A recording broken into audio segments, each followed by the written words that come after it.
your image at City Hall. Realize they listen whenever you make a call. If you want a revolution, I really give it to y'all. Strength is the army that bands against bands of dead presidents, determining the life of mankind. Of cancerous, how we breathe vapors. Greek got us blinking in the streets like cheap paper. Assemble the masses, melt the plastic, core line, realign when the shit gets drastic. Lift the veil when the system's unmasked. It's just another pyramid scheme, a government racket. Combined with the power of Charles Jurassic.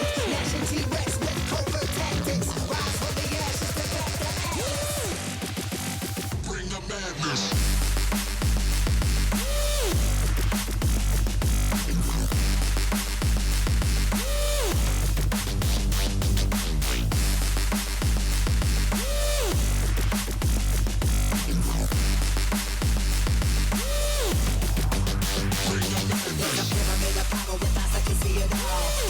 Capture your image at City Hall. Realize they listen whenever you make a call. If you want a revolution, I really give it to y'all. Strength is the army that bands against bands of dead presidents, determining the life of mankind. The cancerous, how we breathe vapors. Greek got us blinking in the streets like cheap paper.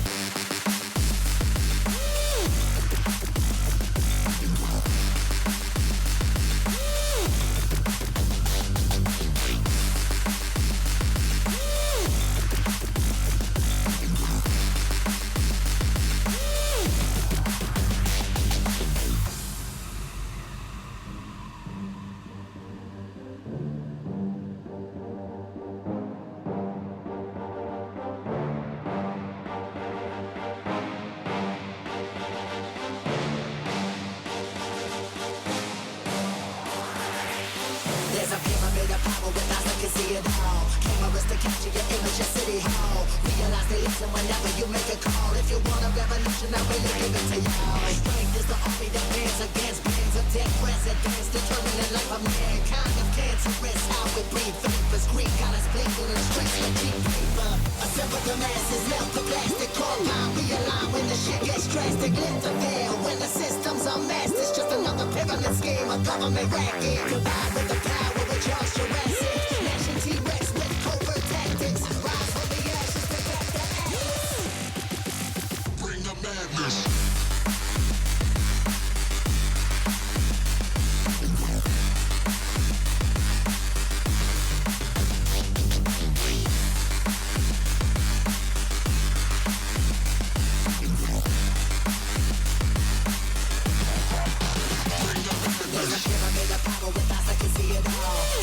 Capture your image at City Hall. Realize they listen whenever you make a call. If you want a revolution, I really give it to y'all. Strength is the army that bands against bands of dead presidents, determining the life of mankind. The cancerous, how we breathe vapors. Greek got us blinking in the streets like cheap paper.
Hello, everybody, and welcome back to some cheeky 7 Days to Die. I wonder how many times I've said that. I don't even want to know.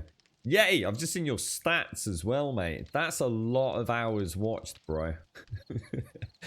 That's as many hours watched as I've streamed 7 days. And obviously I've streamed a lot of other stuff, but that is scary, Yeti. Very scary. Thanks for the support, bro. How are you doing this morning, mate? Have you got nothing better to do with your life, Yeti? How you doing, man? Good morning, Advina. Good morning, Zara. I just saw that 6 hours. I was like, my God, that's a lot of hours. Good morning, Calgar. Good morning, Alison. Good morning, Hopkins. Good morning, Grimy Tim Mango. That's such a cool name, mate. Good morning, Shades. Good morning, Cool. Good morning, Dibs. Good morning, Caskell. And good morning, Hopkins. And Silver Slime and Adam. How are you doing? Calgar, happy work day, mate. Hope it all goes well. It looks like we must have been trying to repair the horde base then. So oh, Jesus Christ. Morning God at damn. Grumble and Chat. I can't even begin to imagine how many spilt coffees there were then, Stubble. And welcome back to Discord as well, mate. Did you have to reinstall, did you? Oh, new Bitboss, look at that. What even is that? It's like a fluffer bunny. And I dread to think what they do. Jesus, good balls, mate. Thank you very much, Stubble. Thank you for the 500 twangaroonies, mate. Where's all my meat stew gone? Oh, it's still cooking, presumably. Let's just go and have a look at what was going on with the horde base. We must have been playing about with that. I think. Oh, here's a question. Shades. For this Shades Oasis, what does a ladder do? Does a ladder block any light? I've just suddenly realised there's a major flaw in my plan here. Does a ladder block light? Does it count as a block, or does it count a little bit like a wooden frame? In the sense of, well, yes, it is a block, but it doesn't affect light. I didn't even think to ask. I've never tested it. Thanks for the bit, Stubble. Yeah, Grumdad's actually doing quite well, actually, Alison. Thank you for asking. Yeah, he's not too bad at all, mate. He's dealing with the change rather admirably, if I do say so myself. I've been, you know, he can be a bit overly amateur dramatics at times, but I think that's just natural, isn't it? But yeah, he's doing all right actually, mate. He's healing up pretty well. I would hesitate to say that he'll. I mean, it's going to take a while because he heals so slowly, I guess. So I suppose I was going to say we're back to normal in no time, but I mean, he won't actually, to be fair. He won't be back to normal in no time at all. Why? What the hell? We had some sort of weird rollback. Because... according... what? Oh, it is there. Oh, it is there. Oh, it is. Oh, sorry. I was thinking I'd lost the, oh, gosh. I couldn't see the... yeah, it is there. Yeah, it is there. I couldn't see the, what's it called? The electric relay. So I was thinking, well, how's that possible? Because we know that the shotgun fired 4 shells on Horde Night. Okay, panic over. Yeah, so, yeah, he's doing very well, thanks, Alison. Yeah, he's cracking on with things. I think he's finding it a little bit more, how can I say, mobile, I suppose. I think the problem was the swelling had gone so far down the arm. I guess it's like a fluid retention, isn't it? So even like fingers are really fat, stuff like that. But yeah, it's fine. Right, now we want to grab... as fine as can be expected. I think, oh, I'll tell you what, we can kind of cheat, can't we? If I just grab that, copy rotation, and shape, pop that in there. I quite like that design, actually. I might use that elsewhere in some builds, but throw that in there. There we go. Right, so that's that all sorted.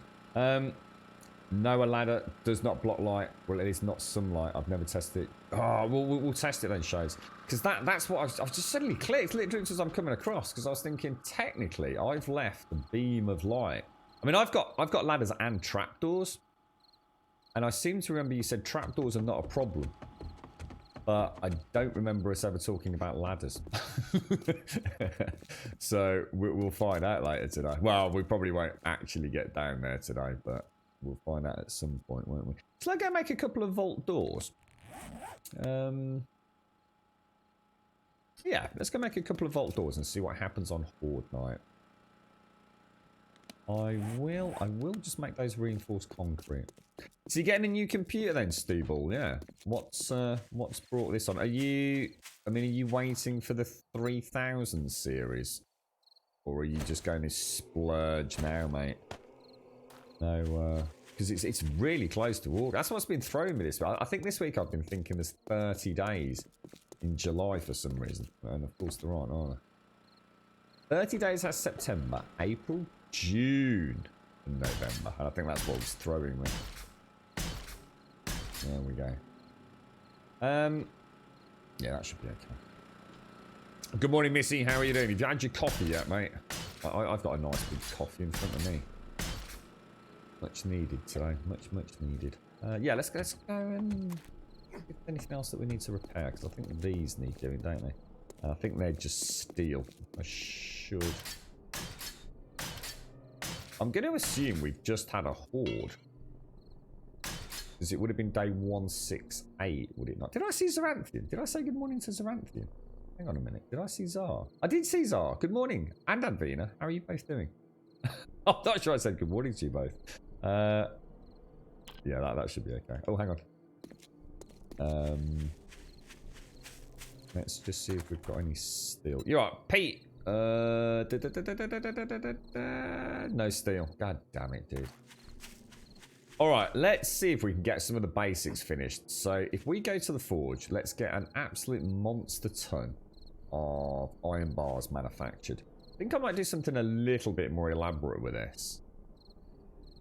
But we don't want to we can't bring it out, can we? It would have to be internal to the build, because otherwise it's going to play about with pathing. I think this is steel to some degree, isn't it? And we definitely have all fences back, so that's good. We must have done that back end of yesterday.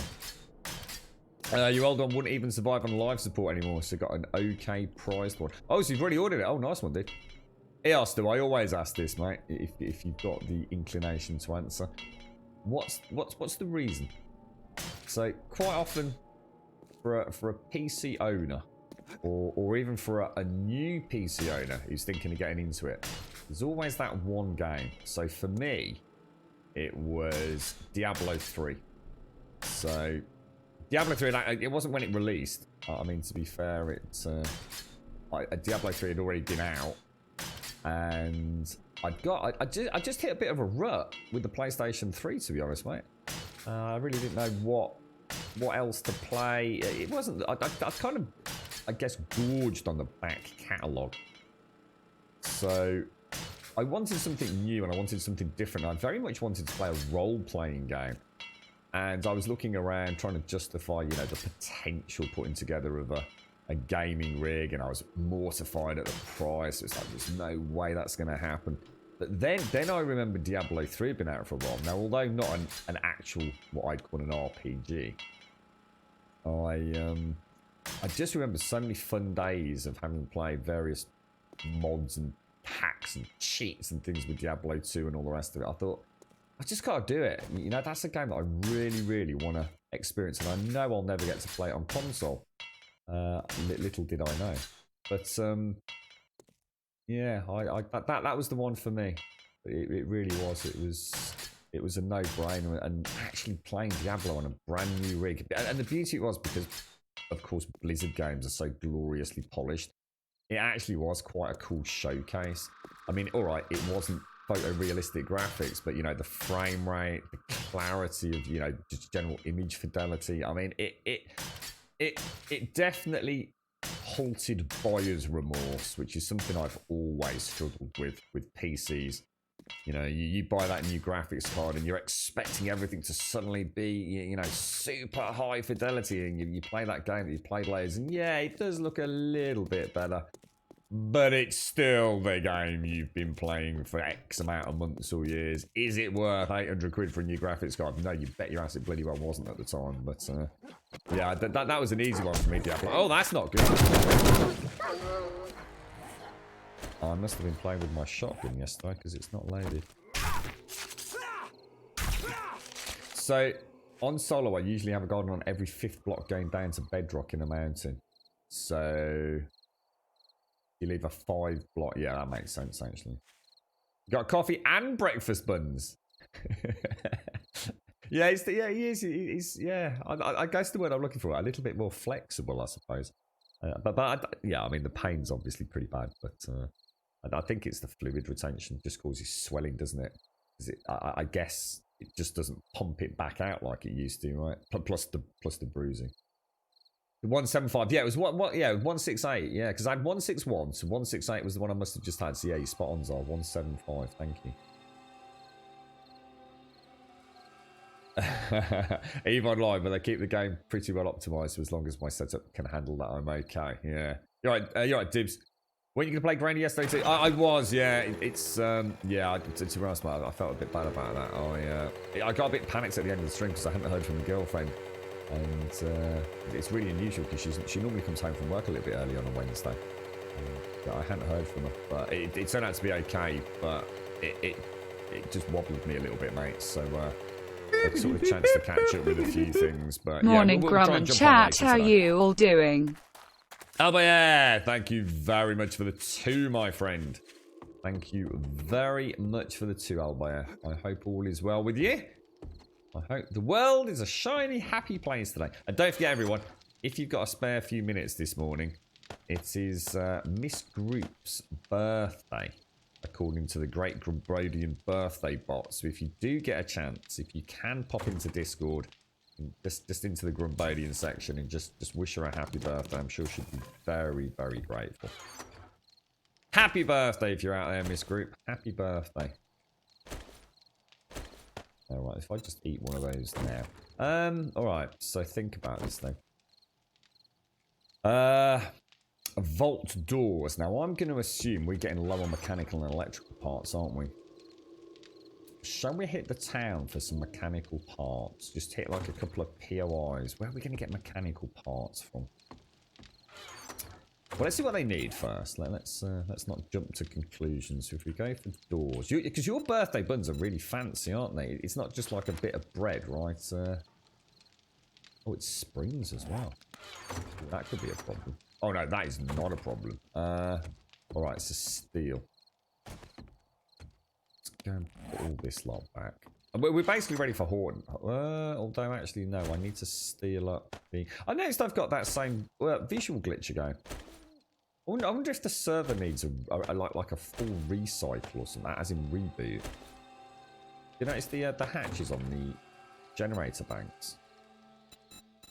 They seem to have that kind of weird, almost like, well, it's like a black transparency, isn't it? Technically, they should really go upstairs. That's going to go on the cart. That's going to, well, on the mini bike. That's going to go on the mini bike. That would go on the mini bike. And that will go down there. Right, so let's go and pop the electric fences back. I might need to make some more repair kits today as well. It's kind of weird. Everything all of a sudden just needs to be... It's like the general maintenance of everything just suddenly comes around in one big batch for some reason. It's like days and weeks go by without needing any red tea, and then all of a sudden it's like, oh, I need red tea, and now I need meat, and now I need animal fat. And it's like, oh, God, it's all a mess, bro. We'll probably do with more... water, actually. Let's bubble up some normal jars. What's the grain alcohol for? Is that to me seems like almost pointless in this game now. I mean, I'm sure it's used for things like health kits, but I haven't really needed to make any health kits.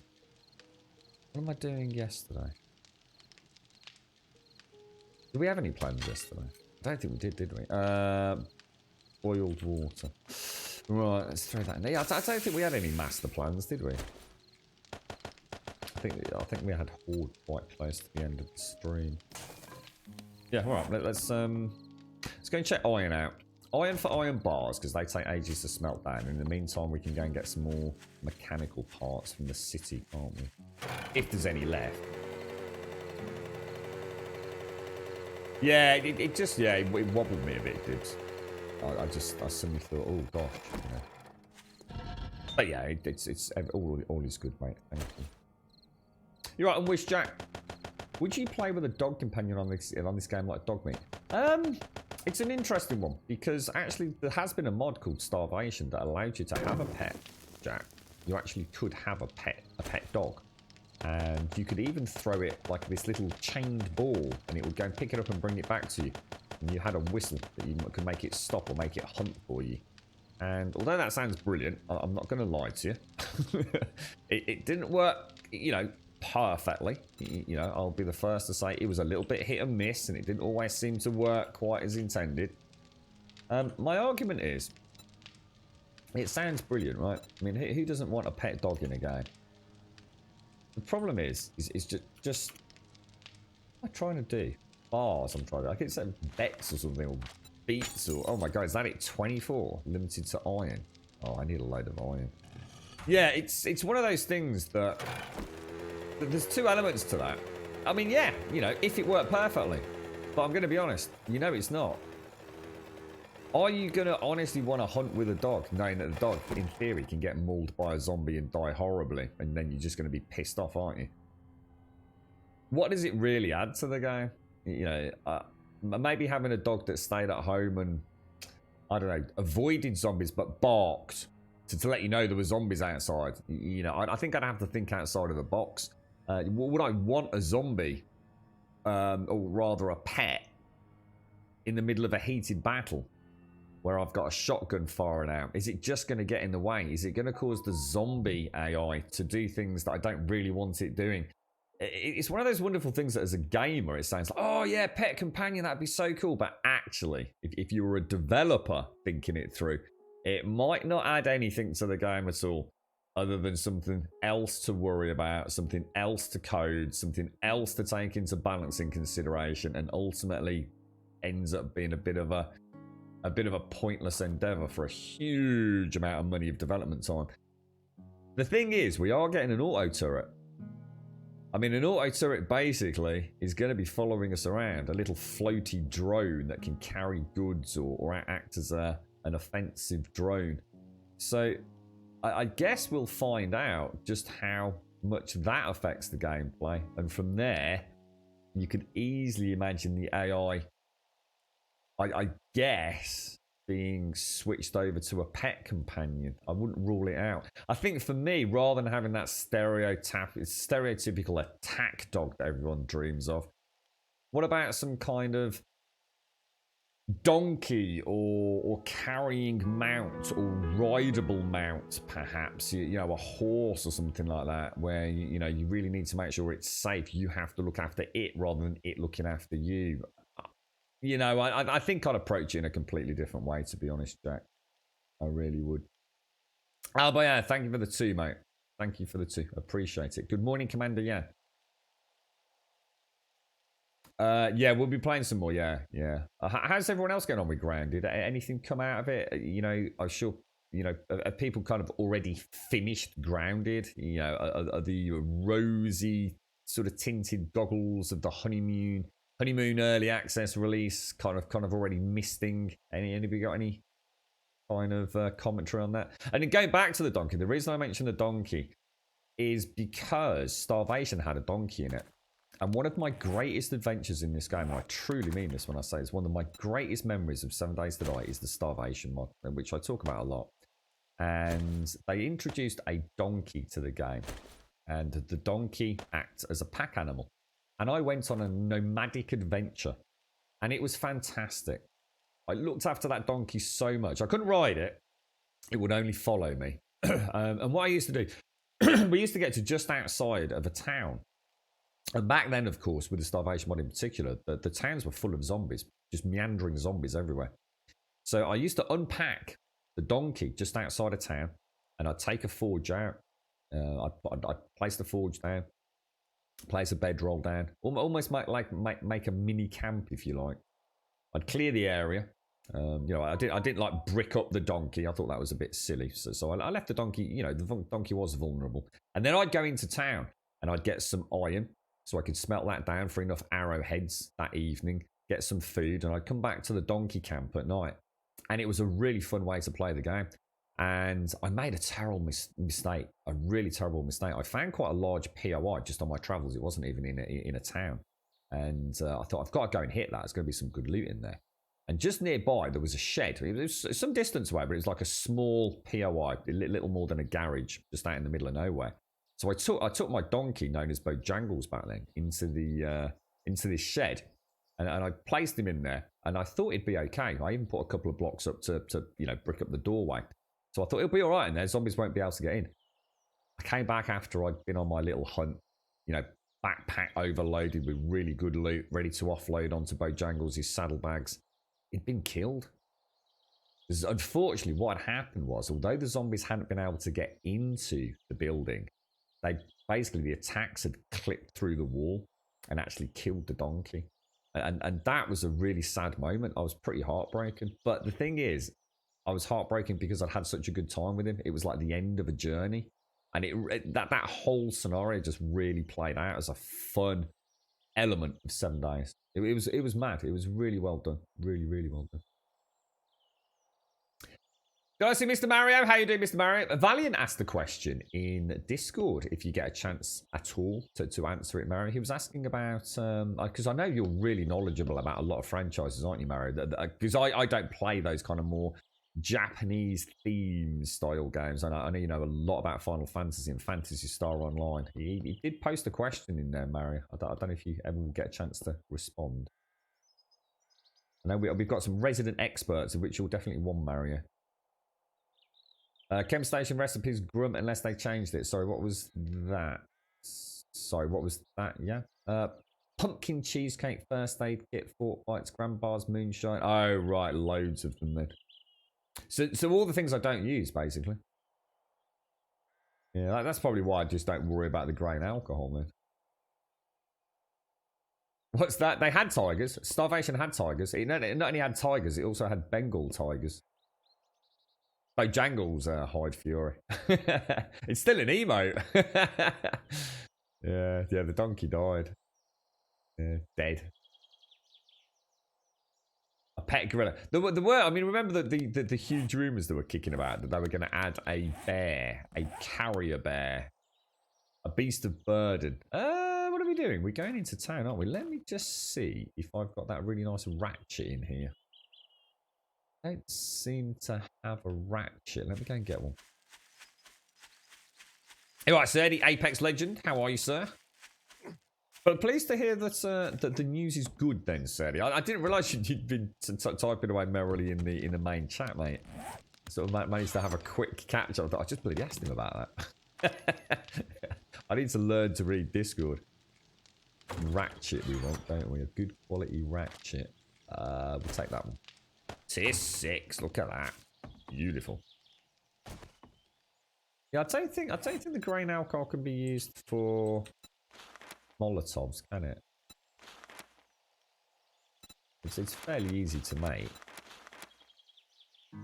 Molotovs but they're not too bad, are they? Because basically you just need shale, don't you? So infinite, infinite, infinite, and infinite.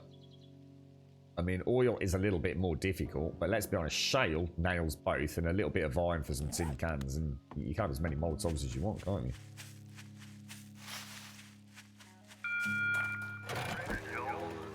It's a shame, actually, yeah. I would like to see grain alcohol actually turned into an alternative Molotov recipe. I might have to balance it a little bit, because obviously it would be a lot easier to make the grain alcohol if you wanted to mass produce Molotovs, but I'm sure it can be done. Just going to hack up this little part here. If you could catch zombies and display them or put in cages, would you? Already been done in Starvation. I'll give you a scenario, right?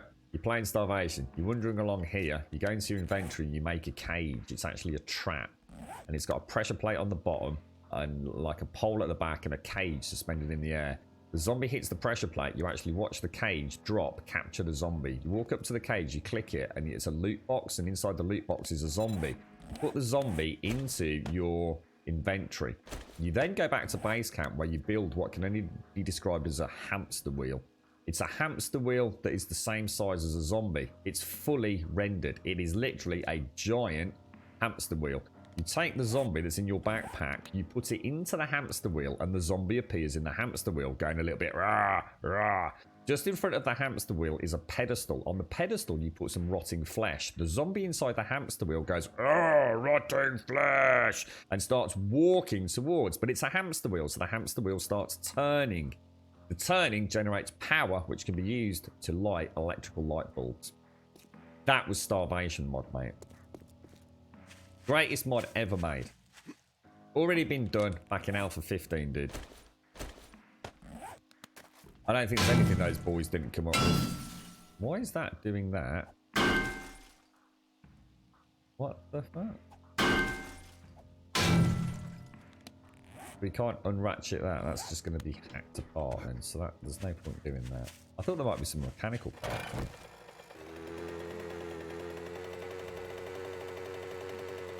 Right, let's go and have a giddy ganders. What can we get? What about mechanical parts in here? I think, because all these have got like kitchenettes, haven't they?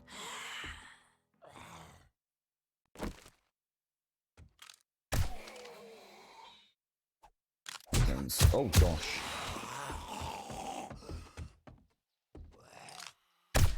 Oh, it looks like I've already been here.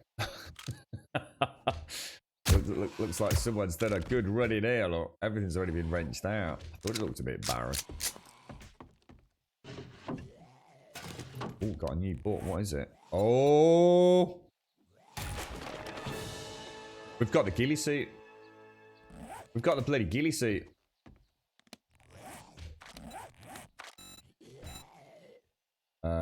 Is it page 2? You can craft a ghillie suit. Oh yeah. Oh yeah. First time ever for me. Little bit of cheeky perseverance. Oh, that's awesome. That is freaking awesome, mate.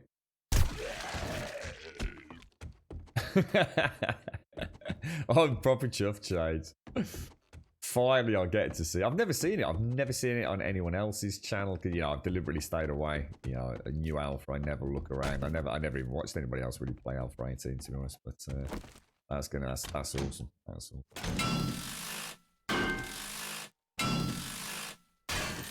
Chop game today. No. To be honest, I have received it, by the way. I have. So sorry, I should have mentioned that, shouldn't I? Yes, the DualShock 4 is back. I've not tested it yet. Nah, I'm enjoying 7 days. Too much at the minute, so it's a good game for me mentally as well. If I was to be honest with you, dude, it's one I can play. I can have some fun with, and I can still maintain some sort of cohesive thought process. Although none of you would believe that. I am looking forward to it, though. I am very much looking forward to it. I suppose Grounded's going to take a little partial preference.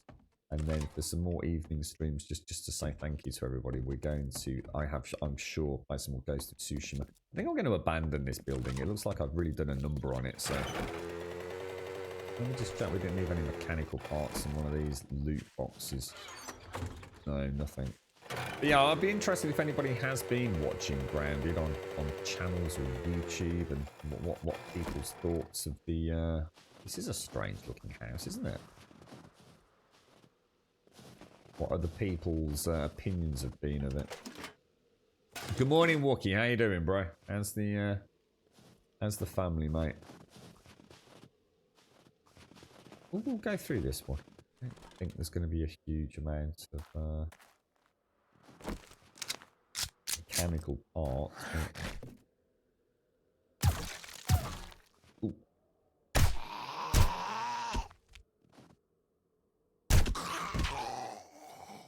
Yeah, I used to do that, yeah. Back in the days when brass was very important. So getting brass from buildings was important. I used to put like a torch on it, or a block outside it, or a block in a storage chest just to indicate I'd been there. I don't even bother with that anymore, mate.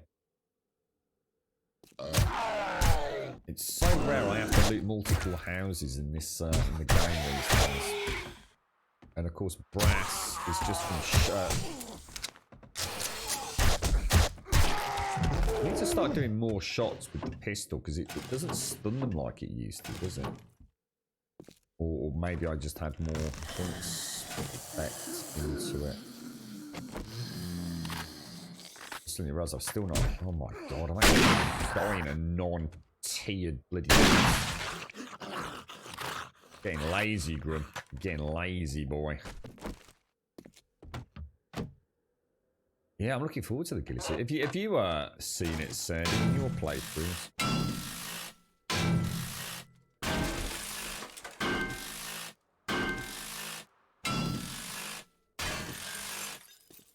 Yeah, that's right. It's called the... It's known as the Trader-to-Trader questing silver. So yeah, the way it works is you have to complete... You start the game obviously doing tier 1 quests. And once you do 10 tier 1 quests to fruition, it will then grant you a special quest. And that special quest is the Trader-to-Trader. So in other words, it will always lead you to... Oh my god! It will always lead you to another trader. And that works all the way through to tier 5. So that's what we were saying yesterday. You're guaranteed a minimum number of traders on every server now because of the that system. It's a nice one. It's a nice. It is a nice system.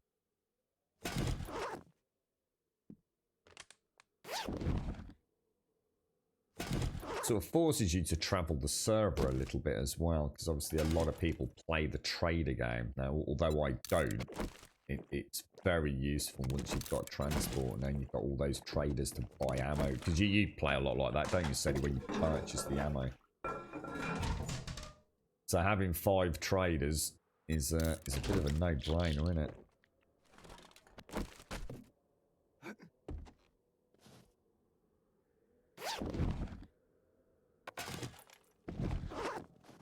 Too much junk loot that I don't need, to be honest.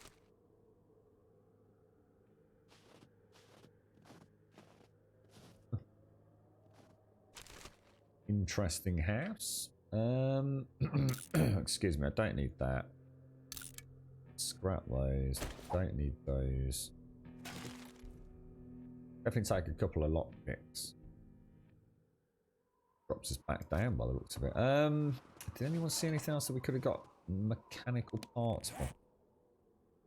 I got any mechanical parts? Got 16. How much was it for a? How much was it for a vault door? Oh, that's more than enough. I'll leave it there. I think I'm quite happy with that. Good morning, Kritauk.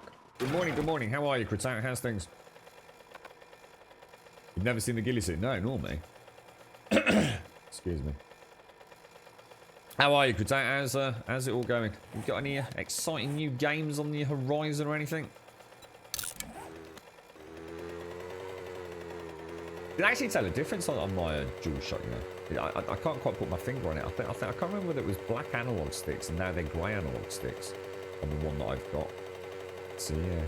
So something very weird happened with I definitely think I got either a refurbished or a bloody fake DualShock 4 from the game. Can't imagine it would be fake from a retail outlet like that though, right? But then again, you never know. Could be someone in the warehouse, couldn't it? You know, just sliced it open and stuck it on. What I can tell you is the new DualShock 4 actually does have that security tape on it, if you like. You know, the tamper-proof tape on it. So it does make me think there was something amiss there. Because I've never had a DualShock 4 or a DualShock 3 official one have any issues with it. So, you know, outside of the normal wear and tear that you'd expect from a controller. So I definitely think there was some shady shenanigans going on at... with that. The roommate and I just got done playing some of the 7 Days on Xbox. Still enjoy it when there's not any issues. How does it play now? I mean, I know there's not been an update for a long time, has there? But I haven't played even like the most recent update. So I'd be interested to hear how it plays. I mean, I've always said it's better to have it as an Alpha 14 variant than not to have it at all, right? I mean, I know people say, oh, the console version's terrible. Yeah, but in comparison, it's still not a bad game. I mean, it was bad. I mean, it absolutely was bad. You know, I'm not going to try and pretend otherwise. When it first came out, it was a shambling mess in terms of performance, but you know, it was still a fun game. You kind of overlooked it. It just felt like one. I mean, for console games, it was like, oh my god, what is this? To a PC game, it's like, what you want about? It's just like an early access game. All our games are like this. So as a PC gamer, I was a little bit more mentally prepared for it, I think. But yes, it's I'm just gonna scrap it. I'm not gonna need it, am I? We have a book overflow now, we do, don't we? I should really go back to... I'll tell you what, let me just make sure I don't start messing this up, because these can stack, aren't they? So we might as well start being a bit more efficient. There we go. Oh, Missy! I think you and I had a conversation a little while back. There was a comedy. I can't remember the name of it. You'll have to write me, or anybody that remembers it. There was a comedy on Netflix recently, and it's basically about a guy who meets a girl who's completely bonkers. She's absolutely bonkers. It's like one of those like blind dates, and he manages to escape that date, and then later on, I won't be too spoilery. There's a confusion with a text message, and I can't remember the name of the film. The Wrong Missy. That's it. The Wrong Missy. We were watching Good Girls yesterday. Which is a show that the girlfriend and I both absolutely love. I mean, the cast is fantastic. And that actress, who I utterly adore, she's playing quite a lead role about mid-season through the new Good Girls. And it is hysterical. She plays this really, again, it's not too spoiler, this complete slob, this absolute just slob character. But she's in quite a high-profile job. Oh, it's so good to see her in stuff.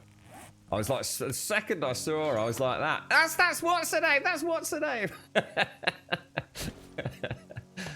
Absolutely brilliant to see her. I think she's amazing.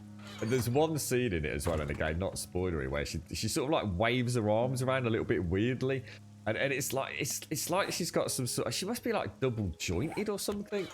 It's just, I just like, what the hell, dude? Yeah, she's brilliant. Absolutely brilliant.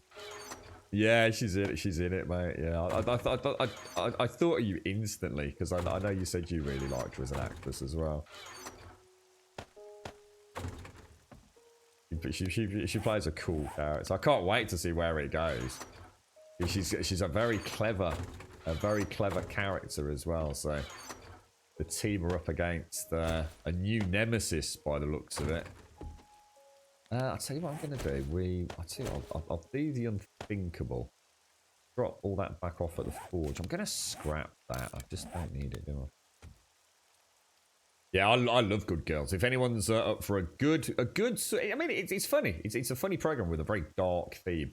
It's kind of like Breaking Bad, but instead of sort of having Walter White, it's about three, if you like, moms. But the cast is exceptional. And I mean exceptional, and the trouble and the holes they dig for themselves. But it's got this wonderful light humour threaded through every single sort of plot, and it's a really good and also quite a haunting program to watch. I really like it. 3rd season out at the minute. You're right, Des. How are you, mate? So most of the time it's all right. I stutter here and there. When I have my next few days off, I'm going to see if I can boot up the old PC for him to use, so he can. Right. Oh, that'd be nice for him to try out. God, imagine him playing Alpha 19 coming on the back of the on the back of the Xbox version, mate. Good morning, Taxa. How are you, sir? Good morning, Captain Pugwash. Good morning. What are you up today, Taxa? Yeah, The Wrong Miss. I enjoyed that film. You're right, Tin Table. Good morning, Smirnock Ice. How are you all doing? And good morning, Des. How are you? Oh, that's interesting you mentioned that, Wookie, because we saw, as we went down to watch Good Girls, because obviously we've watched a few episodes over the last couple of weeks, 2 weeks. We noticed Umbrella Academy had popped back up, but the girlfriend's not into that one. There's a new one out that a lot of her friends have been saying looks really good, called Stateless, which is something to do with Australia, and that's all I know. But it's coming highly recommended. I don't know if anybody's watched it. But I'm looking forward to Umbrella Academy, Wookie. I really am. Now that's one I'll sort of watch on my own personal downtime if I get any. So yeah. All right, so we've got iron in. We'll throw that little bit of clay. Just get rid of it. Let's go make these vault doors. Yeah, I've not seen Umbrella Academy anywhere on my list for months and months and months, Wookie, and it was literally right now, I think, 4th one across. Looking forward to that. I remember someone in chat, probably you, Wookie, saying that the new season... Is it the second season? There's only 2 seasons, right? Or there will be 2 seasons. I'm going to go back and watch like the last couple of episodes. I always like to do that, just to make sure I'm really, you know, I'm really up to speed with things.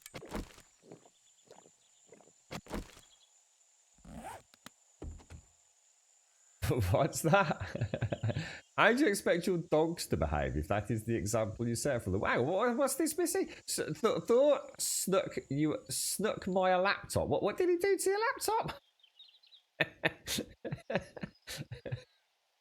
Those dogs are gonna. Honestly, mate, I dread to think of the tales that we're gonna hear as they get bigger and braver. Des, you got a battle on your hands. A major plot twist: the dogs have been opening a gate to keep them out of the kitchen. Of course, I thought it was Thor. I watched the video of it today, and it turns out that Valkyrie is the one opening the gate. I am doomed. I thought she was smart, but not Thor smart. Now I fear she is the puppet master. It sounds more exciting than Umbrella Academy does. You've had it, mate, honestly. We've been saying it for months, man. You got no chance with that pair. The only way things could get any worse is if Casper gets involved, and then we might as well all just go home. There's no hope for humanity at that point, mate. Did I not actually take the bottles out? That's a really weird... My brain's not functioning today. Trying to move things into a box when I haven't actually moved them out of the box yet. Alright, so we want... What was it? Steel, I think, wasn't it? Steel, mechanical, and... Where are we, guys? Where's my electrical components? I still think sometimes I'm looking for old icons or different icons. I don't know where to put powered in or normal vault doors. If you put powered doors in, you have to... Yeah, we better go for normal vault doors for the first tour, just see how they work. So it's actually springs, not electrical parts. Springaroonies. Springaroonies. Haven't watched Hannah yet. Watch the film. Yeah, watch the film.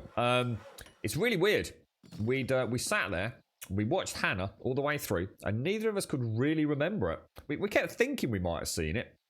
And it wasn't until she got to the Mad Hatter. I'm trying to keep it a bit spoiler free here, Woogie. The Mad Hatter's house. The second we saw the Mad Hatter's house, it was like, oh my god, we remember it. And it was really weird because normally like I'll remember it before the girlfriend remembers it or vice versa. But it was like we both thought, yeah, we might have seen it, but we couldn't remember for the life of us. Literally just couldn't remember anything about what was going to happen. And some sections of it, I swear to God, no recollection whatsoever. I can only think it's one of those films that we must have had, say, on at a friend's house after we'd watched another film. And we were all just having a chin wag. So say, you know, it just kind of slipped by. And we, you know, oh yeah, don't worry about it. We'll watch it properly next week. And we just never did. But yes, it'll be interesting to start the series. Because I think someone said, Wookie, that the series very much is the film, right? So I felt the film dragged, if I was to be honest. And that's possibly why we kind of drifted. It's got a cracking story, and the action sections are undeniably really good. But it's just a lot of arty-farty camera work, unnecessary scenes that are overextended with no dialogue.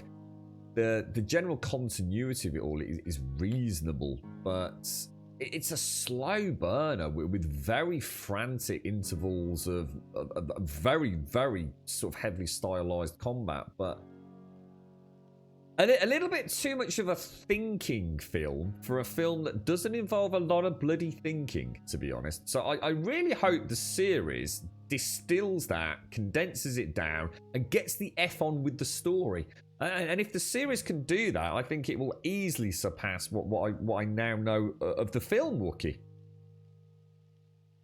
Yeah, exactly. I mean, I would give the film an absolute solid 7 out of 10. You know, I enjoyed it. I very much liked the subject matter. I thought the girl was excellent, and I can't remember the actor's name as the dad, but wow, you know, just such a, you know, fantastic, really. And of course, the bad guys were great as well. You know, they really filled out a cracking part. The container scene was fun to watch. The tie-in with the family, and I won't say any more than that, was very well done. Really kept you on the edge of your seat because you really thought, you know, my God, the unthinkable. So yeah, you know, an absolute Hannah 7 out of 10 easily. I could even be convinced to give it a slightly higher rating if I looked at specific part, you know, really looked at its strengths. But if the TV series can capture what is already a fun story, yeah, looking forward to it, dude. And so thanks for recommending, yeah.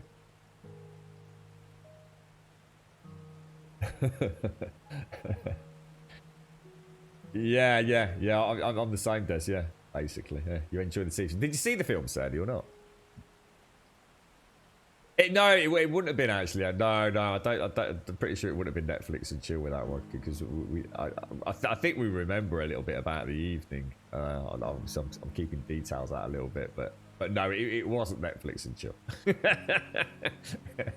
So something rather catastrophic happened. Because like I said, a lot of memories came flooding back, and the scene moving on from. Well, I'll tell you, but it's not really much. It was a bit of a row with the couple we'd watched the film with, so we kind of sat there a little bit in silence, Advina, and we were watching Hannah, and obviously everything kind of went a little bit back to normal, you know, that awkward normal, at the scene quite late in the film with as I say, the Mad Hatter house. I'm even talking quite quietly about this as if it's going to make any difference. That's why we only really... It's why we can remember bits, because we were sitting there kind of like talking in hushed voices like, shit, what are we going to do, you know? Oh, dear me. You got to love going out to friends' houses, isn't you? Especially when a little bit of alcohol's concerned and neither of us really drink. The things we hear, ever so funny. My girlfriend's got one of those friends and who absolutely, totally speaks her mind. And things pop into her head, and she just vocalises them to the horror of her boyfriend. That's my phone. I'll be back in a second.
That's really crazy. My phone was down, so I don't know.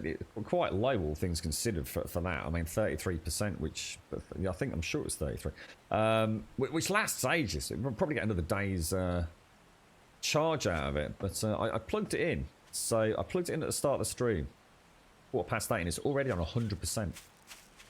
That's mad.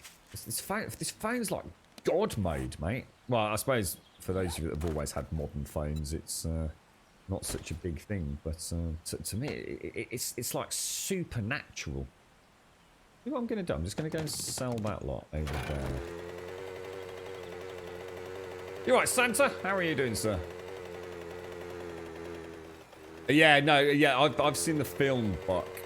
I saw the film, but at the recommendation of a few folks, I will be watching the TV show as well. But yeah, Stateless is another one that's popped up on everyone's radar in the UK. You need assistance? Inventory. Yeah, that was quite an awkward night out, that one had been. Because it's weird, you know, when you're watching a film and you're sort of sitting there thinking, I don't remember it, but then that one scene hits in and all of a sudden you remember every single part of the rest of the film. You know something kicked off at the start, don't you? Yes, it was... memories came rushing back on that one. Throw that down there. Right. Vault doors. The second season of Hand of the Other Night, really good. So how many seasons are there in total? Is it just 2, is it?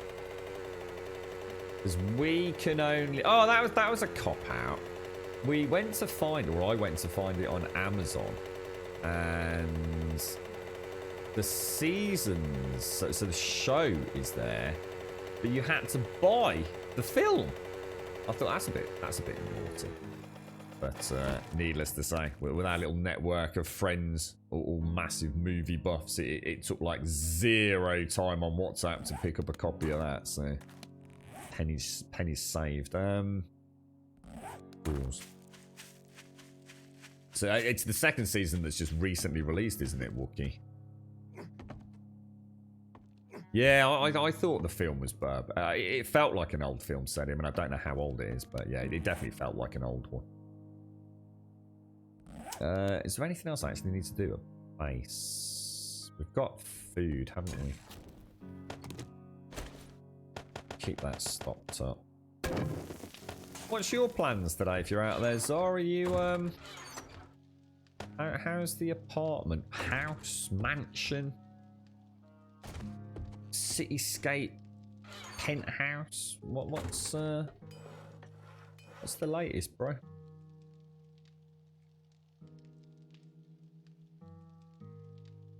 Which one's that, Sadie? Sounds like the movie Firestarter. One with Drew Barrymore in it. I don't think I've seen that. You know, that's not the... Oh, no. I was thinking about like a Stephen King... There's like Carrie, isn't there? And there's the one with the car. I can never remember the names of these. There's the haunted car, if you like. Then there's the girl who has... Some kind of like the one where it all goes horribly wrong at the prom, right? I'll keep it as vague as that, which I think is Carrie, right? What's Firestarter? Is that just a totally different film? Chill and relax, You're getting a bit of chill time these days, aren't you, mate? A little bit.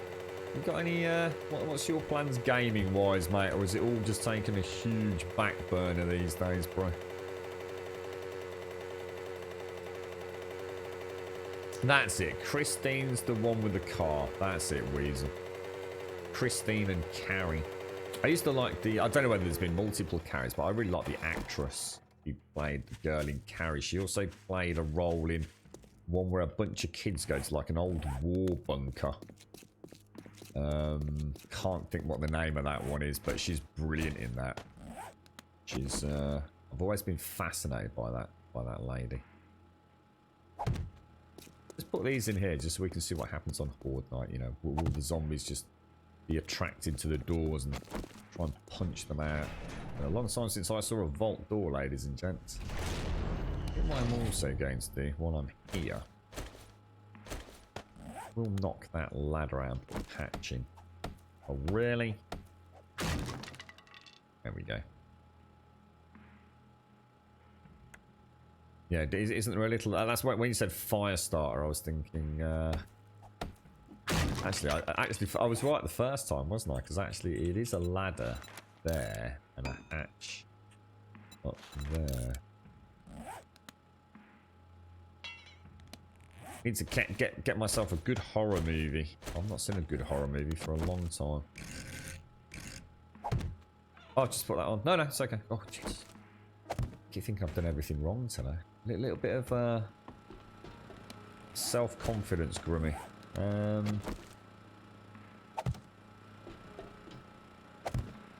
Yeah, they don't look hideous. But we've got to paint the walls up yet. But I'm quite happy with that. Let's be honest, it's unlikely. So many ways out. Turrets are looking good. The little tower. I'm quite happy with the towers. Then we'll try and get a lighting up there. Not sure how I'm going to do that without seeing the cable. But all right, so iron. Let me just go and get a load of iron to smelt down, and we'll be in a good position for the rest of today. Then I think. So we'll take that with us.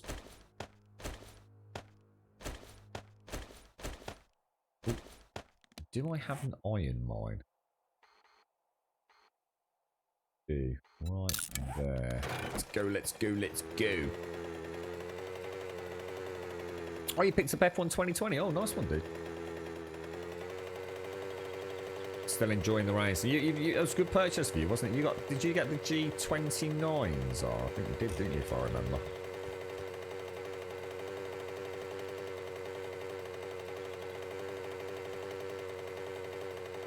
Have I gone past it? You looking forward to all the new era?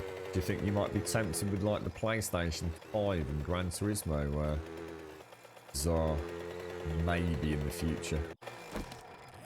It's going to be, even if, I mean, you know, obviously for myself, it's extremely unlikely we'll be seeing that for a long time. But I think the most important thing is it's going to be exciting, even if we don't buy it, just to see it. You know, I am really hyped to see that first bit of footage. You know, what's the frame rate?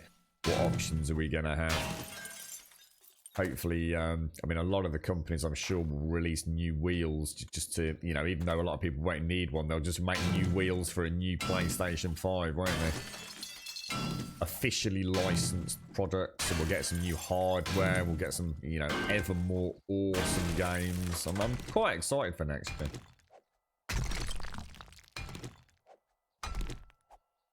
So nothing's tickling your pickle. What have you seen any of Grounded, Czar? Not sure if you've seen any of that.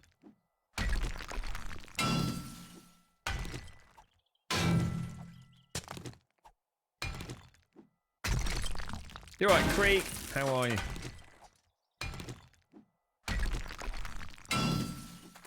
How's the little ones today, Advina?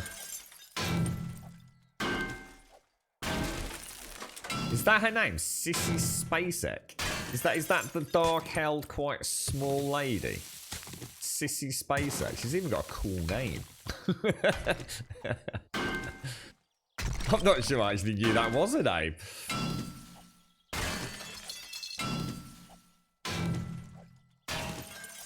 You doing anything today, Santa?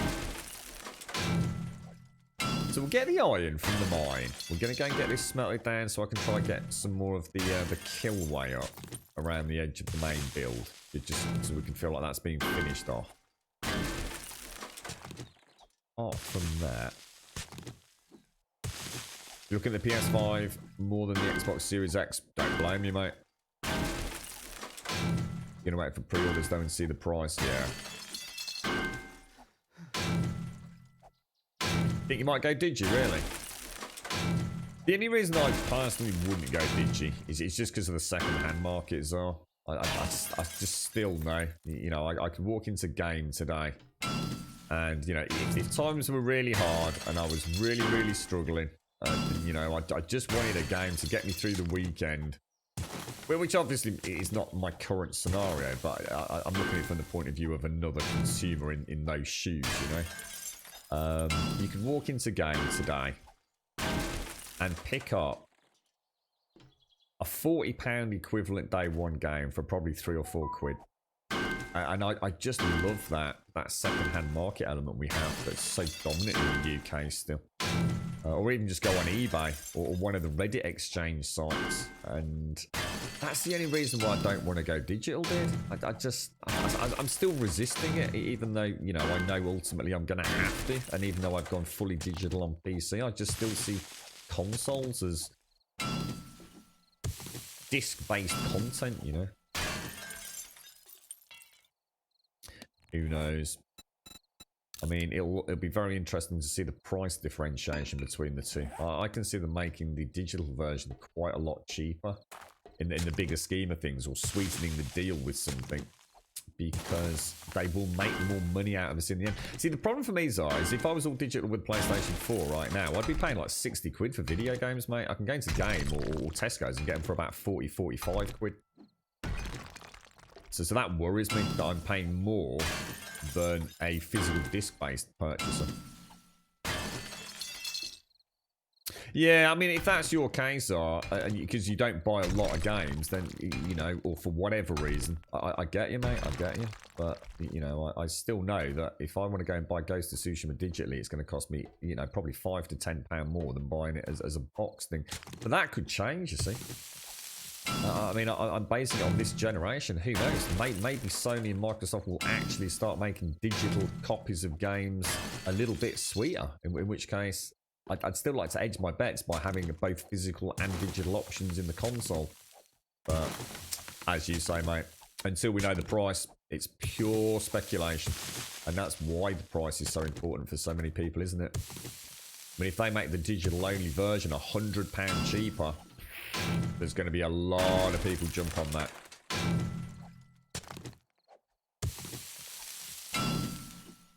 Oh, you play some Pixie? What did you think then? Very fun and scary. It is. It is. How did Rev's birthday go? Oh my god, what the hell? Jesus, that made my brain hurt. What was that? The doinging up and down like a yo-yo, mate. Firestar, little girl and dad. Toddler gets upset as the toddlers do telekinetically heats mom up. Oh my god. I don't think I've seen that. Is that an old film, Santa, or a fairly new one? Heats mom up.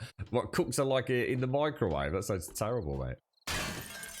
Good morning, Z. How are you? How are you? I love your little... Is it a little koala bear? You got the skills, Z. You got the skills, mate. There's no doubt about it. How are you?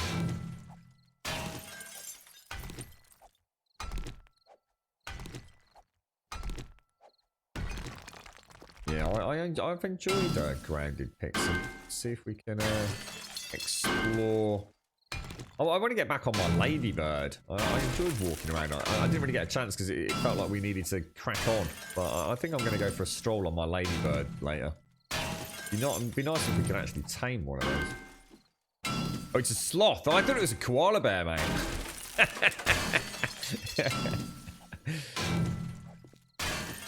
Well, whatever it is, he looks bloody cute. The little sloth looks cute. That's what I was thinking. Pyrokinetic. Telekinetic is the ability to move objects with the power of your mind, isn't it? So pyro. Is that even the right word? Pyrokinetic? Would it not be a... I don't know. Is it? I suppose it must be. Hey, right, Doc. Good morning, good morning. How are you?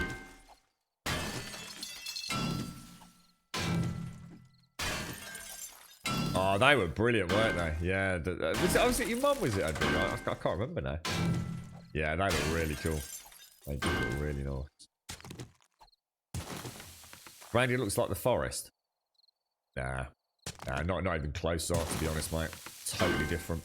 And not just, you know, from a themic point of view, just loads more to do in terms of crafting, mate.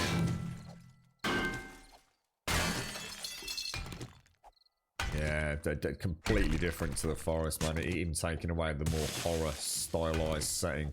In fact, if anything, I'd say the one thing the forest does have over it is it's probably got a larger world, to be fair. I think that's the one drawback of Grounded. But Grounded's strength is in the crafting progression, I think. Or at least I hope it is. Which was not the biggest focus of the forest, was it? Forest is more about finding a bloody axe, mate. No, there's a bloody axe out there, or a bit of equipment. God, hunting forever.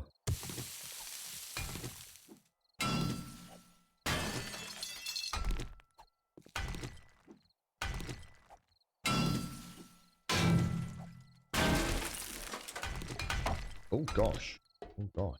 Careful. Careful, sir. Careful. Alright, Des. Rest well, mate. Keep one eye open. That's all I can say, sir.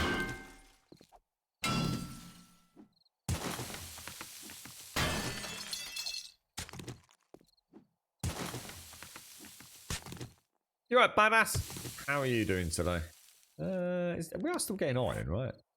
6,000. I'll get a little bit more. Just neaten this up a bit, I think, before we head out.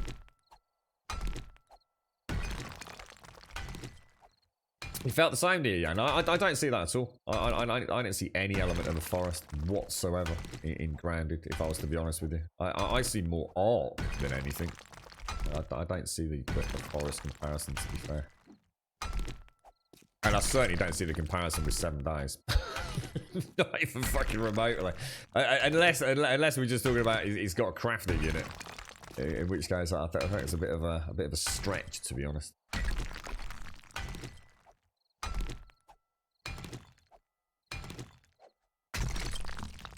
Right, where are we? Either way, I am looking forward to seeing more.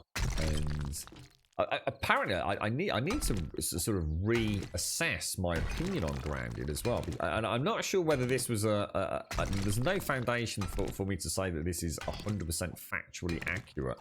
So therefore, you know, I do need to dig into it. But I understand, because a lot of my commentary yesterday was very much about Obsidian making Grounded, and therefore, you know, it just seems a bit rough that a huge studio like Obsidian under the Microsoft umbrella are making early access games. It just reeks of what the hell to me. And no matter what the rest of this conversation leads to, I still think it's off, end of story. But apparently, and feel free to check this out and do your own sort of time, but apparently, Grounded has been made by a team of devs within Obsidian. There's only about 11 of them work on it. It's like a really small project for a small team within the Obsidian development team. So that might explain quite a lot, actually. But that puts things in a whole new perspective, because anyone expecting massive and radical updates with a team of 11 people is probably expecting the Earth. So whether or not there's been a bit of misinformation about it, I don't know, but we'll see.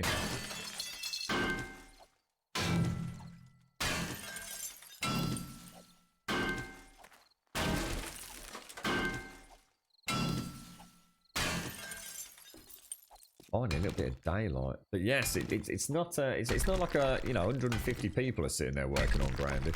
I think it both makes me admire, assuming it's true, it both makes me admire it a little bit more, even more so, but it also makes me fearful that updates are not going to happen particularly quick. But who knows? Maybe it'll be a phenomenal hit on YouTube and in the community in general, and Obsidian say, that's it, right? We're hiring. Let's get this Grounded game proper out there. Yeah, not too bad, thanks, badass. Not too bad, mate. A bit of a bonkers week, to say the least. But yeah, you know, the world's still spinning, right, mate? Oh, is that your medication? Is it, Doc? What? Just having a bad day on them, or is that a regular thing? See you in a bit, Z. See you in a bit. Have a lovely, lovely day. All my best to Evil as well, Z. I hope the rest of the family are well, Z.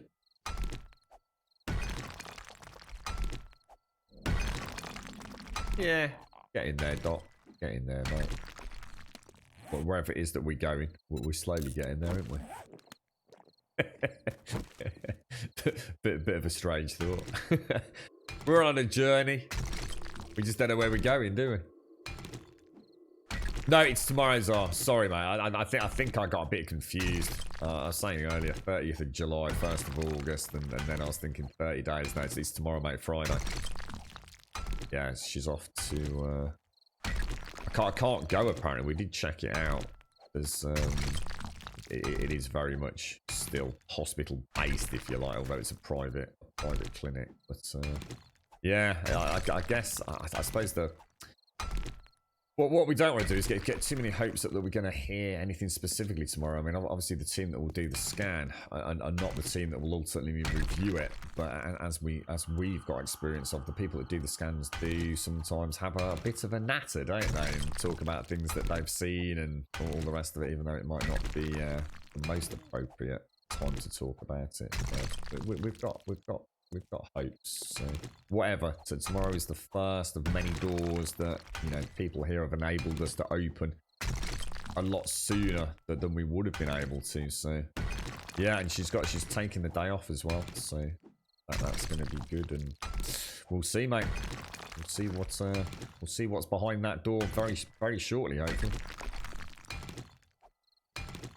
Oh, you have to take. Oh, you actually have to crumble it into your dot.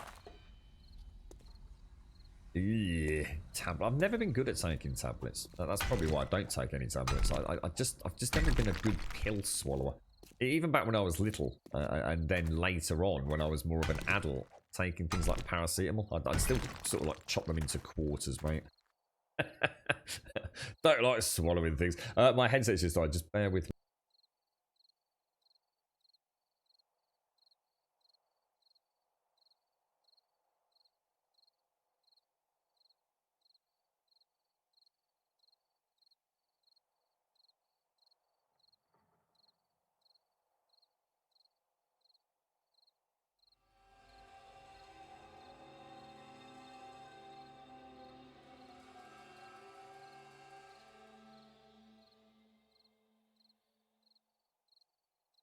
It seems like a fairly apt time to grab some coffee as well, actually.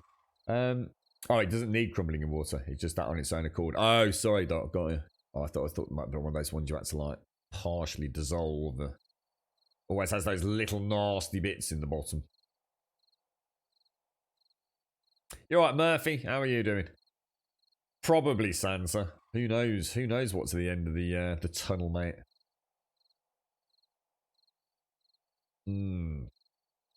Nom nom nom nom nom.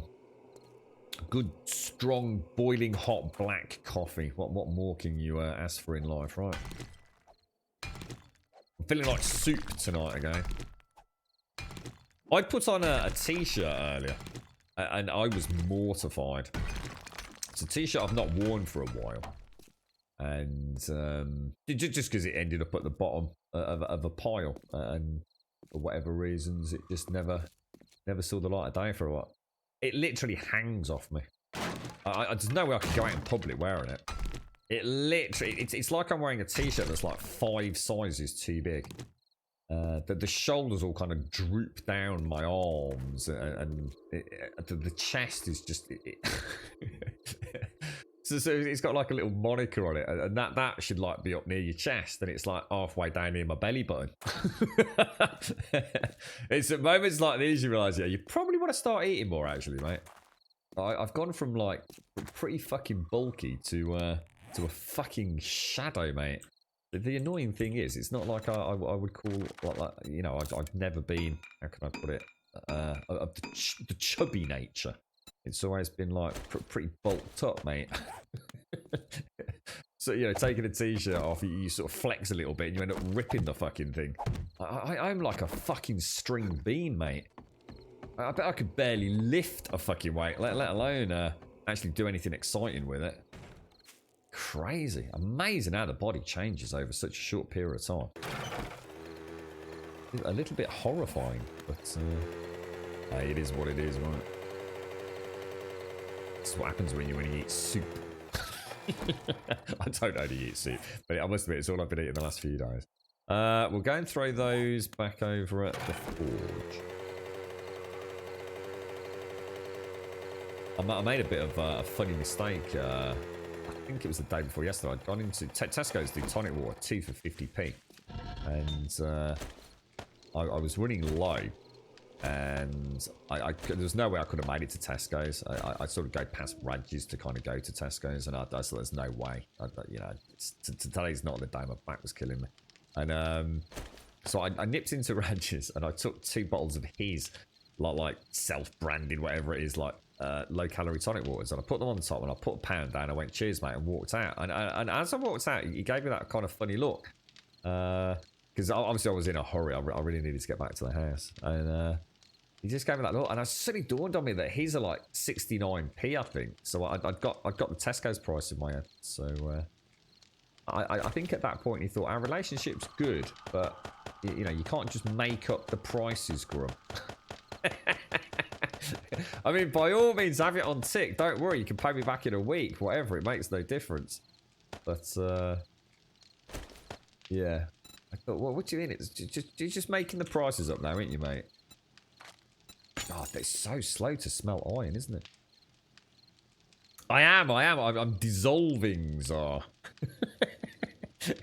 It was. I don't think it dawned on me until I put that particular T-shirt on. I mean, you know, I'll be. You know, I was probably eating 6,000 calories a day when I last wore it. So to be fair, there's going to be a difference. But yeah, fucking hell, mate. It really brought it home. Ever so weird. The girlfriend could probably like have it for a sleeping bag, Czar. Ever so strange. Because you don't see it, do you? I mean, that's the whole point. I think that's one of the biggest issues people have with body transformation of any sort, whether you're gaining weight, losing muscle, gaining whatever. All different sorts. It all happens so slowly.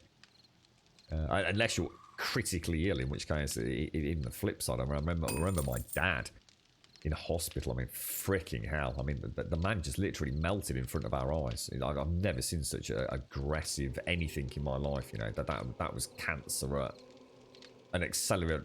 It was just unbelievable. I mean, it really is one of the most terrifying things that I think I've ever seen.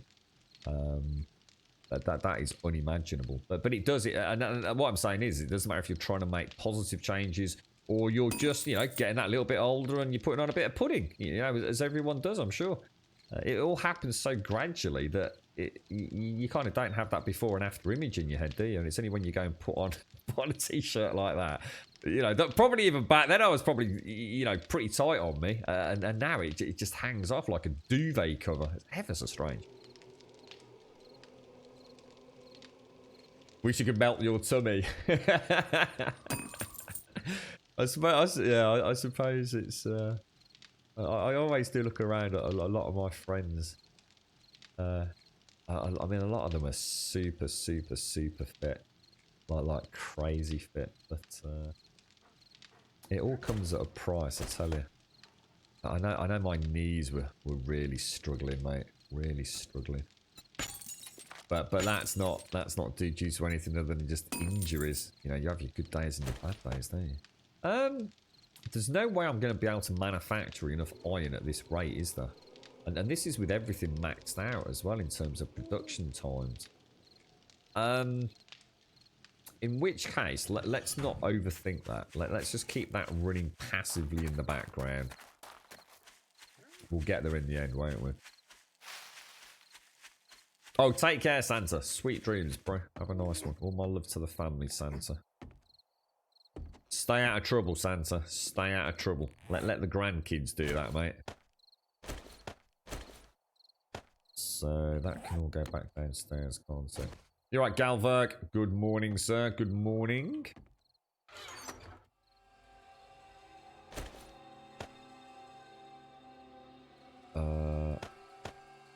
Hey.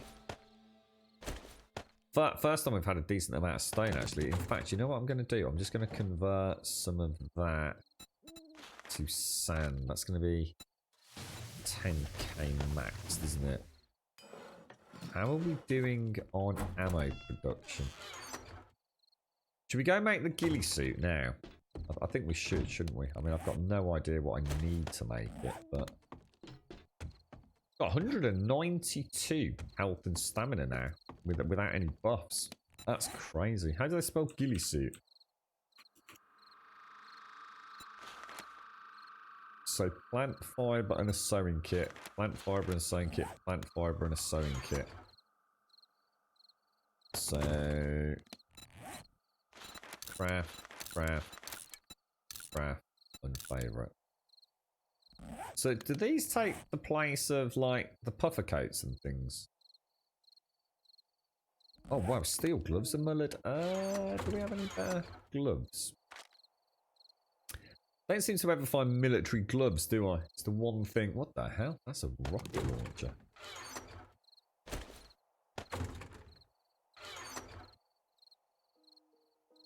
Yeah, military gloves just don't seem to drop of any sort of type, do they? Which is kind of weird. Take.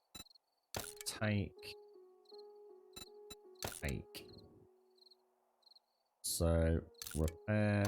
A rooming key. You gotta be kidding me. Ghillie suit hood.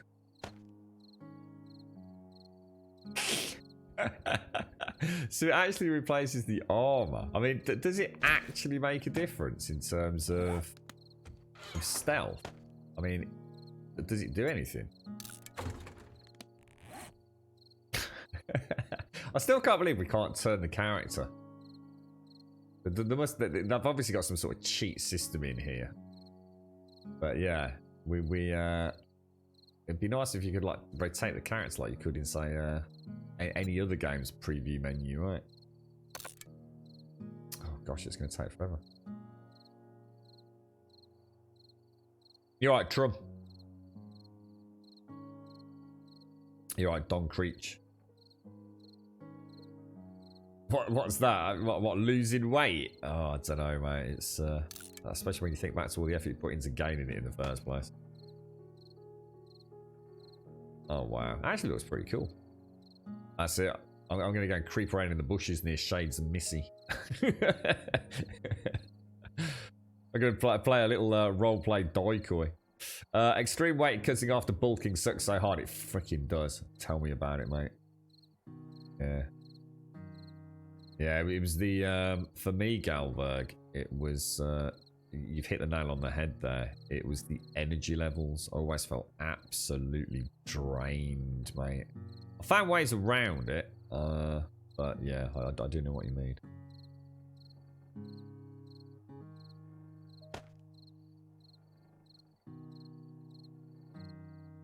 So does this actually have an impact? Any sort of impact on stealth? We're running around 25 though. I mean, if I was to take it all off, I mean, it looks great. So it does have an impact on stealth, but does it make enough impact on stealth to honestly make you want to risk it for a biscuit? It's giving me a bonus of 8 in that location. Let's just go. I wonder if it makes a difference in terms of movement. So we dropped down 25 there. Let's take that off.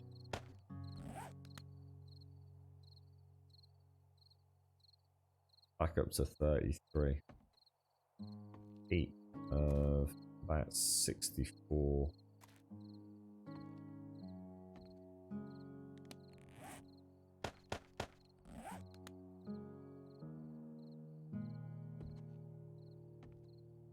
I mean, it's great that they've thought about it, but it's just not worth the risk, is it? Because if you get hit, you have lost. Maybe with the ghillie, it's a shame, isn't it? I mean, why have the helmet? It's just such a sack of shit having the helmet as the. I mean, the whole point is you could just add some shit to the military helmet, right? You should be able to convert existing stuff to ghillie suit, and then you'd have the best of both worlds. That's kind of, that's shit. All right, I'm just gonna say it. That's freaking shit. It is modifiable with single slots. They need to rethink that. I know it would be a lot of work, but I think the whole point in the ghillie suit, you should be able to, because you've got a primary piece of armor. That alone makes the whole thing completely just redundant, really. And it's not a big enough change in stealth. I mean, let's be honest, stealth in this game is the most broken thing ever. I mean, it works. I'm not saying it doesn't work, but it's the most pointless. It's like a light switch stealth in this game. There's no they've heard you, but they're not sure. Kind of element, is it? It's like they either know you're there or they don't. The stealth is one of the systems in this game which is it's barely functional in terms of it having any sort of degree of or any spectrum of equality in terms of it, you know, the way it manifests itself in gameplay. It's nice it's there. I'm not knocking it. You know, it's great that we've got a stealth system, but that really goes to show just how utterly pointless it really is. Just wear full steel or military and just play stealthily. You know, just take it easy, take it slow, turn your red light off, use night vision goggles. There's no reason to wear that stuff, I don't think. I mean, let's just have a look what we'd lose out on. Because it only has one slot anyway, these, don't it? But I would so much rather have the cold resistance. Unless this has got really good cold resistance. No. Visibility, it's just visibility and noise. It's just not worth it. It's just not worth it, mate. Shame in a way, but pretty much what I expected, if I was to be honest, from the fun pimps with that system. I've never felt like the stealth system really had any merit to it. You wanted to go full stealth, but the problem is the game is very reluctant to allow you to do that anyway. You hit a room with something like, because of the bullet sponge nature of the irradiated zombies, the chances are you're going to wake one up. You know, that first kill isn't going to be enough to hit it, and the second that you've hit it, it knows you're there, really, doesn't it? I mean, I know there's exceptions to the rule, and we will take it out and go and test it right now with the bow, but I think we all know exactly what's going to happen. Recipes, robotic. What we'll do is we'll try and do a small POI, completely stealth with the bow. We always try the crossbow. What's the difference between the crossbow and what's one shot hit on the bow versus the crossbow? Bearing in mind I'm not spec'd though, so it's not going to be a full test of 100% stealth. What I've got? Where's all my weapons gone? Tier 6 crossbow. Let's go and have a little play. You look like cousin It had dyed his hair green. I have to say, it looks great. I mean, it actually does look cool. I'll give him that. Where's my mini bike gone? Did I leave it over there? Good morning, Ruthie. Good morning. That's what I'm thinking, Lizard. I think you've absolutely nailed it, 100%. What I would do is have... They've already got the asset, so I don't know how easy this is for them to do within their engine, but I would have it so that the ghillie suit is a mod to the BDU top, the BDU trousers. You can even make it so it can only be attached to BDU equipment and military helmets. You know, it has to be military. But anyway, that's for a discussion. But yeah, have it as a mod, and then it physically changes what that looks like. Because there are mods that change visual representation. And then what it would do, it would add -7% visibility and 5% noise reduction. Instead of having it as, I mean, to me, it's completely, utterly ridiculous that they've gone down that route. I can't honestly think of any reason why they've done that instead of what essentially we both said, mate. It just doesn't make sense. It's an example of the fun pimps doing something that I can't personally get my head around. And more importantly, for anyone that's talking about balance, to get the ghillie suit, right? I played for 500 hours once, yeah, and I never got the ghillie suit. I've already been playing for 171 hours, and I've only just got the ghillie suit. So, you know, and all it's doing is making me a little bit harder to see. And let's be honest, if I went down the route of stealth, this would be pointless anyway. You know, it's such a minor increment. So... it is really a case of just terrible balancing. I mean, you've got to find 7 sniper bolts before you unlock the ghillie suit. You know, it's already, you know, a very top-end perk made utterly pointless, really. But by the time you've got it, it serves no purpose right now, unfortunately. It really needs a rebalance. We need to start a hashtag ghillie suit movement. But it's not the first. It's a really good example of fun pimp game design. It just doesn't make sense, you know. It's you did hear a little woofy woof woof. Now we're on a server, Don Creech, but I'm being left to my own devices for the beginnings of Alpha 19. Get a real feel for the game. So, how you doing, Ruthie? How's things? How was my play of Grounded? I just off. I was getting 8 lava bugs at a time hitting your base, so I moved to the top of the baseball. I heard someone else say that, but is that like the new meta moving to the top of the baseball, is it? Is that like a pro strategy? Yeah, I really enjoyed it, mate. I honestly did. I can honestly say I had a lot of fun with it, dude.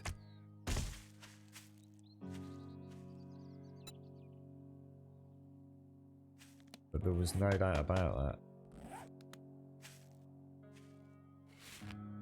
So, I mean, it's the jumps in stealth, isn't it? You know, 1 minute you're 20 and then all of a sudden you skyrocket. What the? How is that missing? Suddenly you're skyrocketed. Oh my god, there's dogs everywhere, look.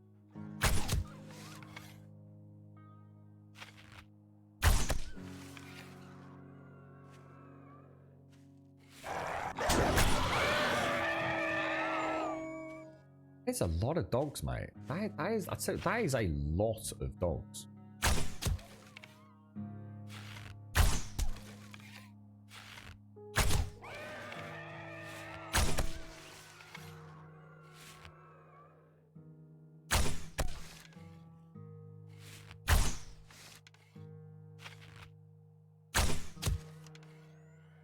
Wow, that's a lot of dogs.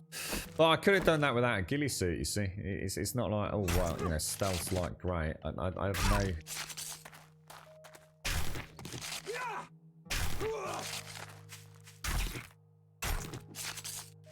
What we'll do is we'll go into a house, we'll try lobbing a stone as well. So we'll wait one up, we'll take a shot, then straight away lob a stone and just see how that all works out for us.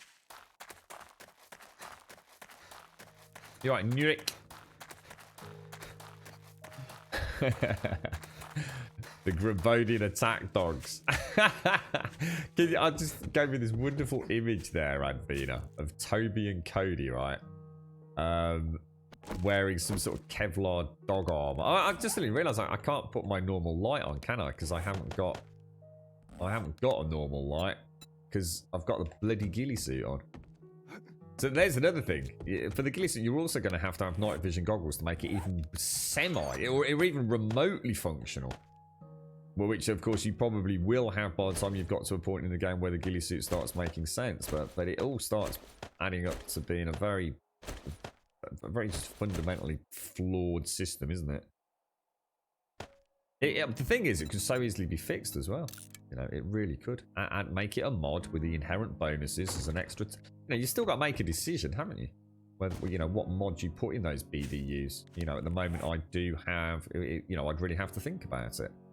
In my BDU bottoms, I do have a pocket. In my puffer coat, I do have a pocket. And I'm going to lose that heat element. I'm going to have to lose one of these. So you're already sacrificing some things for the ghillie suit.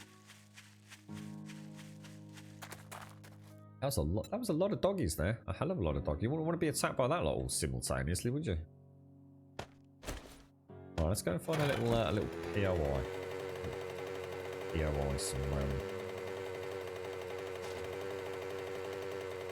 Yeah, I wouldn't add it. I wouldn't add it as a visual change. Subway. I think for balance purposes, you should have to make the choice between a pocket mod or a lighting mod or something like that. So I think you could get into the realms of making it a bit too OP at that point.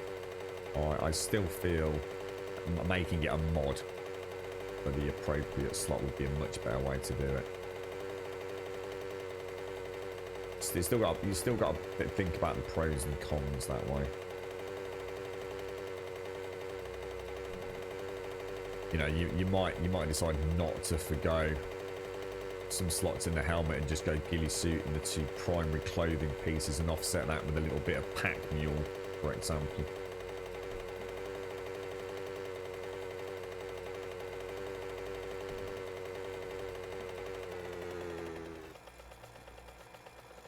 That's a bloody cougar over there. Oh my god, is that another cougar? Oh god, this cougar's bleeding everywhere, mate.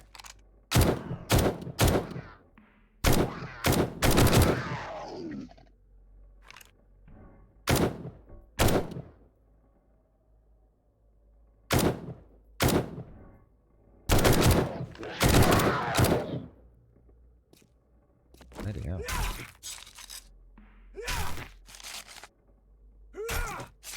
Yeah, I smelt most of my dukes, to be honest, on crit. Yeah, well, that is bouncing up and down like a yo-yo. Yeah, I try and do tier 5s, you know, at least 1 or 2 a day, just to keep, you know, that normally delivers 8,000 dukes tokens, which is enough to keep my forges happy. I think what I'm going to do is I'm going to change my loadout like that. I quite like the look of that. Yeah, I like that. That's cool. Do we risk it with a tier 5? I mean, if we're going to do it, should we? Yeah, why not? Let's go and grab a quest. Thinking about it. Let's. Where's the trader? Let's go and hit the trader. Grab a quest. Do a tier 5. A little bit stealthy if we can. We'll have to go with the bow and the crossbow. You're right then, LMG.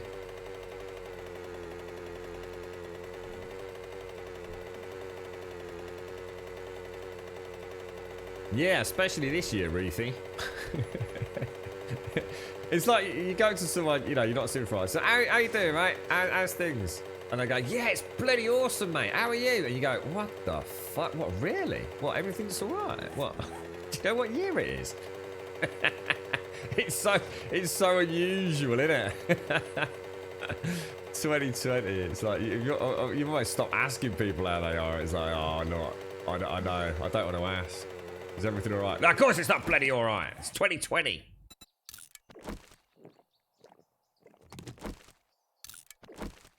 Oh, hang on. I should have gone. I'm going to the trader. Oh, sorry. Have I got enough ammo? Yeah, we should do it. My bad.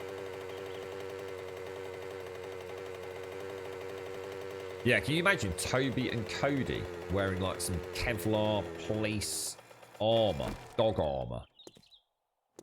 That'd be so cool. That really would. Like, I can just imagine walking them down the road like that, mate. People look at them going, shit, wonder what sort of crazy ass breed dog they are, mate. Put a muzzle on them as well to really scare people. Well, I can't say I'm not disappointed, but I really admire you, friend. Brilliant. Well, we'll do factory LG one. Just do one we know. Well, very well, and see how it goes.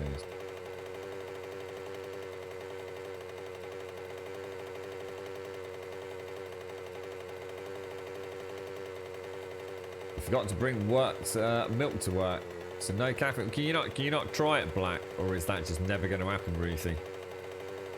So if you've got no milk, you actually will go without caffeine. I used to be like that, Ruthie.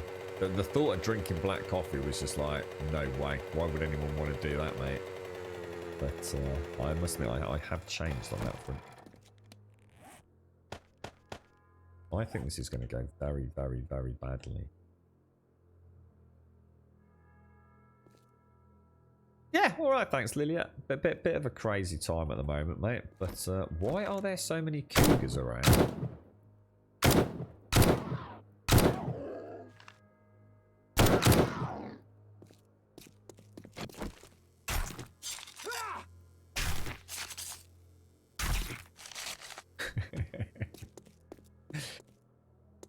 The look of genuine surprise. It's like, you're not happy that I'm happy. It's like, oh, sorry. Sorry. I just didn't believe you. You're clearly making it up. Obviously, you can't possibly be happy.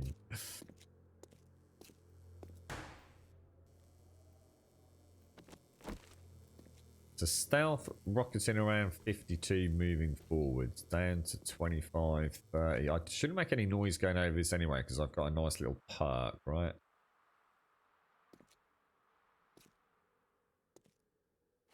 We know stealth works. We do know stealth itself does work. So, see, I'm already getting cold. Look.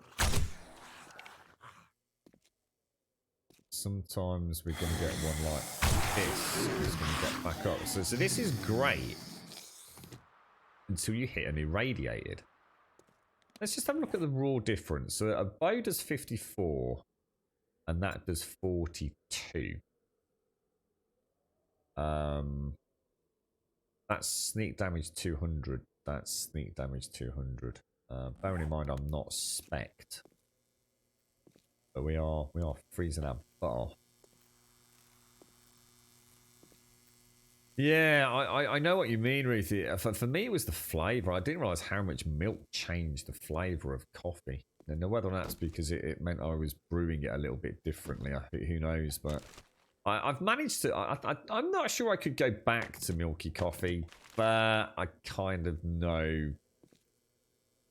If I was to go out and treat myself to a coffee... as long as they had I'd like to try one with some proper legit almond milk, not that nasty kind of pretend stuff you buy in Tesco's that's never seen an almond in its life. Yeah, but they instantly know you're here, look. So there's virtually no point, is there? Because I'm now getting hit in the face by an irradiated ghoul.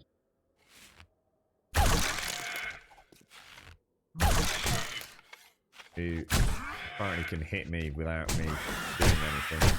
And now I've woken everything up. It's just pointless. It's just utterly pointless. It serves no reason whatsoever to exist.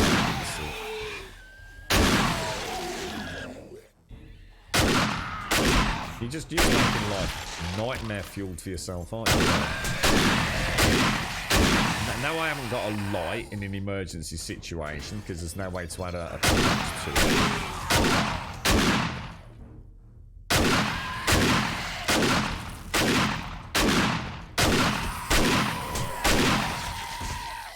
Just pointless. I'm fatigued. I've got hit because, you know, my damage resistance is... It's just broken. It's just completely pointless. Kind of gutted, really.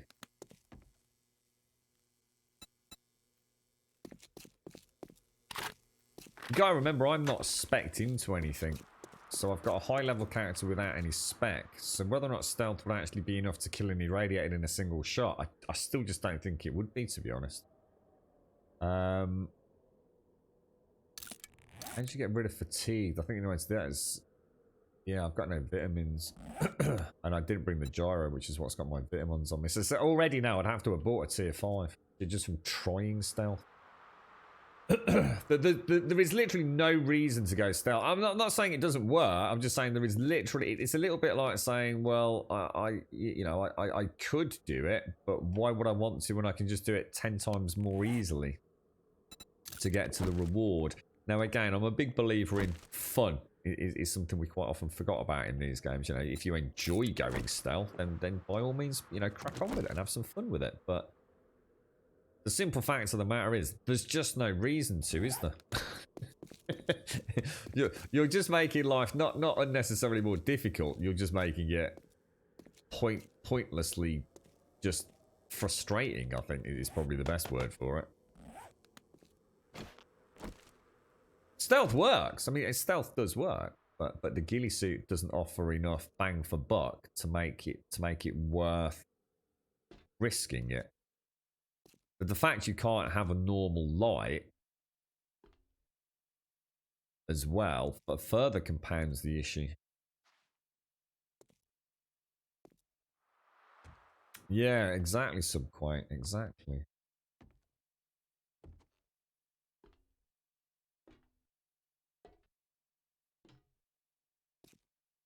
You can just see that stealth meter just bouncing up and down like a yo-yo, can't you? And quite rightly so, because we were going in and out of lighting areas. See, if they made it so we could knock lights out, and zombies would just run to the noise, perhaps, but then not know, you know, where the noise came from. Again, you could start thinking, oh, you know, that's interesting. You just repair that.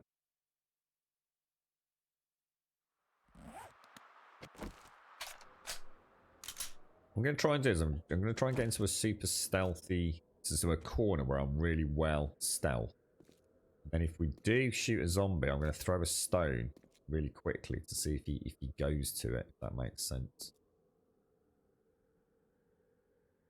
I have a feeling what's going to happen here is they're all going to wake up and I'm going to get killed. So be prepared for that.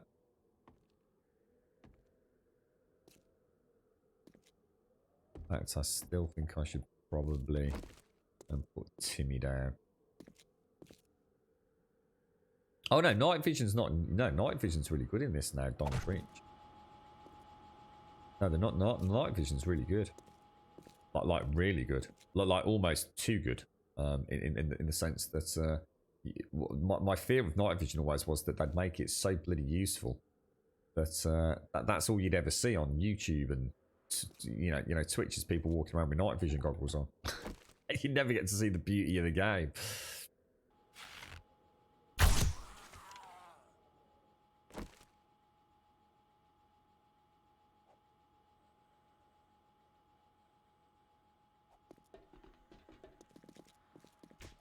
Nothing to the stone or not?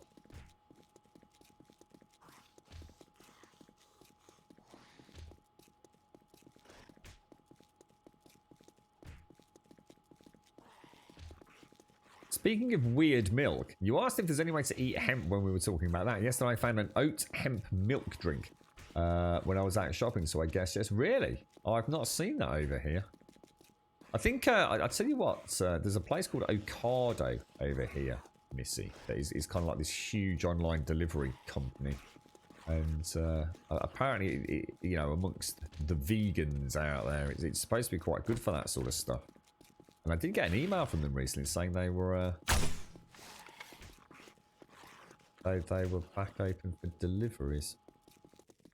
So I might have a look because I can actually buy some really cheap stuff from there. I was starting to buy some stuff for my dad over there because it just worked out so much cheaper than buying it elsewhere.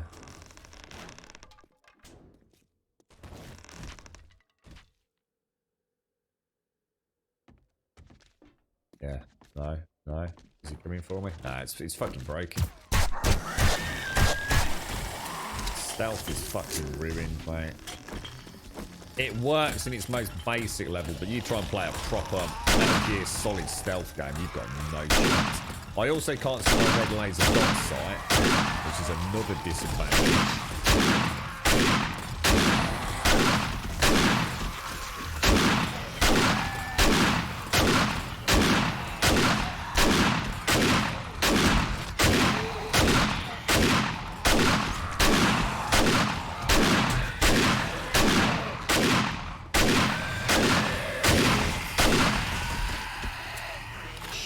Got stuck on the corner. I knew that was coming as well. I was really trying to stay in the angle for it.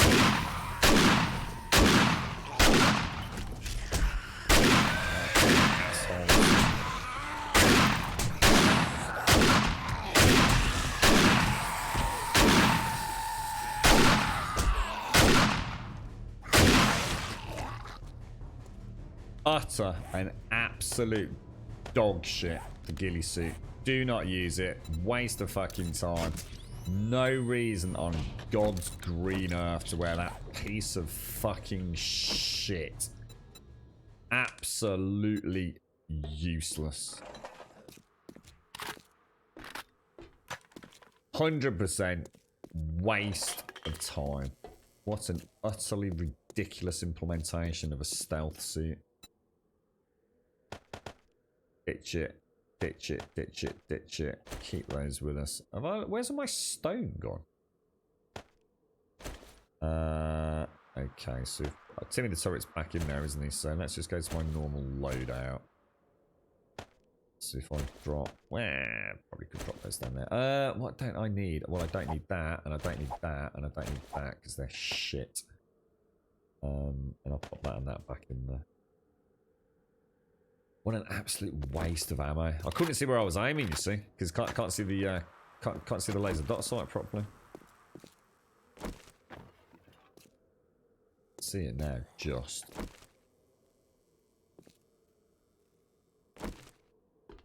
Oh, Alright, let's rampage this POI.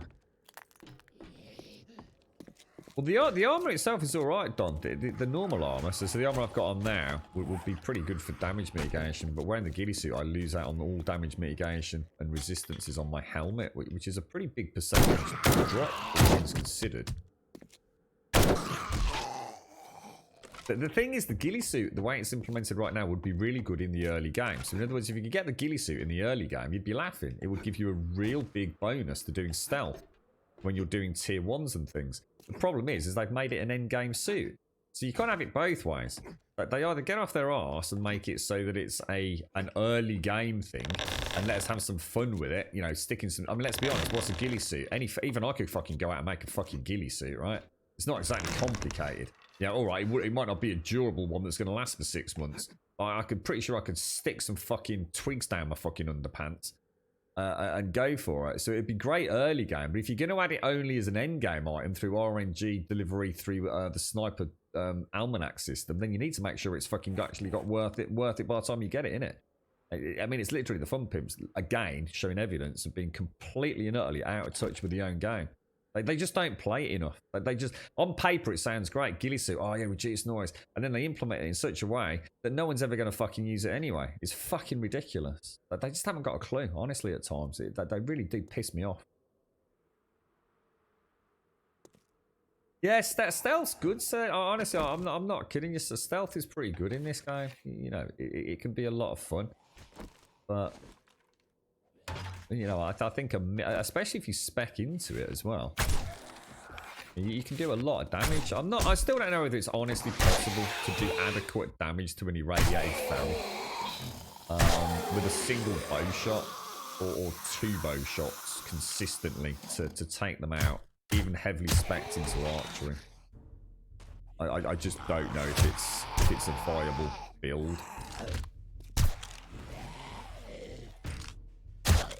But they either need to make the ghillie suit a low tier, something you use early on to help you just get a start in the game, or they make it high end, which is what they have chosen to do, and make it worthwhile using. Otherwise, you've added something to the game for no reason.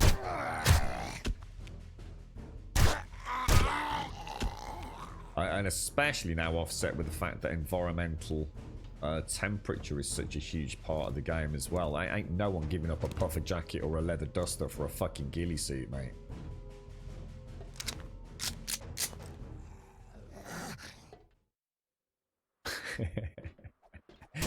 I bet you use tweakers. Chocolate covered sticks, don't you, Serdy?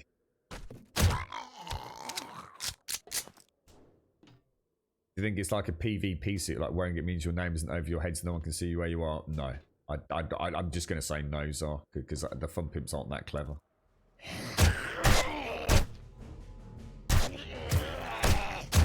So, as much as I'd love to say, oh, that maybe I missed the point, I just don't believe it for a minute.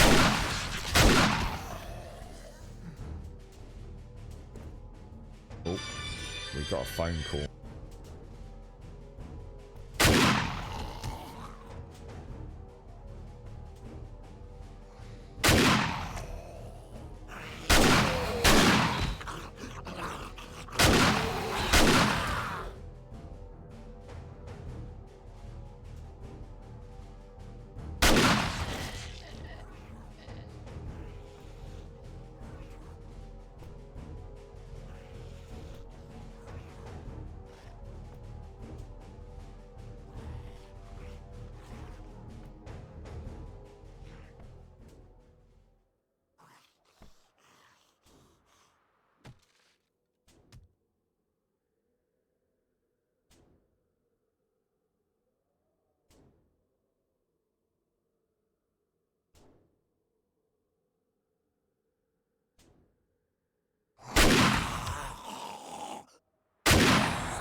Right, sorry about that, folks. That was quite a serious conversation there. Okay, let's crack on. I've got this fatigue thing that you have all the time, Sadie. Look. I think I've had... Is this the second time I've had it in 171 days? I think it is. I think it's only the second time. Because you said you got this quite a lot, didn't you?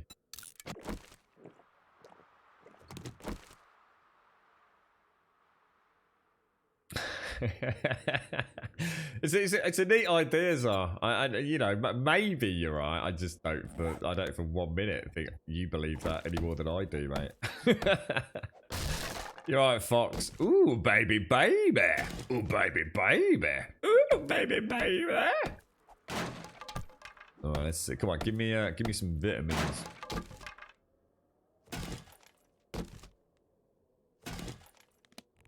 Yeah. Jeez. See, I guess to summarize, you know, from a more constructive feedback point of view, what because of the implementation at the minute, what we've got is we've got an enhancement to the stealth system, which makes sense. It does work. I am more stealthy.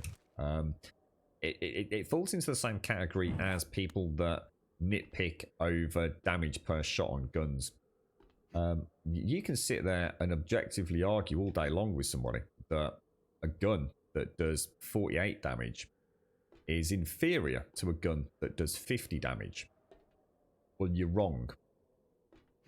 You are objectively wrong, because you are not taking into account the fact that that doesn't provide any difference to kill time.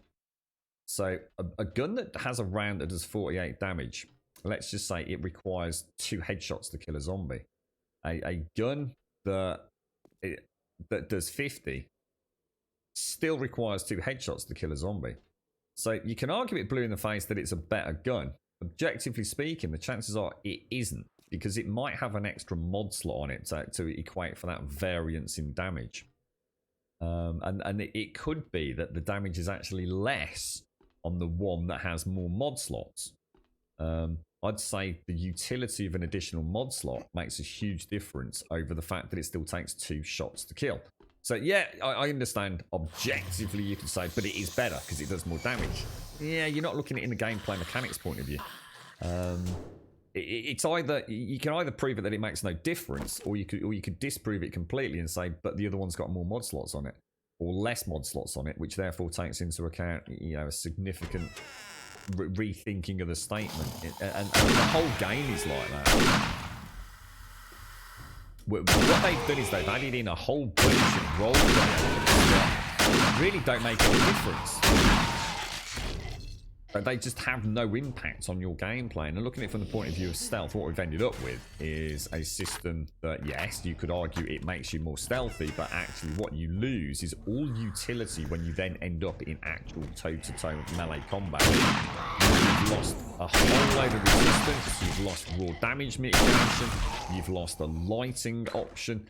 And that's just the tip of the iceberg, you know, and that's where I think this dev team in particular are shown to not have adequate experience of playing their own game at times.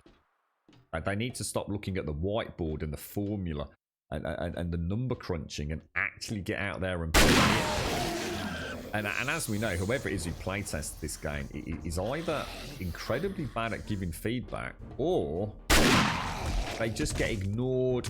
Or get ignored because we're aware of it, we're working on it.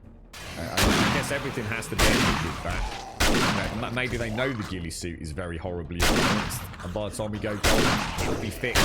But right now, it's not a priority. So, you know, it's not about like saying, oh, they're idiots. But I still think sometimes you'd be better off saying, well, don't add the ghillie suit in there. You just get rid of it until there's a purpose for having it. Or tell us that we know that it's not, you know, working quite how you want it to. Otherwise, it just leads to a lot of lack of faith in game design, doesn't it? It's like I said about the original aim down sights of this thing, which was completely broken. But by all means, keep it in the game so people can have some fun with it. But include it in the patch notes. Just say, look, we've added an auto shotgun, but we're also aware that the aim down sights is completely broken.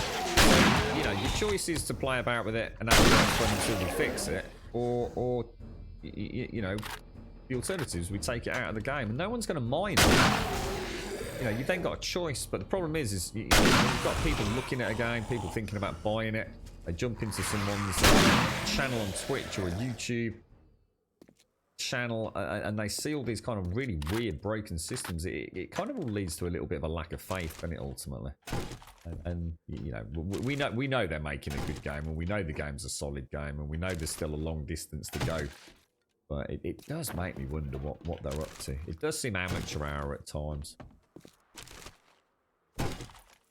But it won't affect anything. We'll still be here playing it, enjoying it, won't we?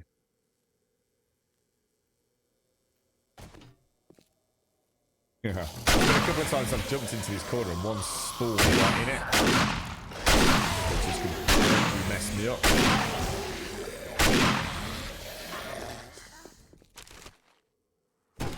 The auto shotgun's a beast on Creech. It really is. It's an absolute... although I honestly, I would add a little comment to that. I'd say the auto shotgun is an absolute beast as long as it's got a red laser dot sight on it. I wouldn't be so confident with it if it didn't have the laser dot sight, if I was to be honest. I know Sadie, and I've actually just in Pugwash say it, I know Sadie prefers the pump action. I personally have, I just don't know why anyone would prefer to have the pump. Oh my god, I've got no repair kits. And I just put the duct tape away. Oh no. I don't think I'm going to get through this one, you know. I think we might have a death in here at some point. I'm fatigued. I'm infected. I do not have my glorious shotty available.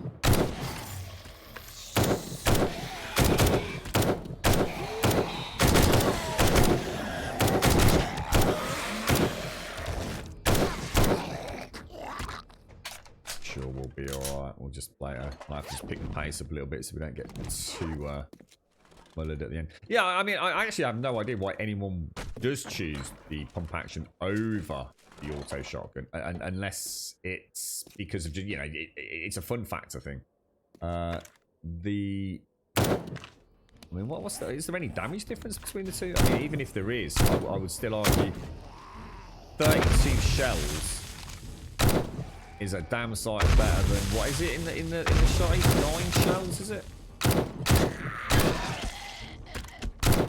So I suppose it depends on what difficulty set you're playing at and what game stage you're at as well. Because unless you've got an overwhelmingly high percentage of irradiated ferals, you do not know how fast that auto shotgun can chew through a room full of 6 or 7 of those. With a pump action shotgun, you'd be dead because you wouldn't be able to reload it in time to finish them off or keep them stun locked. So I don't know at what point people that prefer the pump action are playing, or even what their builds are, which might be taking or having an impact on that.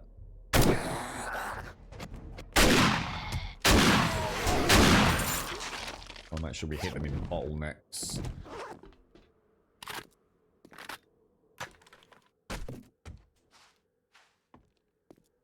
Just do with some vitamins or even a pill, couldn't we?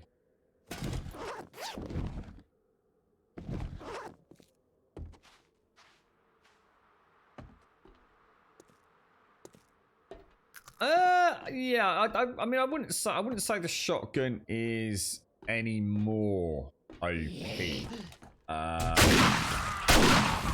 But well, I don't know. I mean, the thing is, this thing probably doesn't normally headshot on one shot, you see. I still say the auto shotgun's significantly better. One, because it is a headshot kill, whereas this thing tends not to be, and certainly not against the irradiateds, whereas this thing just causes so much brute raw damage in close confines, as a shotgun should be. But the ammo is just so much easier to make for it as well. So the shotgun takes precedence for me these days. She's far more effective in tier 5s, which is what I tend to quest in, than a sniper. Or sorry, what's it called? A tactical assault rifle. And the ammo is way cheaper. And of course, this also has that beautiful And ultimately that means less reloads, you know, in a confined room. Whereas I might have to reload this mid fight because it's taking me more rounds. Because it's got 42 versus 34. Look, there's only an 8-round difference. This can cause almost twice the damage, you know. And again, we're not talking about raw damage in numbers. We're talking about whether or not it takes 1 shot or 2 shots to kill. That's the point. Yeah, you said, I think you remember, you like the ADS, because the ADS in this is terrible. But I'd never use ADS with a shotgun anyway. Ever. Because you've still got that variable scatter, haven't you? With this, I go where that red dot is, which you can't see at the minute. Wherever that red dot is where the, you know, the 99% of the damage is going.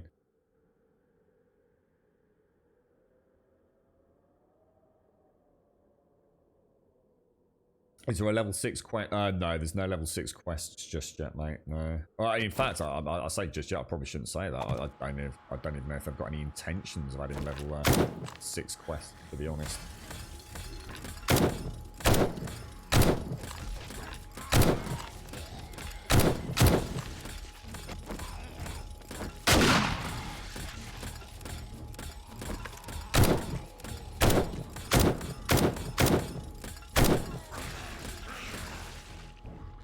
Work to me. Really nice clearance there, boy. Really nice clearance. I think with a good assault shotgun and a good tactical assault rifle, you have the best of both worlds, to be honest.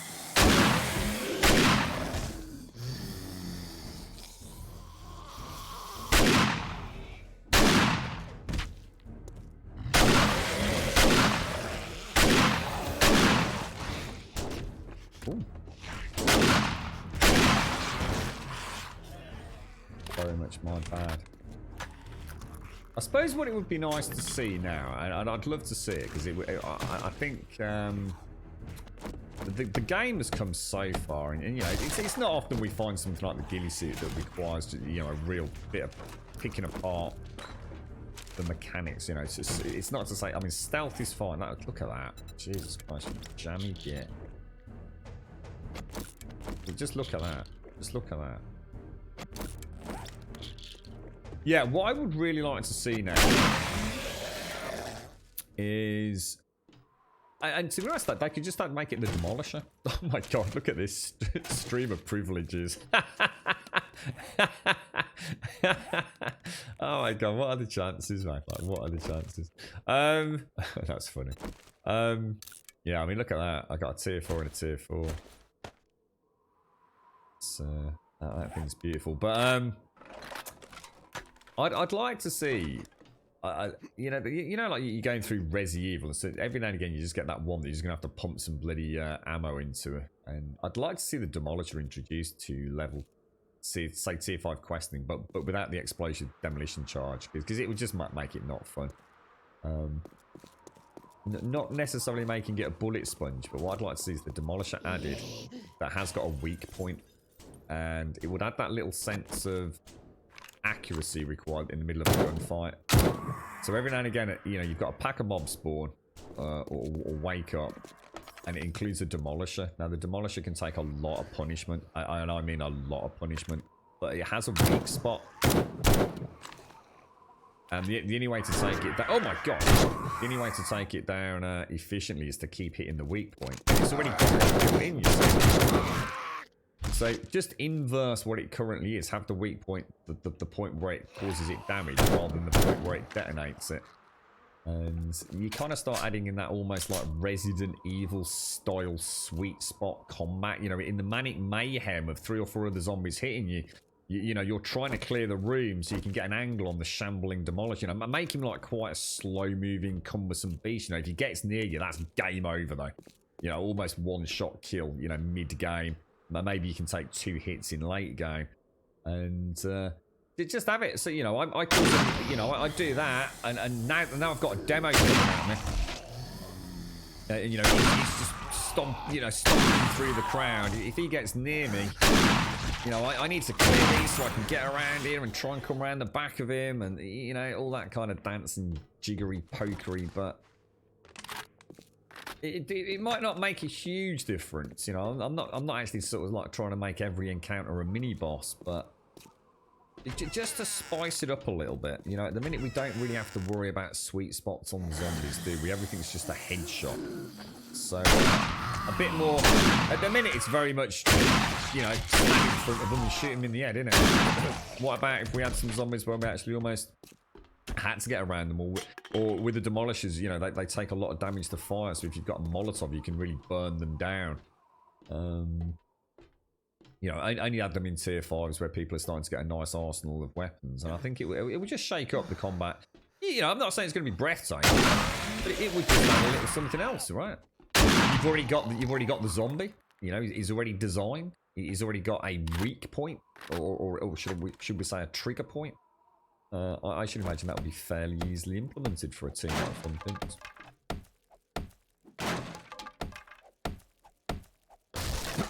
Excuse me.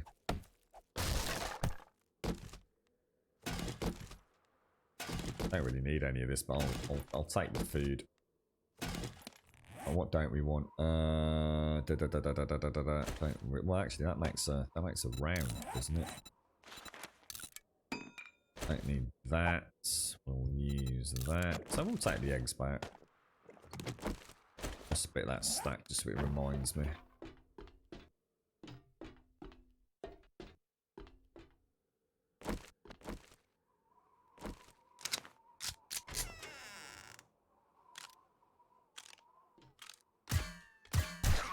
Can't believe I missed that one.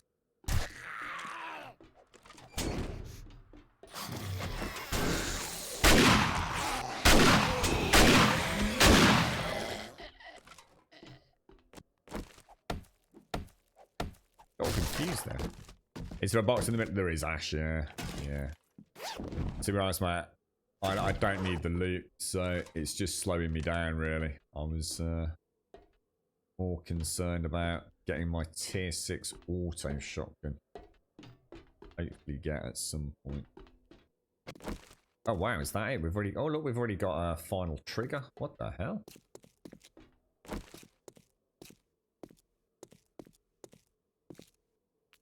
I like having the range of the auto shotgun combined with... Oh, I can't repair Tim with the turret.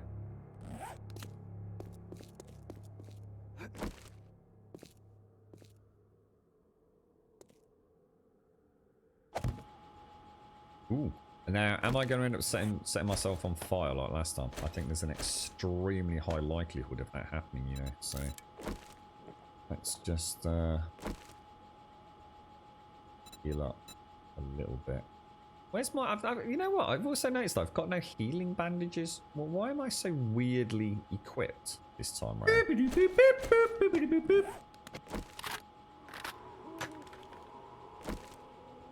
Don Creech, thank you very, very much for the sub, mate. Thank you. And Starburst Monster, thank you for the follow. Wine Punchy, thank you for the host. Don Creech, thank you very, very, very much for the sub. Thank you kindly, bro. You're describing the heavy gunner from a game called Warface. Really? I have to say, it's nothing revolutionary, is it, Missy? It's not like we're trying to come up with something. See, what I try to think of is things that they can implement that they don't have. You know, as soon as somebody says, oh, what about a zombie that looks like this and does this? And straight away you're thinking that's a new zombie type. We literally haven't had a new zombie type since the birth of the game, have we? Let's be honest, right? There have been no new zombie types. Alright, that's a bit harsh going back to Alpha 5, but... You know, we've had the spider zombie, you know, the police zombie. We've had the flying zombie, hornet, vulture, call it what you will. It's been through a few iterations. And we've got the, you know, a bunch of other zombies that just look different. You know, we can't suddenly expect them to... They have huge issues with adding new entities and textures to the game. You know, they really are pushing the limits at the moment. Hopefully, you know, with some optimizations and some tightening up of code, that they'll be able to get some other stuff in before the game goes gold. But they've already got a demolition dude, so add him, use him for other reasons. You know, it's not going to be impossible to add a demolitioner who's a bit of a shambler with a lot of hit points, but if you hit him in the right spot, he's taking a lot of damage. It ain't rocket science, is it? And it would be enough just to shake combat up when you see one. You know, make it a little bit more exciting. It's I don't know. Maybe they've got plans to. Bandages in the top. Were they really? No, they're normal bandages. Oh, there they are. Sorry. It's alright. They're here. It's because I normally have them the other way around. I couldn't see the healing bandages, dude. Yeah, thank you. Yeah, that's it, Missy. You know, a mini-boss in the sense that it's just something to attack. So something else to try and get around. And like I said, encourage us. You know, maybe he's, you know, it's not just about hitting the weak spot for people that are a bit worried about that. You know, oh God, I can't aim for shit. You know, make him particularly vulnerable to fire or hand grenades, explosive damage. So there's other ways to take him out if you want to. But if he gets close, you've now got a real problem. You know, it's all about that thing in melee combat is going to bust you up. So it means rather than... So sometimes playing the game, you feel like a turret, don't you? You know, you've gone kind of Quake style, and you're little more than a turret shooting at things. If you're melee, you know, you sort of swing, step back a bit, swing, step back a bit, swing, step back a bit, you know, all that kind of jazz. Or by having something like that, it might make you start trying to play a little bit differently, because you've got to get an angle on the sweet spot, or you've got to get some distance to throw a Molotov in. You know, I'm not saying it's going to be easy, but it also isn't having to like completely get, you know, an entire artistic team, a skeletal animation team, and a whole bunch of coders to implement something that probably could be pigeonholed in some way. Grace, you mean basically a deliberately stretched, no additional polygon warthog that's been given an irradiated texture and inflated hit points? Oh, you mean that mini boss? What we'll do is we'll just stretch it, make it irradiated, give it some extra hit points, and call it a boss. Yeah.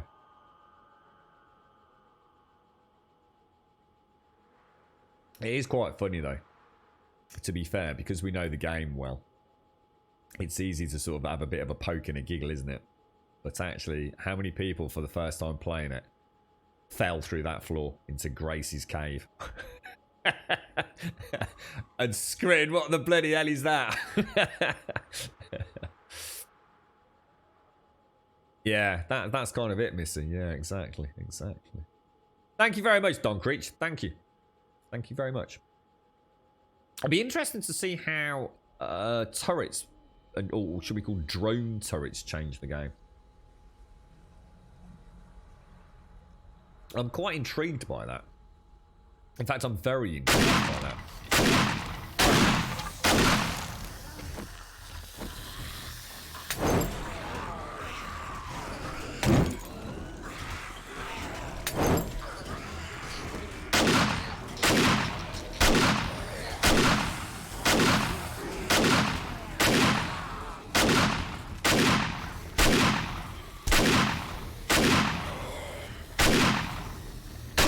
I don't think there's any reason to throw multiple mollies, but I thought I'd give it a go and just see what actually happens.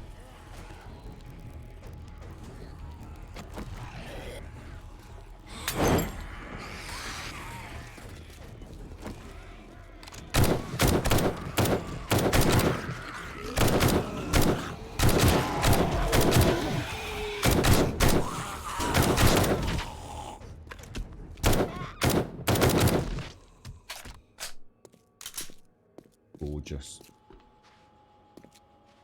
And this time, that's my new tactic now, because I hate them falling through the floor and then you're rolling around the bottom. So I always wait. It looks like the trigger is, once they breach that, they immediately move off. So I think one Molotov to start.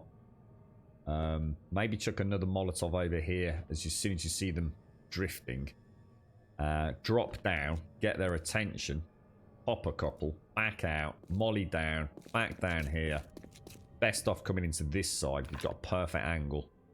And then if the shit hits the fan, you've got a nice steady reload as you come around the corner. Turn, finish them off. Textbook, mate. Bloody textbook. Yeah, I didn't think it did, Epic. Yeah, they're either on fire or they're not, right? I wasn't sure if like maybe there was like a little burst of flash damage. To be honest, there'd be no way to tell even testing like that, would there? But I'm pretty sure you know, as you've said, Epic, my gut instinct already was that, you know, it's either an on or off dot, isn't it? They don't even seem to be particularly perturbed by it, I've noticed. I sometimes wondered if maybe Molotovs would act in a way like spikes, for example, so they would actively be discouraged from going through an area on fire versus an area that isn't. I don't think they do they? They don't have any concept of fire. Or at least that's the way it feels. I don't know if you've ever tested it at Epic. I mean, it's easily enough tested, isn't it? We could just lob a... Also, they're right down at the bottom.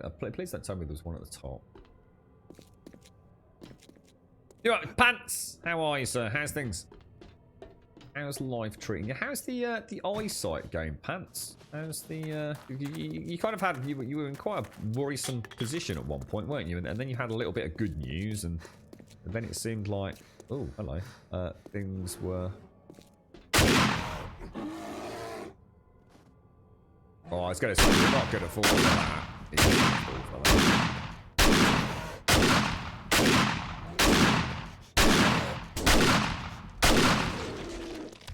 Bears just don't care, do they? The bear that doesn't care. I'll tell you what, I don't actually need that. I don't need that. I certainly don't need that. Well, go on, I like to collect them. I don't need that. So I might as well take the meat, because that's not a zombie bear, is it?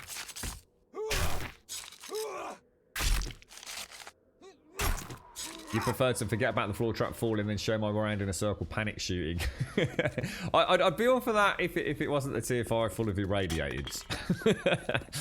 But bearing in mind I haven't spent any skill points, my damage mitigation is not what I'd like it to be. I've come precariously close on so many occasions on this playthrough. Just purely from underestimating the amount of damage those zombies can do. I got a couple stuck up in the ceiling here.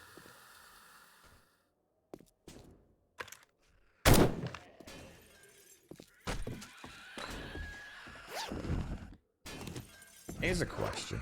What about if I'm not going to get a chance to do it, am I? If you... Does that burn in through the door?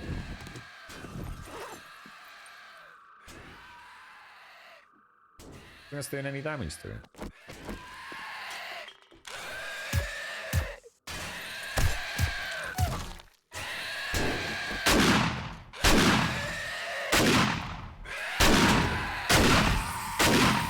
God, I hate spider zombies. They're so annoyingly boring.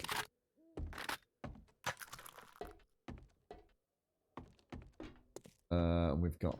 I don't know, is it probably quicker to hack through the wall? I don't even know where that is. It's like literally seconds away. Gonna wake them up, am I? I think that would do more damage than the, Oh, God. Seriously?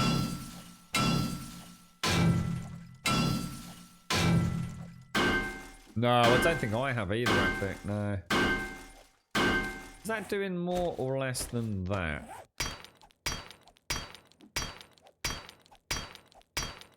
I think this is still quicker. I think it's more rapid. So the eyes are still okay, still eye drops. Finally got an appointment with a specialist. Sadly, it's in 6 weeks though. As to my personal state, I'm finally able to sit down at your PC again. I kept crashing on this old potato, which turns out isn't a potato. It's still decent. I formatted my drive, reinstalled Windows, and the crashes still happened. Tried to fix it and effed up my petition table. PC couldn't even boot. Finally managed to fix that. PC crashes occasionally still, but it's less. My God, mate. Sounds like you've had a bad time of it, bro. Back in the office, aren't they, look? God damn it. I definitely went to the office, didn't I? It seems, I don't know whether this is because we've carried over an existing save game file, but it's almost like once I hit that saturation point and then the trigger of X number of zombies left, that the game just... Does anyone know what the radius blast damage for a grenade is? I'm thinking of having a run through the next one. Sort of like proper Call of Duty-esque with a stack of hand grenades. And although that could be dangerous, let's be honest. The contact hand grenades. Sorry, no. Is it called sticky or no? They're impact, aren't they? So impact grenades detonate as soon as they touch something, floor or zombie, right? For some reason I was thinking they were sticky, but they're not, are they? Right, I still need to find the bloody supplies, but at least we know they're on this level somewhere, so... Saving for a new one, are you? What have you actually got, Pants? What's your current spec, mate? Sounds like you know your way around a computer, so... What are we gonna ditch? I don't need leather, do I?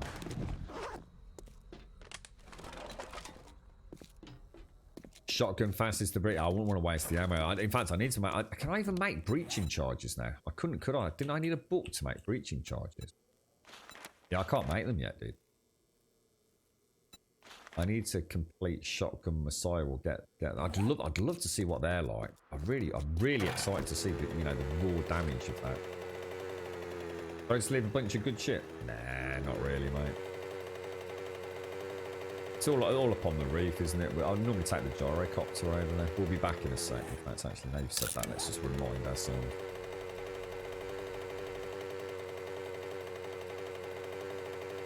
I brought the bike. I normally do the gyro farboard. Oh, sorry, parboard. Sorry, mate. I do apologise.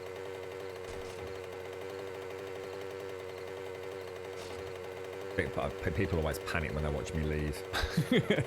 The problem is that sometimes I'm so eager to leave, I leave without finishing the quest once I've killed all the zombies. What we'll do is we'll ditch what we've got, and then hopefully I won't need to unpack again. I don't use the auger, mate. The auger is the most overrated thing in the game. It's been proven time and time again. I think that the auger is one of those things that people just assume is brilliant, and it really isn't.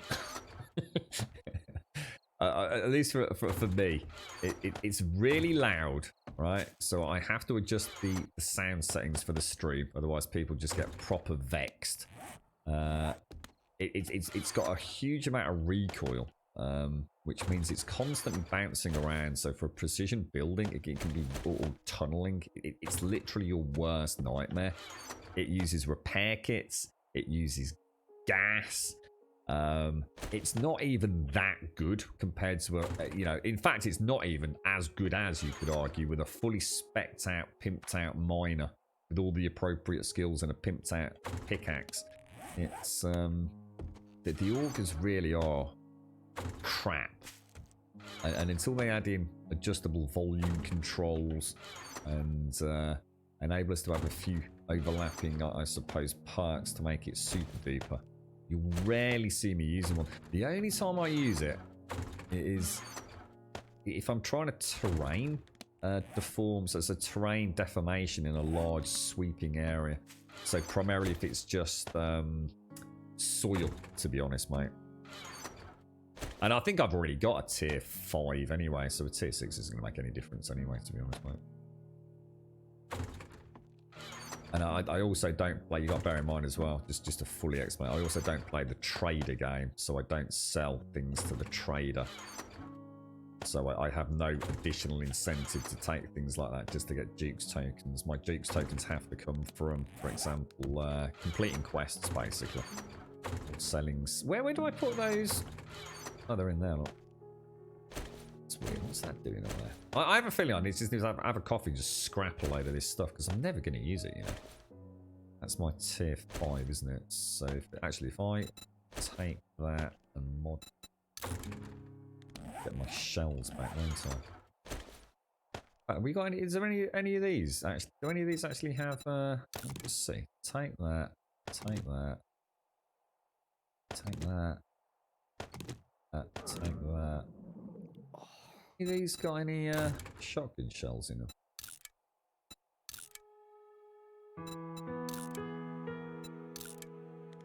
Look like it, doesn't it? Oh, I have now got finally an upgrade on my glorious Desert Vulture. For my first Desert Vulture in like, I dread to think how many hours. Bring that down there. I need to make some more shotty shells, then I'll spit that over. So if I take the red tea from there, What am I missing here, guys? Oh, 7.62 rounds. So if we take that, and there, throw those back in. Right, let's have a look at this desert vulture. Let's get some food down us. What we got? Doesn't matter though. At this point in the game, brother, I can mine without losing stamina. That's what I'm saying. Please don't think I'm saying that, you know, you shouldn't use the auger. I'm just saying at this point in the game, it serves no purpose for me. It's more harm than good for me. I don't run out of stamina mining anyway. And that's without points in sexual Tyrannosaurus or -69. So it literally just makes no difference. And I'm not short of food. So there's just no point. There's just no point. And like I said, the inconvenience of fanning about changing sound settings every time I turn it on, or more importantly, me having to listen to it, let alone you having to listen to it. What else are we going to stick on there for the vulture? What do you think would be a nice little extra? We could put a silencer on it. Seems a bit silly. You even put a silence on the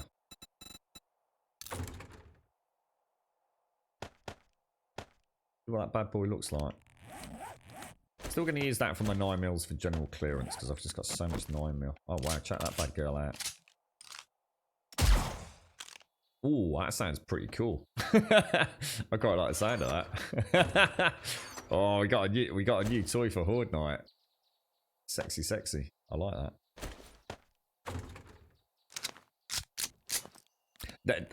Everything in this box is free, mate. I'm trying to keep the high-end stuff in there. Yeah, there's a free box for people to help themselves to. Same with all this stuff in here, look, mate. It's open house on the server for goodies, mate. This is kind of like just my overflow box, really.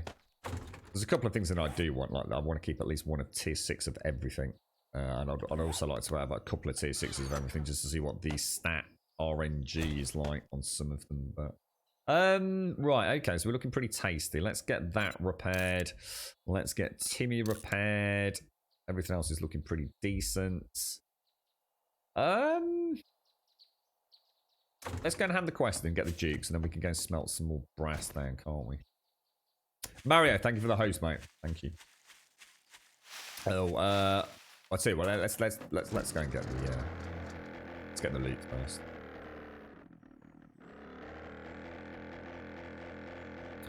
Well, that's it, Sadie. Yeah, it's like I said, I'm not saying you shouldn't use it. I'm just trying to explain why you'll never see me use it bar a little bit of shit. I need to knock a mountain down. So it's your motherboard that's so it's an i7 4770 which is 6 years old. Well, it's still a good chip though, 4770, right? 1050 Ti and 16 gig of DDR3. It's a pretty decent rig then, Pants. Pretty decent. It sounds. I've just noticed you were saying that it was your Mobo, right? Yeah, I know. It's heartbreaking, isn't it? Now you're gonna have to get a new Mobo, new CPU, means DDR4, and it's like a whole new build, then, isn't it? It's frustrating, Pants.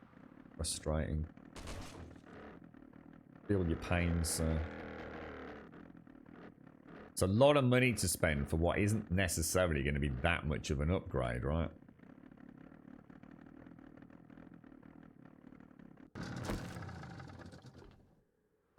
Yeah, I mean, it's interesting. I mean, there's another thing which I often don't mention because my own personal experience that hasn't actually validated that. But that just could be because of just how long. I've never seen zombies appear because of my auger, you see. I mean, I did a huge amount of terrain deformation over near that build, and not once did I see a wandering horde. And yet, I know I have seen wandering hordes. And yet, other people at the beginning of Alpha 19 in particular were saying, like, you've only got to look at an auger. and the heat map goes through the roof. I think the thing is, I don't know.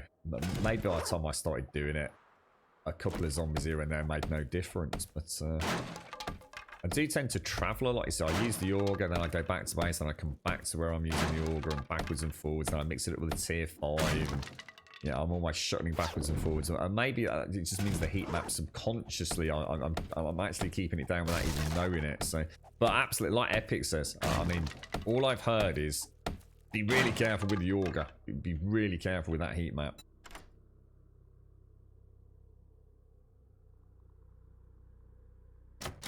Not really, Pants. No. I mean, I might have had a bit more activity from using the Auger, but to be honest, Wandering Horde seems so rare. But the thing is, it's like I said, because I'm so rarely in one spot. I mean, we have seen them. I mean, I'm not saying I've not had Wandering Hordes, but you know, I do move around a lot. You know, my most important focus on the game, early game, is not weapons. It's mobility. You know, if I have mobility with a mini bike, everything's better. I can travel faster, I can travel more efficiently, you know, obviously with increased inventory space. I can manage my food better, I can hunt better, I can do everything better. So you've got to bear in mind, I'm highly mobile from, you know, the beginning weeks of the game, and on top of that, I've also never been someone to place loads of torches or candles down unless absolutely necessary. I never keep my forge running for more than 20 to 30 minutes at a time in the early game, and very rarely more than 60 minutes. Oh my god, I pressed the wrong button there. Jesus, I actually literally pressed the wrong button. I didn't realize how fast he was going to go down there then. Yeah, you know, even now I only put it in for 60 minutes normally. You know, I guess because I've just played the game so much, I am always monitoring that heat level without knowing that I'm monitoring it, if that makes sense. How's the Horde base? Yeah, I'll do a little flyover, mate. Looking alright now.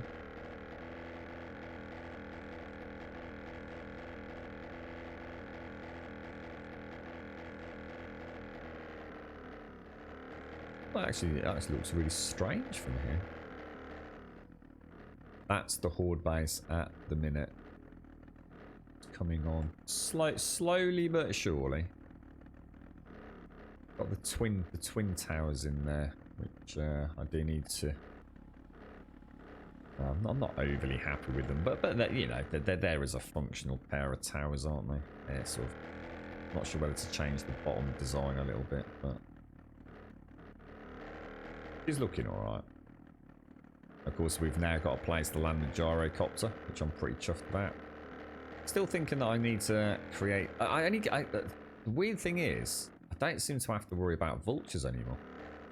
It's like I just get like 1 or 2 vultures on Horde night. It's almost like if you build a roof over it and you put enough concrete between you and the Horde, the game goes, there's just no point in spawning vultures in. So at present,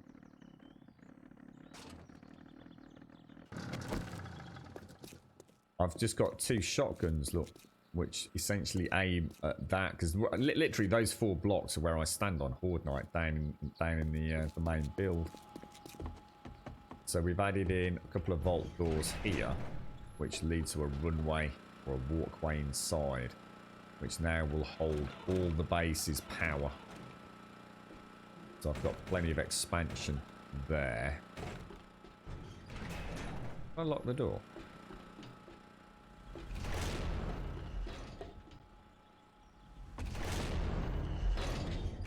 We're about to start building the Shades Oasis underground farm as well, so that's going to come online. So that's the power conduit, and we've got the main Horde build here.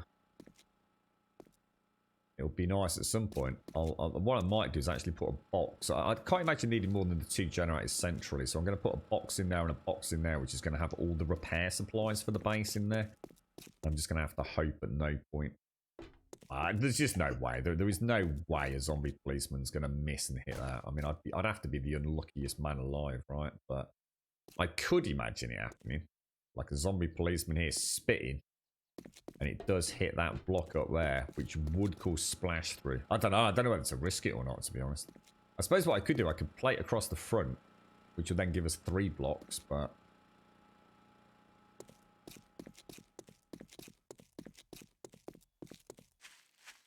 who knows, mate? Who knows? She's a bit of a weird one, to be honest. She's a very strange base at the minute. She needs a lick of paintwork is what she needs.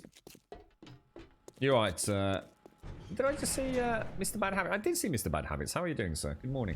You know what I just got a whiff of, and I can't even remember the last time I ate it. Scampi and chips. I can almost smell like the salt and the vinegar. Isn't that weird?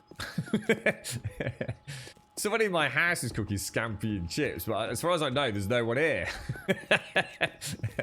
How bizarre. My nan used to cook a scampi and chips. Can always smell the salt and vinegar on the chips along with the sort of scampi, the breaded scampi smell. It's really strange. I'm having a stroke. The gyrocopter's still a death trap? The gyrocopter's never been a death trap, mate? What do you mean? Do you mean as in how does it fly? Or do you mean as in, like... I'm not sure what you mean, dude. Yeah, a phantom smell. It was always a special treat if Nan was looking after us, if Mum and Dad couldn't get home. Sort of, well, she quite often used to look after us, actually, but especially if Mum and Dad were coming back super late from work. My Nan used to go up to the local supermarket on the way before picking us up. She used to get a packet of frozen scampi and a packet of frozen chips. She used to cook a scampi and chips. It was like just the greatest thing ever. It's like, oh my god. I got just the thing for what's cooking with I have no interest in it. Are you telling me, right, from a tier 5 quest, you're giving me a tier 4 steel club or a tier 4 mining helmet? That is like the worst loot. You know what? I'm so disgusted by that. You can have it back, mate. That literally keep it, you absolute tight butthole knob. Right, here we go.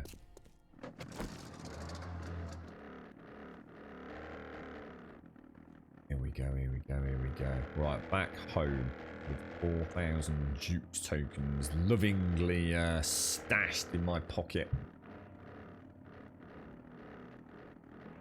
Yeah, it's weird, isn't it, Fox? Yeah. Perfume's another one, isn't it? Always, there's a certain perfume that is so overpoweringly sort of memorable for me. A bit annoying, actually. Right, so let's have a quick look what is actually on the gyro. What are we doing on here? This needs to come out. We obviously didn't do a particularly good job of emptying it, did we? Blunderbuss ammo, couldn't give a toss about. Potato I'll keep. We'll drink that. We'll drink that. Tier 6. No reason to have tier 5 steel boots. Don't need that. Get rid of the beer. Don't need those. Take that. There we go. Right, so that's that back up and running, isn't it? Is there anything else I need to... God, there's loads of stuff to take off.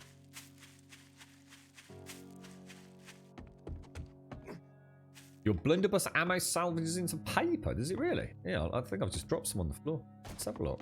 That's obviously not working as intended, is it? What am I going to drop? Drop those. There we go. Scrap. Oh, it does as well. Nice one, dude. I didn't know that. Yeah, that can't be right. I'd be very surprised if that's right. That should be lead at best, shouldn't it, really? I think someone might have made an oopsie there. Well noticed though, Pants, because obviously paper's quite... I mean, as it happens, paper isn't that important because we found a POI that gives you infinite amount of paper. And because it's a questable POI, it's it quite literally is an infinite amount of paper. I've not had to make paper the entire server, have I? That was a nice find, that. A little bit of thinking outside the box. Why are all these in here? That's not right, sir. Something was looking a bit off there. Got tier 5. Oi! At last! Now, the only thing is I would lose a mod. I'm going to be honest. I think I'll lose that. So let's...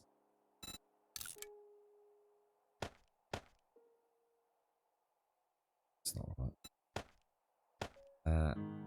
I think is the best Best option. So we're now full military gear, which is kind of what I always like to aim for. I still think it's one of the best balanced sets of armor for endgame if you're not specced into anything, which I'm not. How many skill points do we actually have? Is anyone 55 at the minute? Modify, take that out. Don't need you.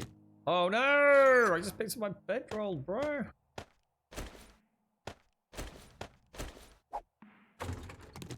Are you playing Ravenhurst at all, Sadie? I think Jack said he was going to release the current or work in progress version. I don't know if Wookie knows anything if he's out there. I know Jax was sort of like he kind of just said nothing was going to happen, didn't he? That it was kind of like on hold. How short he was in chat yesterday. Was it? Yes, she was. I think we had an update. Or was it the day before? So I don't know if they've released like that kind of work in progress version, Sadie, because I know you've always liked that one, haven't you?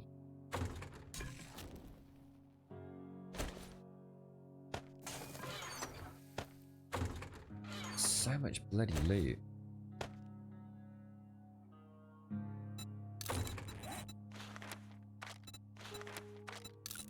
Wonder if there's any news on the turrets now that we've mentioned them a couple of times today. I wonder if they're, you know, has anyone heard anything about the drone turrets? It made me laugh because I remember we were sitting here and I'd found out the turrets went in, and there was like loads of people in chat saying, "Oh yeah, it's just like a really quick fix. That, you know, they're aware of it. That they'll be in like in a couple of patches." And I remember thinking at the time, like, that don't sound like the Fun Pimps. That doesn't sound like the Fun Pimps at all, mate. Oh yeah, we know what it is.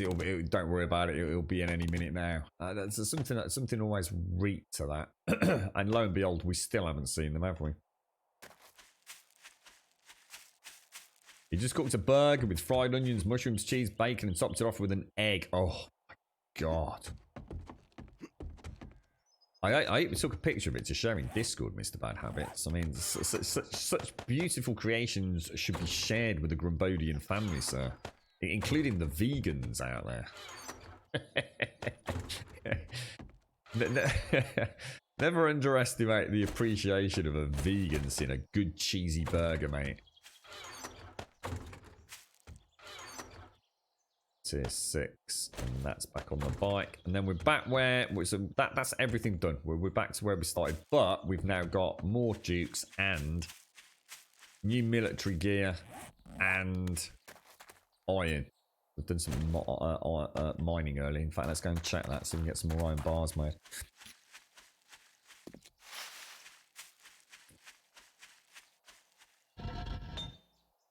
48 at the moment, so let's split that down to another 60 minutes, give or take. And iron bars. Bars. How many can we make? Another 66. I better go and get some more iron then, aren't I? Because we're not staying on top of that. We're actually smelting it faster than... Jesus, yeah, there's no iron in there at all. Wow. It didn't last like I could imagine. Was that a special little treat, was it? Sounds gorgeous, mate.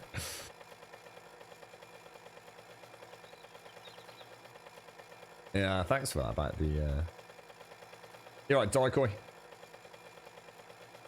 Bacon is overrated. Really? You're not a fan? I think for me, I think bacon over the years transformed into something that was an extra rather than the primary ingredients are, if I was to be honest. It's very, very rare I would have a bacon sandwich, for example. Very, very rare. But I would have, for example, a bacon and sausage and egg sandwich or something like that. Or I would have a burger and I would have some bacon on it. So it was more of an additional extra than a, oh my god, it's bacon, you know? I would never have, like, I don't know, bacon and beans on a plate. The bacon was always the bonus to the sausages, if I was to be honest. So now you say that, to try I think I've always been a little bit like, I mean, bacon's great, but it has to be with something, really. My dad quite often used to make just like bacon sandwiches, and later in life I used to make I used to make a bacon sandwich but with toast. Where's all the iron? Do you reckon that? I reckon this is gone. I reckon that's the end of that iron mine. I could get more, but I think I'll get rid of it. So yeah, I used to lightly toast some bread, and then I'd put, you know, probably 4 rashers of bacon on it in a crisscross. Put a bit of HP sauce on it, and cut it in half. So I did used to enjoy that, but if I could turn it into a bacon and sausage and everything else, all the merrier, really. Kumquat! How you doing, Kumquat and family? Nice to see you all. Riv Cannibal, Pineapple Killer, Mikoi, Cerise Mania is a name, look. MCN Man, Kung Fu Mario, Jimmy Neutron. I love that name. Bad Nerd Cooking, Kumquat, how are you doing, me old mucker? How's things going, Kumquat? Thanks for the raid, mate. Nice to see you. Adarius, how are you doing? Gulliver, Van Guilty, who totally boffed it, we'd like to point out. Nice try, Van. What went wrong, mate? Where did it all go wrong, bro? There's always one in the Kumquat, eh? Always one. There's Kumquat at the front of the battalion, the horde of Kumquats. There's Van Guilty. Falls flat on his spear, look. God, blimey. Can't get a staff, can you, Kumquat?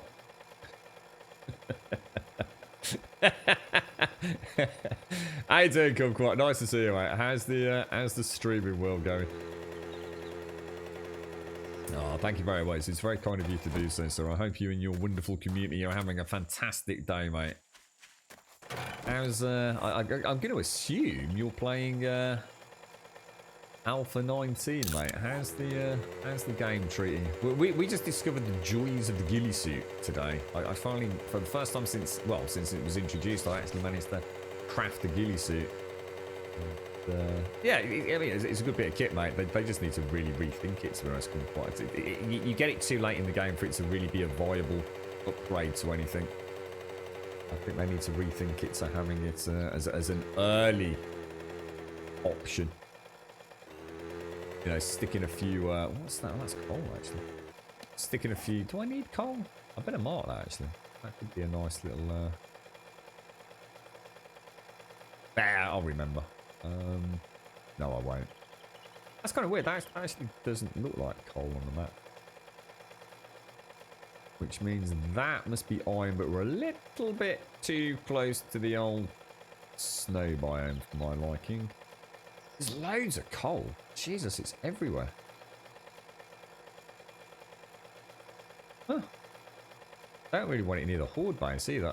Let me rethink this. Let's go and get some... This looks like a nice zone. There's some right there, look. Let's go and get that because it's near the nitrate mine as well. You're right, bad. Doing good. Just wanted to... Oh, sorry. I've already got that far. My chat's bounced. You're right, Daily Stinker. How are you? How you doing, Adarius? How's things you're in? Do you play Alpha 19? We just finished up day 59, survived to day 56 order doing level 5 quests. Yeah, I love the tier 5s, mate. We've got a nice mix on this server, Kumquat. I think the only thing we don't have... We've got the Dishong skyscraper, but I don't have the pharmaceutical one, which I haven't seen for a long time, to be honest. Mine are all Shotgun Messiah. What do we have? We've got the apartment block, the Shotgun Messiah, Shamway Foods, and the Dishong. I just really hope we get more tier 5s, to be honest, Kumquat. I think they've done a reasonable job of trying to balance out the tier 4-5 transition. It always felt like tier 4s were a real tier 4, but the tier 5s were, in essence, in terms of escalation, were more like a tier 7, to be honest. I mean, what I'm saying, I guess, is I could do without tier 5s You know, if they're that complicated for them to add or that time consuming, and just adding some, you know, turn the current tier 5s into a tier 7 and have some 4s, 5s, and 6s. You know, if it helps them get content out a little bit quicker.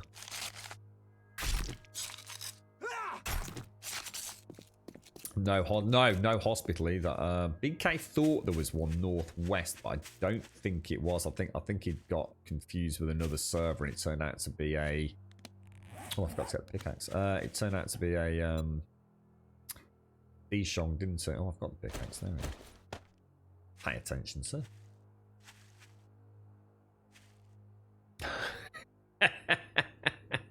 Were you visualising that a little bit like me as well, Daikoi? I like it. You're right, bad nerd. I wish we could force it to have all the tool builds. Well, I think you can. If you use nitrogen, have you ever heard of something called nitrogen, bad nerd? It's basically an RWG mixer, and you can, if you want to, you can just have a world full of particular POIs and nothing but desert if you want, mate. I've never used it. I mean, I have to say I've never used it, so take it with a bit of a pinch of salt. But I think it's specifically designed exactly for that.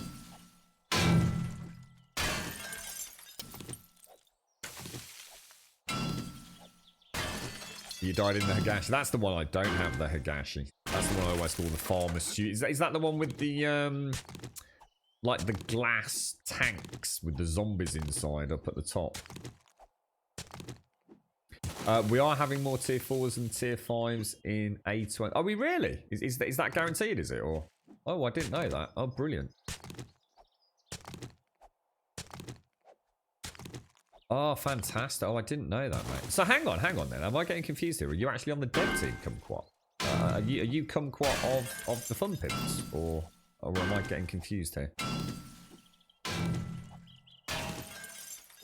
You playing Ghost of Tsushima, Daikoi? I think I just need to go back one, don't I? You're right, con artist. The old sleep pattern playing Mario with you. I might as well go and get the shovel. I never really bother normally, do I? But grab that down there. Okay. Let's have a little diggy. You'd be surprised about the name Kumquat, mate. There used to be someone in our guild called Kumquat in World of Warcraft, and that was back in the early days. So, I think you'd be surprised though if people think Kumquat's a really freaking cool name, mate. It's amazing how many grumbles there are out there as well, mate. All sorts of dodgy imposters, man. You are Kumquat. I thought you might be, man. A penny's only just dropped, actually, Kumquat. Literally just dropped. The penny has landed, sir. A little bit late, but we got there in the end. So we're blessed with one of the proper developers, not just that part-timer Gaz then. Excellent.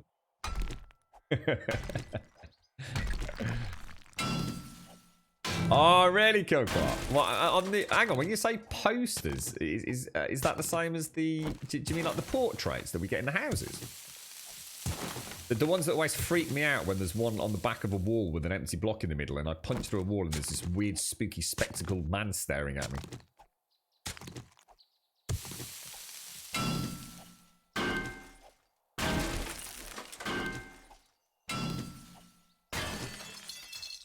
Okay, so let me just go back to that comment then. We have more tier 4s and tier 5s. So we are going. Oh, that would be so good to get a new tier 5, mate. I still think that one of the biggest mistakes that the Fun Pimps have made in recent memory, right, with regards to the Stream Team Weekend, which is a big issue, right? It's a big issue anyway. A lot of people don't like it. You know, I sit on one side of the fence regardless of my own admission to it. I think it's a wonderful thing, but I always thought that the pre-gens were somewhat cherry-picked, Kumquat, deliberately to give the best possible, you know, experience for the new alphas.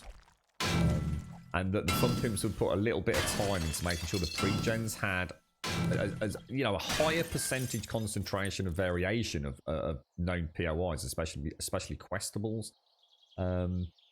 It's so important, I think, when we release a game that we have those maps that most players, you know, oh, it's RNG, but actually let's not worry about that. It's my first time playing it. Let's just go for one of these pre-generated maps, because I think people make the assumption that the pre-generated maps are a good flavour of things to come. And it would be really nice for Alpha 20 if someone on the team could actually cherry pick a couple of pre-gen maps. It's not hard to do.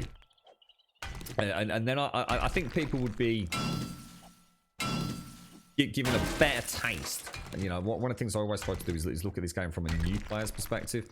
And, you know, a lot of people will only play through a game once. You know, a lot of people won't put, you know, 1,000 hours into 7 days. You know, they're going to pick it up on sale, whatever. You know, Alpha 20 comes out, pick it up, have 40, 50, 60, 100 hours of fun. And if their experience is one that's kind of like somewhat tunnel vision due to lack of POIs, which is a huge part of the game, I think sometimes you might not be getting that flavour word of mouth as good as we probably should be. So it was just something I've spoke about a lot. You know, if someone on the team, you know, when Alpha 20 comes out and the RWG mix is locked in, just to spend an afternoon, bottle of beer, and come up, you know, make some seeds up, have a look at them, and make sure those pre-gens 1, 2, and 3 that so often come with the new alphas are really good ones. You know, they don't have to be perfect. You know, we're not saying all the, you know, there's a bit of weird terrain deformation here or there. Just making sure there's a really good density to the new POIs in particular. And I think that way, the first impressions of the game would be better as well. You're right, Lizard. You've been using it, have you? Yeah, I might try it. I mean, obviously the problem is I always like to just hit an alpha and just, you know, with both feet running already and just see what happens. But, you know, especially as we get closer to gold, and if that nitrogen mix is still a thing, it would be really nice to have,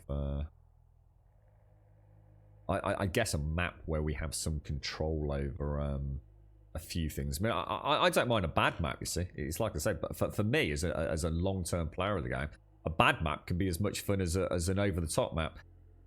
You know, if it's, you know, 90% desert, you know, I'm going to be a bit miffed. But if it's got all the POIs, I won't really care. But it's the POIs that matter. They really do.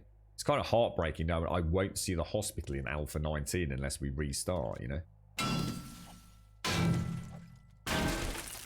Yeah, I think this time around I went for pre-gen 2 kumquat. So yeah, and I've got a nice mix. I mean, I have got, you know, I think 4 of the tier 5s, and you never know, there might be another one kicking out there.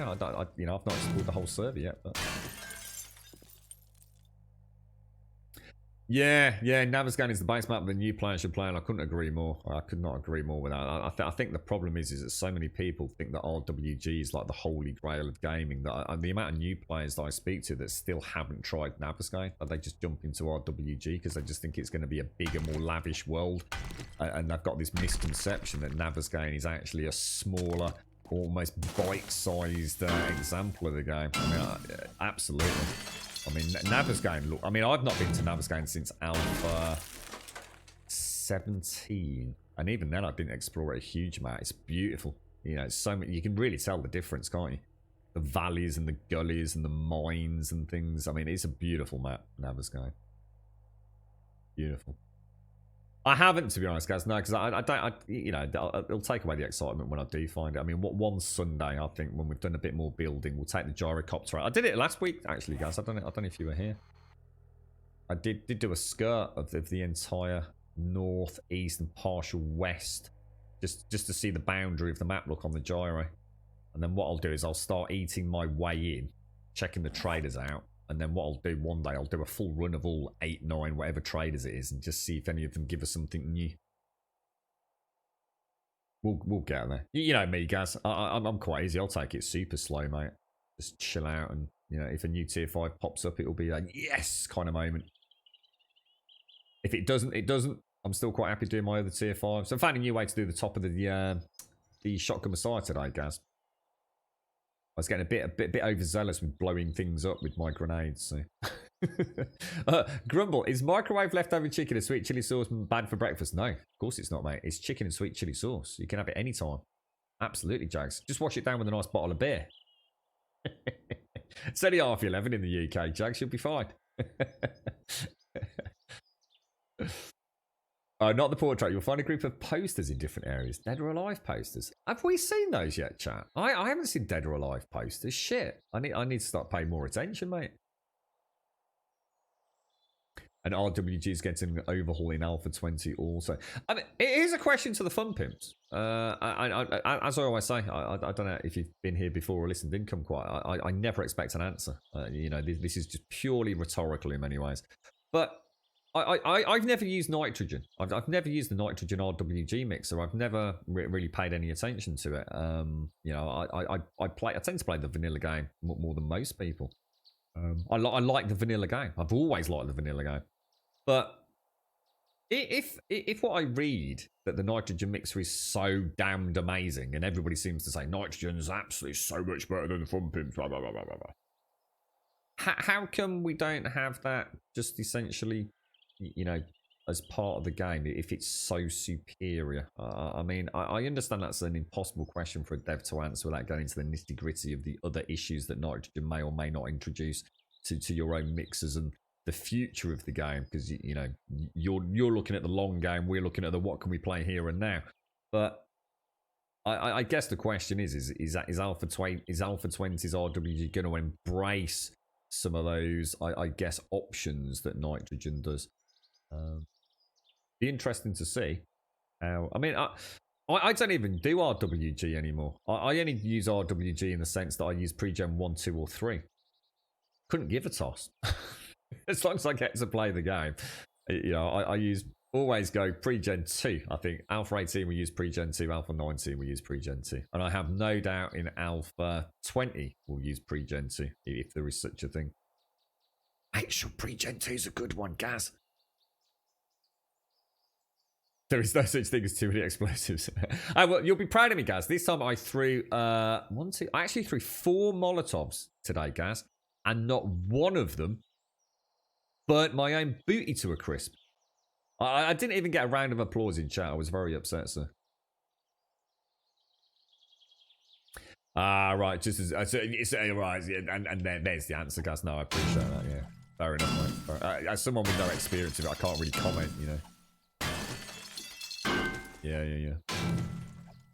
I used to use RWG all the time, but I used to just use like Grumbodia or Grumbodia 1 or Grumbodia _1 or something like that. And most of our servers have had a really good mix. It would just be nice. It would be really nice if the front pimps themselves, though, that each alpha could say, look, you don't have to play this one, but this is an RWG that isn't Naviskane, you know, so it is an RWG map, and it does have all of the new and old POIs in it, and I think a lot of folks would be really happy, because a lot of folks, you know, again, I always say this, I always look at it from the point of view of a relatively new player and not an you know, that sounds weird saying an experienced player, but an older player. Sometimes people just want something done for them. They don't want to have to go and read the forums. They don't want to have to go and download some RWG mixer called Nitrogen.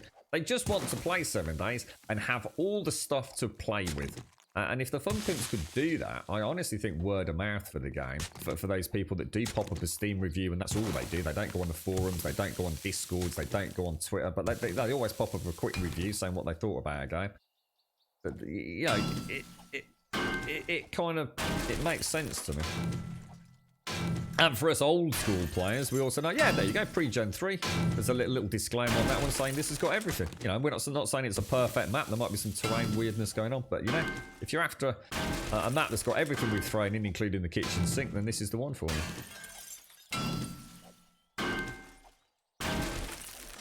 So next time, Kumquat, I use pre-Gen 1, yeah? I'll take that. I'll take you by the hand on that one. So you've heard it here today, guys. Alpha 20, when I shout out in chat, which one do you want me to go for? You all go, pre-Gen 1, pre-Gen 1, pre-Gen 1.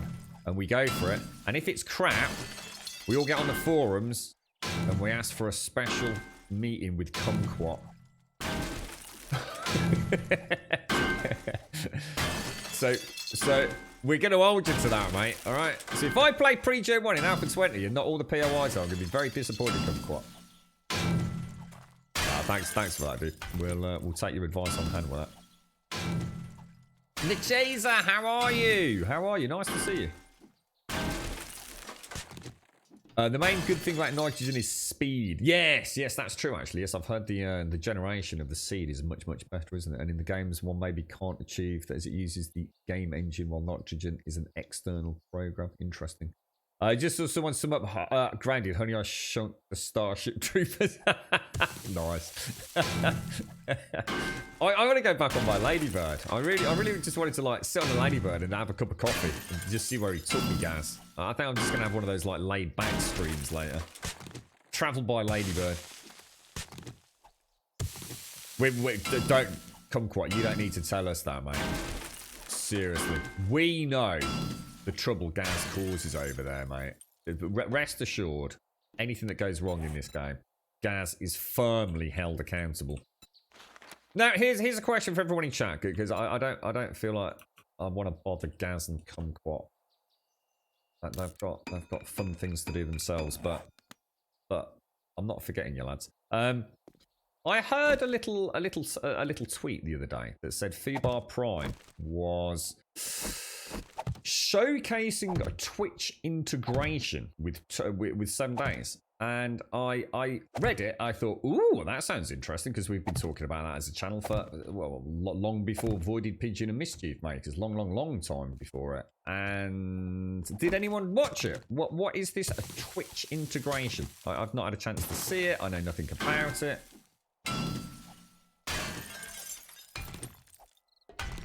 You're right, Pixie. Why didn't you load up Brandon today? Who's that? Me, Pixie. Thank you, Pixie. Thank you. Is your lyric sub run out?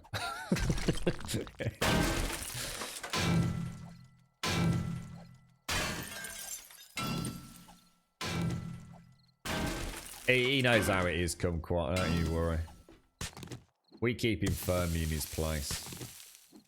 We hear you allow him to distribute biscuits in the virtual office as well. We always thought, that was a bit much for Gaz. We always thought, as the T-boy,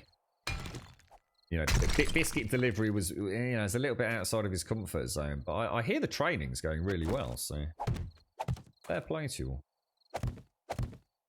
all. Nice to see a bit of on-the-job training over there, Kumquat.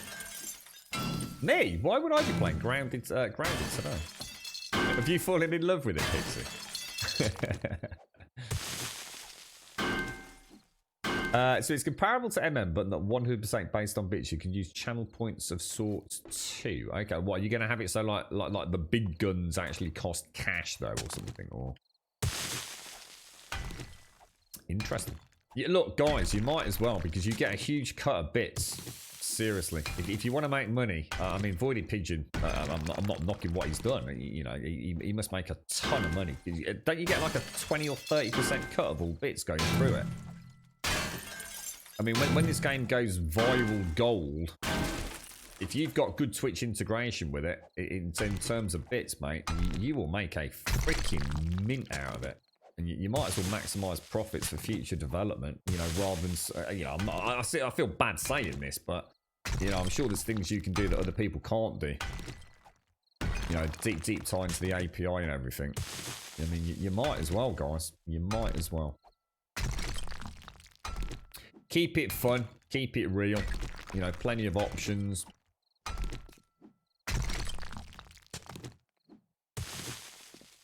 You will not make anything with it. But if you have bits, then you will do. Well, I think you're missing out on something there, mate.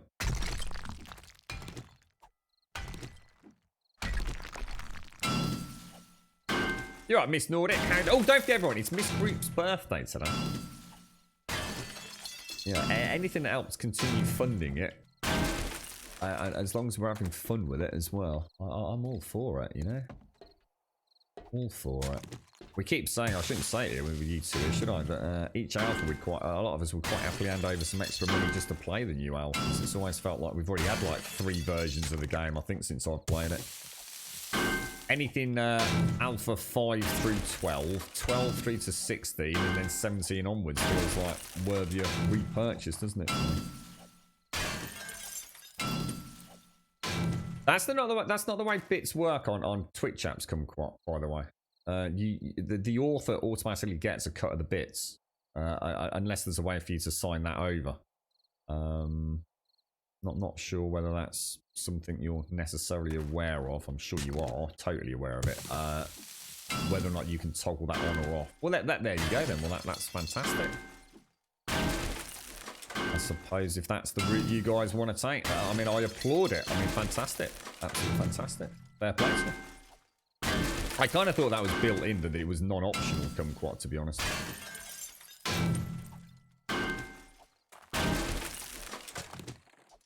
I suppose it makes sense that it's an optional within app manufactured, isn't it?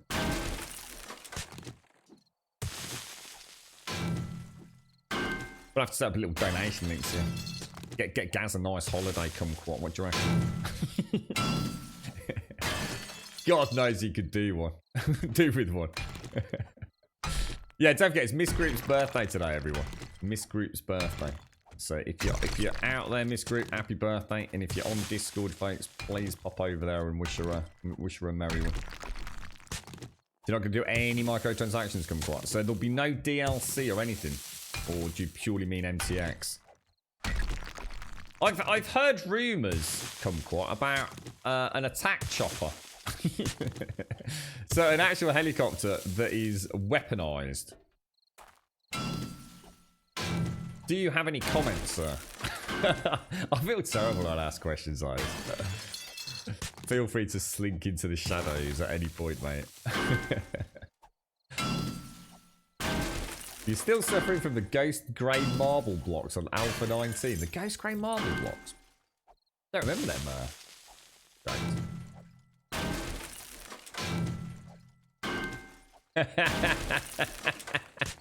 Is that all you hear, Pixie? Leg it and you're off. Oh dear. How are you getting on with multiplayer? I mean, is it working well now, Pixie? Because I know. Ooh, an unknown number.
That's one of those kind of cyclic conversations where you feel I've already gone through this 3 times now. We're just saying the same thing but in different ways. and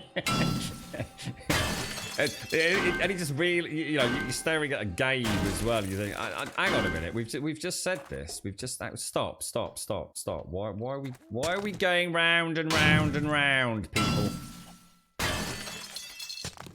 Only the attack blimp. Oh, actually, that's a bloody good point. What happened to the blimp? I remember the blimp. And what happened to anyone remember the zip line as well? What happened to the zip line? You looked at a POI and it's all messed up. Then I typed POIs in console and instant fixes them. Oh, I've got that. I think Jags. I think I've got that with a couple of hatches at my build. Yeah, I know Wookie typed up the fix. Is it just POIS? Is it POIs? Wonder why that fixes it. I wonder what that command even does. Yeah, I've got it on like hatches. Good morning, Uncle Oz. Good morning, Miss Nordic. How you doing, Miss Nordic? Danish thinker. Thank you for the host as well. Good morning, Lampard. So there's 7 tier 5. Oh yeah, we know that, Pants. Yeah. We know how many there are. Like I said, the only ones we're missing here is Skyscraper 3 and the Crackerbot, really. The hospital, I'm going to be honest, I've done the hospital that many times that I'm not too worried. I mean, technically we're missing 3, aren't we? But the hospital, the thing is, Skyscraper 3, the Higashi one, is the one that I really have very little experience with. It's one that just didn't pop up that often on a lot of my playthroughs, so I'd really like to see that one. The hospital I'm not too worried about. It would be nice to go back and do it, but it was always my favourite POI, you see. So I've done it that many times, I can quite easily go in alpha without it. But Higashi, I'd like. Crackerbot, I'm going to be honest, mate, I always thought that thing was so freaking OP anyway. It was like a one-stop shop, really. So I'm not too worried, but I'd really like to redo Higashi. You're right, James. Good morning, Uncle Oz. How are you doing? Ziplines will be in the game, and the blimp was just a joke added as a dev tool. I always wondered, right? I've got to admit, I mean, I don't, you know, whenever something pops up, I always think, yeah, whatever, anyway. To be honest, I honestly thought drones were a joke when I first saw them, to be honest. But I did wonder about the blimp. I always thought, what the is the point in that? I'm glad that's been clarified now, Kumquat. Yeah, not too bad, thanks, James. Not too bad. Big day tomorrow, so yeah. Business as usual today, James. It is Miss Group's birthday. It is. You're all playing on the Steam version now, and it seems smooth, but I didn't play the other version the lads played. What? People have... What? You've been and bought it on Steam? Holy shit, Dixie. You're a braver lassie than me. Hang on a minute. I didn't think you could play it on Steam multiplayer unless you had Xbox Live as well. Have you had to buy Xbox Live Gold or something?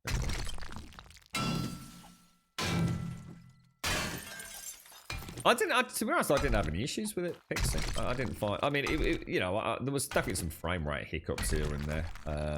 Or should I say frame stutters. I wasn't entirely sure that wasn't linked to autosave, though.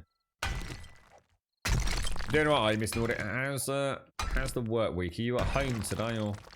Hang on a minute. I've just suddenly thought. I came here to get lead. No, iron. Why am I getting nitrate? Oh, so because McGlashan was in yesterday, so saying that to be honest, I wasn't entirely sure. I thought if you had the Steam version, you still needed Xbox Live Gold to play it multiplayer, which is what I was told. I think. So you just need an Xbox account, even if it's not linked to Live.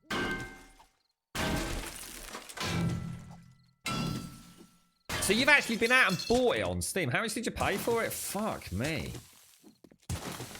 I am not doing that. I am fucking totally not doing that. No way in a million years. They can sod off.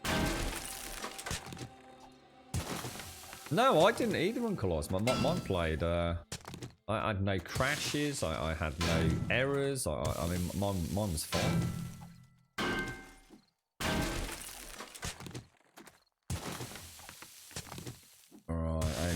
Let's get this ironing. Let's get the hell out of it. You got today off, have you, Miss Nordic? Nice, nice, nicey, nicey, nicey. Nothing spicy. And you are doing what with your day off, Miss Nordic? Are you out and about doing anything pleasant? Or is it a day of catching up on the drudgery of adulting? So is that what you've done, Joe? Have you literally been and bought the Steam version of the game, James? Just to see if it plays better or something, or...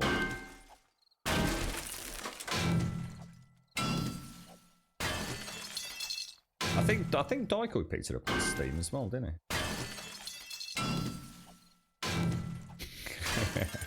I think we all need one of them days, don't we?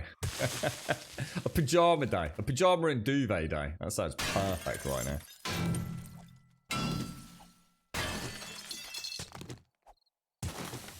You sure it wasn't like whoever was hosting, James? Because, I mean, there seems to be plenty of people that are playing the MS version without issues.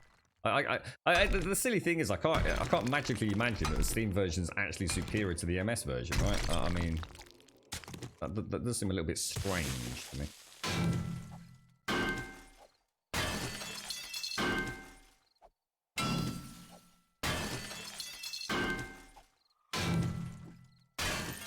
Oh, at least you've got sun, Miss Nordic. How's Vicky, James? How's she was in work earlier in the week, wasn't she? How's she getting on? You were saying you were a little bit bothered about her going a bit too gung-ho with the walking around on it, weren't you? Actually went smoother from Steam. I suppose it could have something to do with the way that Microsoft... I mean, the things, James, I didn't have any problems. I mean, it could be one of those weird things, couldn't it? Like I said, I mean, I streamed for 7 hours without so much as a hiccup. The only issues I had was it just sometimes it just felt like I'd got a little bit of a stutter, but I didn't catch the auto save notification in the screen until really far into the stream, so it might just have been that.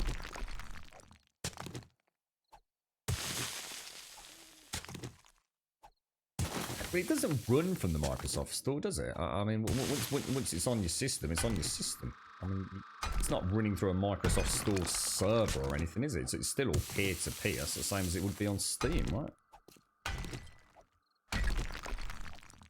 Yeah, well, he sent me that message, Daiko. He did send me that message, and I said to him I would get back to him. I booted it up earlier, and I definitely don't have that issue. So, again, it just seems like, I don't know.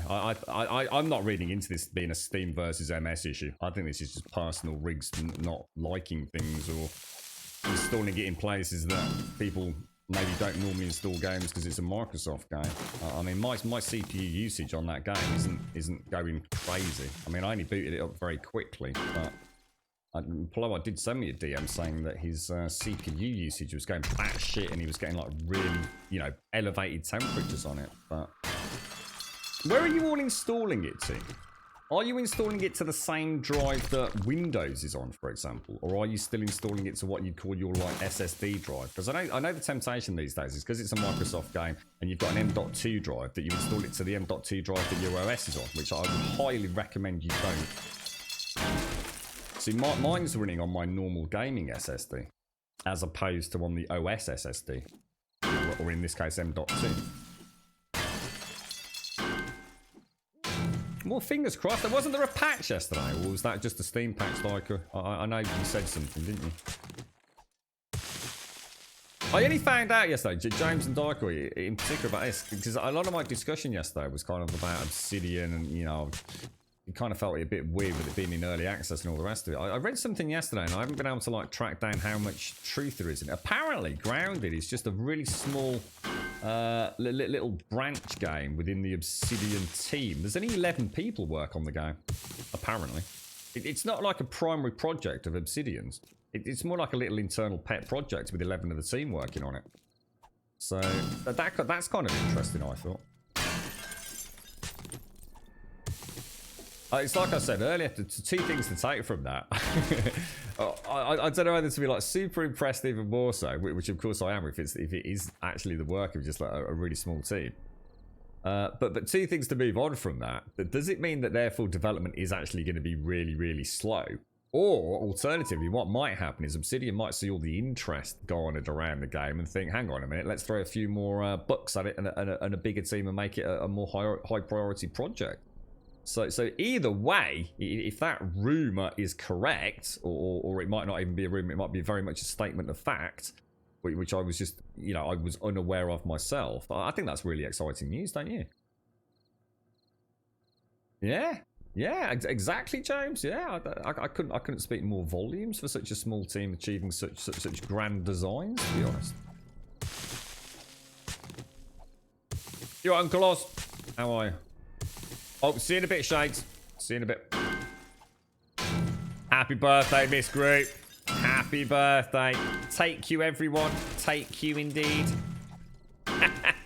She's already on the vodka. How you doing, Miss Group? Happy birthday to you, mate. Happy birthday. Let's all have a moment to celebrate Miss Group's birthday. Happy birthday, indeed. I hope you have a wonderful day, mate. A wonderful, wonderful day. What's the plans? I take it your daughter is still with you, Miss Group. So, are you off gallivanting around for a ladies' day out? Happy birthday, mate. Seriously. I truly do wish you a wonderful one. This is going to take everyone. Is he taking us all out? Ah, that's really nice of you. Where are we going? I'm just going to take... What have we got here? I've got 7,000 of that, which I'm quite happy. I'm just going to get 3,000 nitrate, just to round it off, seeing as it's a double mine. And then I think we'll leave that. Oh, can I get another? I just need a little bit more nitrate. I don't want to go down another level. Might as well take advantage of it. In fact, I need to clear my other mine, don't I, before I leave. Let me do that in a sec. I need to clear my map markers. You alright, Marriott? Happy womb evacuation day. Well, I can't see anyone ever in the right frame of mind saying that, mate. Fucking hell. But that's a bit of a Debbie Downer way of looking at it. Who wants to be thinking about blood, placenta, and torn vaginas, mate? Only a fucking man could say something like that. Imagine that the joys of childbirth and having yourself stitched up in agony, mate. Yeah, I don't think that works for me, bro.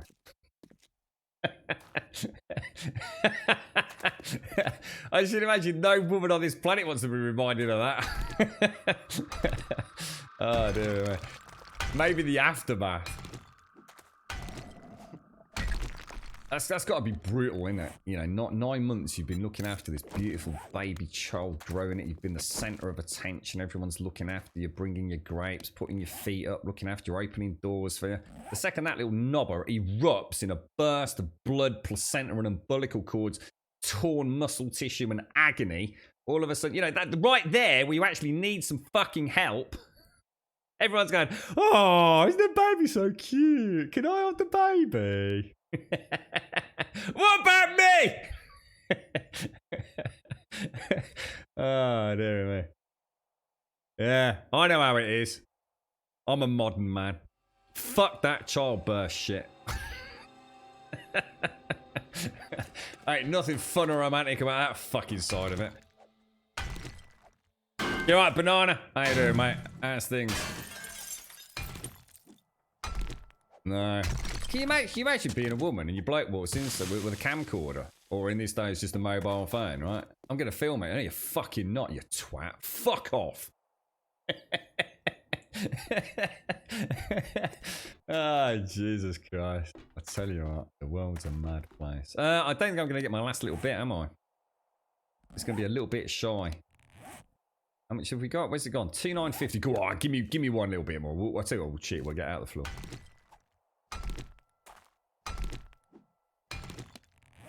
Oh, come on. Bish bash bosh. That'll do me. Right, let's get out of here. I didn't put a ladder in. There was a serious lack of planning here. Bit like childbirth. Right, let's get some ladders then. And we'll take, I don't know, let's just make 10, whatever. Yeah, I know. It's a nightmare. It really is. It's like a bloodbath down there, isn't it? Was that Tsar? Yeah, God almighty. That man. The things that man does, bro. This is what happens when you're a ginge. Whole different game, innit, eh? Different views on the world. Where's my... Oh, where's my... Oh, there it is. I'll tell you what, we'll just scrap them back.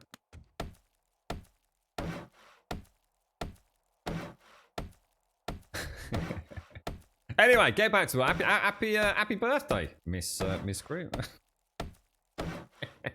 She's sitting there looking at a cake right now going, it's just nightmarish. It's just nightmarish. It's brought it all flooding back.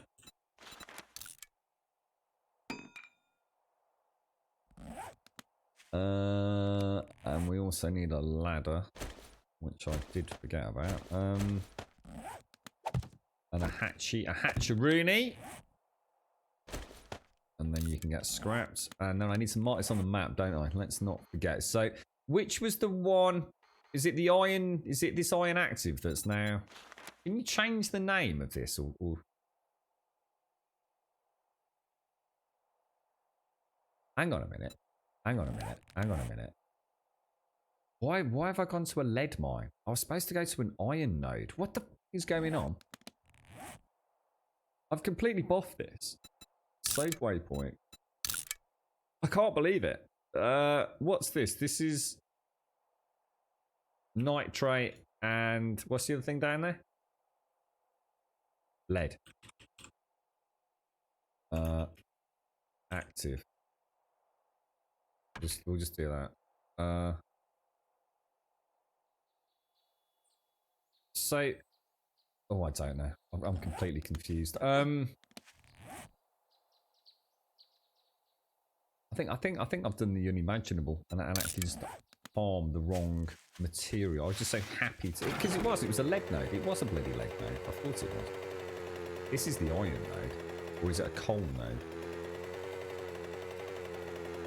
That's what we want. Bloody hell.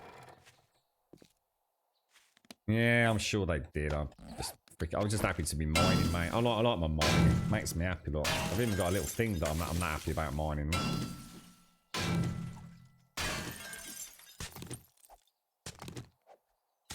Probably Pixie. My brain ain't with it these days, mate. I got too many thoughts rushing through my head. It's all life's complicated at the minute, Pixie. To be honest, we need it anyway, so it's not a problem. To be fair, we do need all three, don't we? Well, actually, everything. To be fair, so it just saves me doing it later on.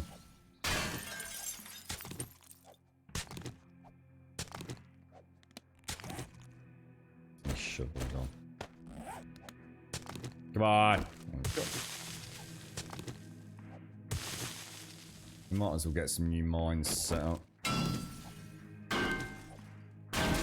I don't know, we've always just went NO2 to be honest, James. We had a long chat about this, didn't we? Potassium, which is K, and nitrogen, because I don't even know. I mean, technically that's nitrous oxide, right? Nitrate with the NO. I don't know, James. You're probably right, dude. I ain't got a clue, mate.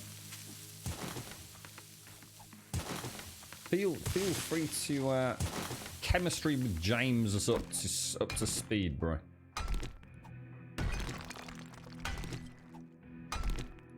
Really, Pixie? Wow. You see?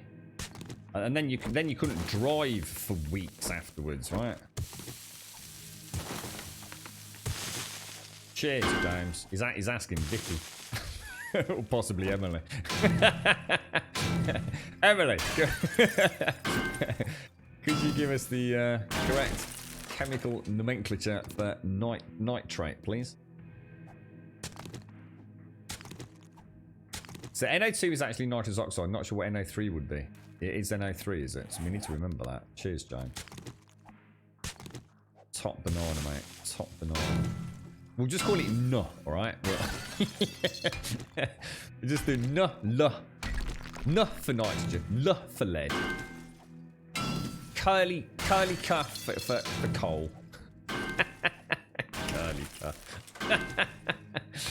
Oh, dear.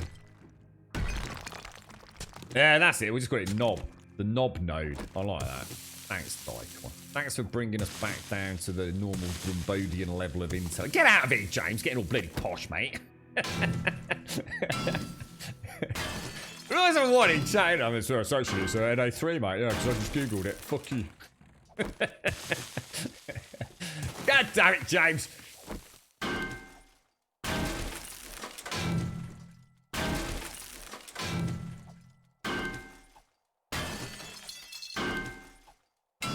I hope you have a lovely day in this group with lots of cake. Most important thing is cake. There must be copious amounts of cake, preferably the chocolate variety.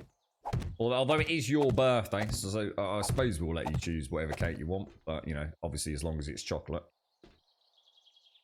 I need my pickaxe back, don't I?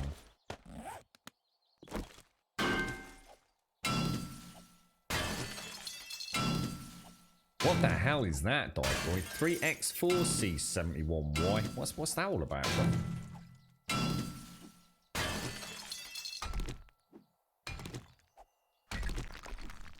Oh, what really? But I'm that person who you don't want to know your birth story. What did you have bad experiences over here? Oh man.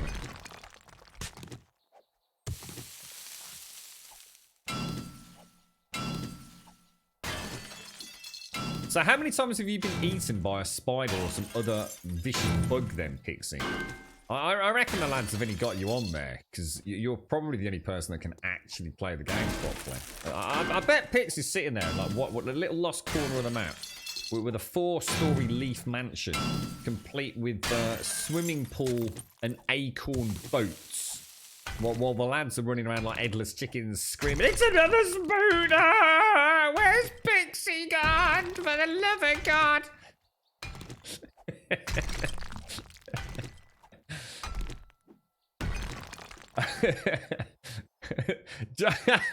James is middle class, not posh. James is not middle class. He drinks bloody Fosters. Oh God, James. One day you drank a Foster's on stream. Poor lad. Really? Under general? Oh my God, Advina. Oh mate.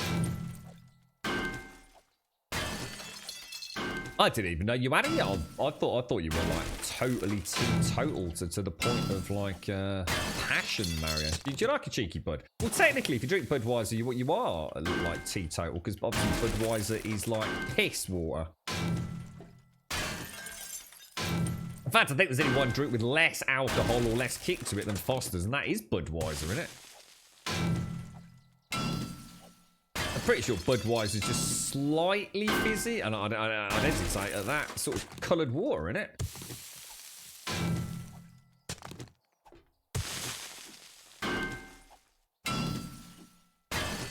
What's that? Hey, the basketball's alright. I love basketball.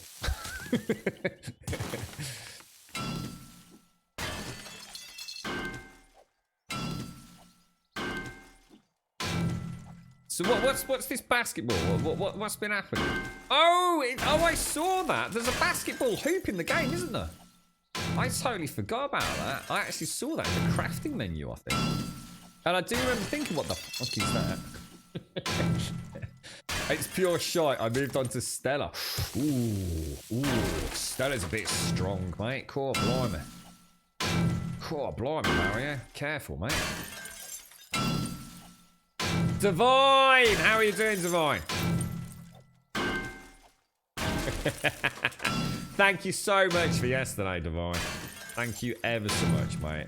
I really have no words to say thank you sufficiently, but thank you ever so much, Divine.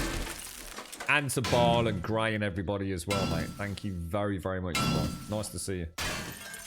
You're right, Darksider, you're not in a good mood today. Let's cheer you up. What's the matter, bro? Anything we can help with? Oh, that's what I was thinking, Adam. You know, Mario started with a little bit of cheeky Budweiser, got brave, you know, saw a bit of a curly pube on his chest, hit the Stella. Next thing you know, Tenant Super, mate.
Right, I'm gonna have to have another call back in a minute. That sounds very difficult.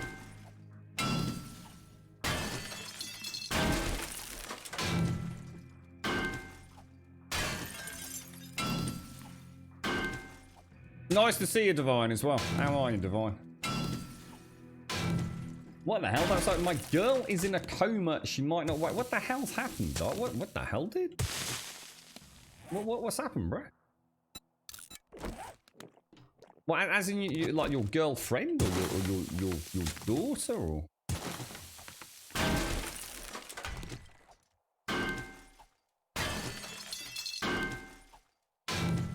Could be. Might have been thirsty, Dyker.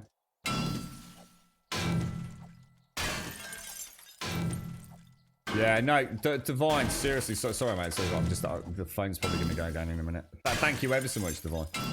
Thank you.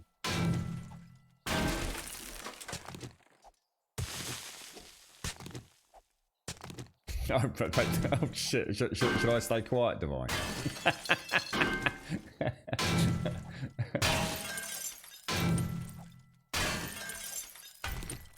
Gin and Fireball. What the hell is that? Gin and Fireball. That sounds dangerously hangover-esque. If you were to ask me, Divine. How are we doing with the? Well, that's another 7,000. That'll actually do us for now. Let's make some ladders and get out of this. So if we make another hatch, God, I'm gonna have bloody mines littering this whole bloody server, ain't I? I don't know. Let's make 5 or 6. Throw that up there, throw that up there. Well, whatever it is, I mean, what's that? She had a bloody accident or something, mate? Or that's terrible, bro. I was saying, 2020 Dark Side. What? I mean, I don't know. I suppose the worst thing is you can't even go and visit, right? Can you? I mean, I assume you're in the UK, are you, Dark? Or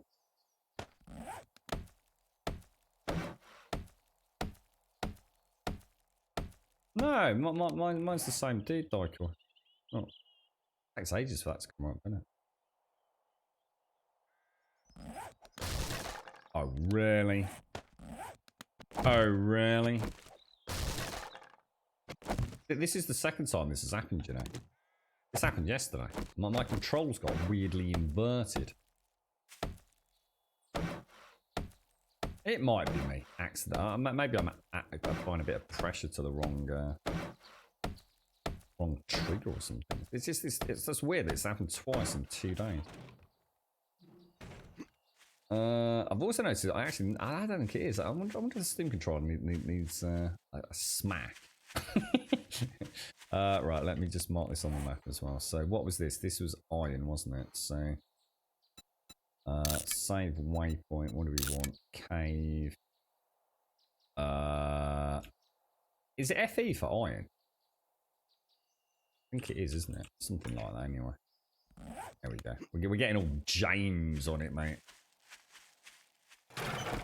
He's not just a pretty face, is he?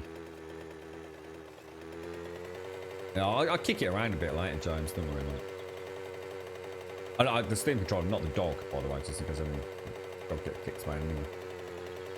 Your girlfriend dies. No, I'm really sorry to hear that, mate. I mean, oh, fucking hell, dude.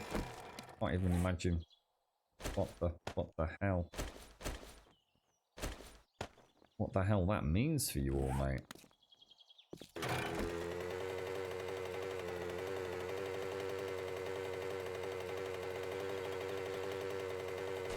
A Godfather cocktail.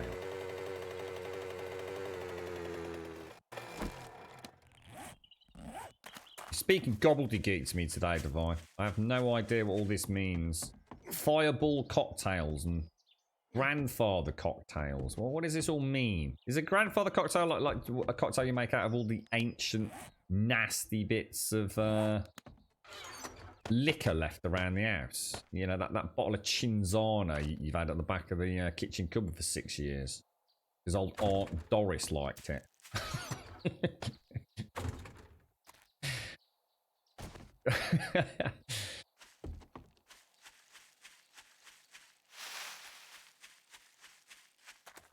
So hang on, your girlfriend was kidnapped and she is now in a coma. So when I find out what I'm going to do, I'm going to hurt it.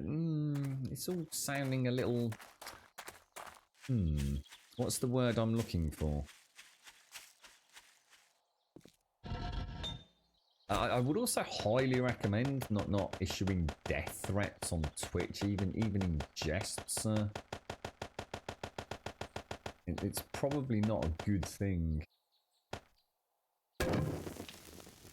Regardless of the circumstance, that this is probably not the platform for it, my friend.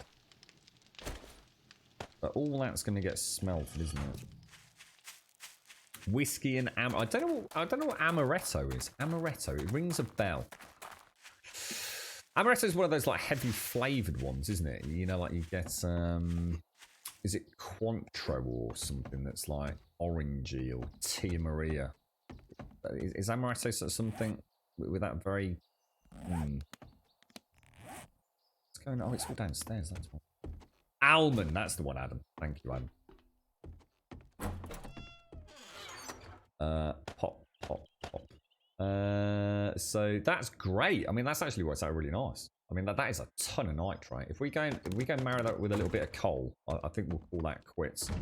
And then that's the mining done in it, and we can concentrate on doing some tier 5s, bit of questing, having a bit of a giggle. But we got to keep ammo production up there. How are we doing on 9 mils?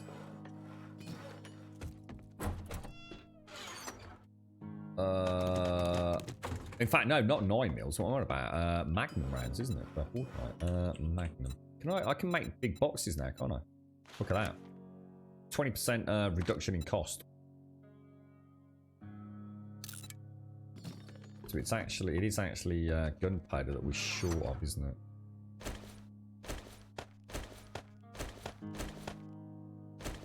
That in there, throwing that over there, and then throwing that over there, and throwing that over there. Right, lovely job. So, hang on. So, yeah, coal. Yeah, let's go and get some coal. The best thing to drink is champagne. I must admit, I do like champagne.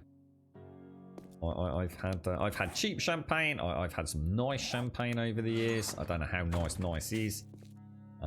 I've had a bottle of, is it Dom Perignon?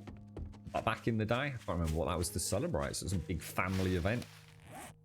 I don't know. I just find champagne awesome. It's just so bubbly. It's just the bubbliest thing ever. it makes your nose tickle if you have one of those proper glasses. It's gorgeous. All right, we want coal. I think our coal mine's still quite a good one, isn't it? Yeah, amaretto's almond. And then you add Coke to it. Is that like your favourite drink then? Is it, Devi? What else was it? Amaretto. So it's called a Godfather cocktail. It's what was in it, Devi? Whiskey. So whiskey, amaretto, and Coke. I'd be out of my trolley, mate. You're right, future. James is a great builder, a visionary. Just happens the visionary he's a toddler who hasn't managed to grasp motor skills yet. I don't know. It's being harsh, so. It's being harsh on toddlers, that is, mate. I mean, even toddlers have a basic, really basic conceptual understanding of symmetry. James hasn't even got that, mate. You know what I mean? I think you're being unnecessarily harsh here. Pixel! How you doing, Pixel? Amaretto is rank, vile, gross, and disgusting. I suppose it depends on if you like almonds. I suppose if you like almonds and you like getting drunk, I should imagine amaretto is the greatest thing since sliced bread, right? I was going to say, Pants, if you don't like almonds, you've got no chance. Yeah, well, this isn't the place, Darksider. It's really not the place, mate. I mean, presumably if your girlfriend has been kidnapped and is now sitting in a coma in a hospital, that's all over the news, mate. So, sitting here on Twitch talking about it is probably not wise, and I would also highly recommend not to drinking given the current state of events, mate. So something tells me that may have already happened, but take it easy, bro. And if you do need some help, there are much better places than Twitch chat to seek it, sir. I can assure you drinking alcohol is not going to in any way cessate that pain or make things any clearer in your brain, so.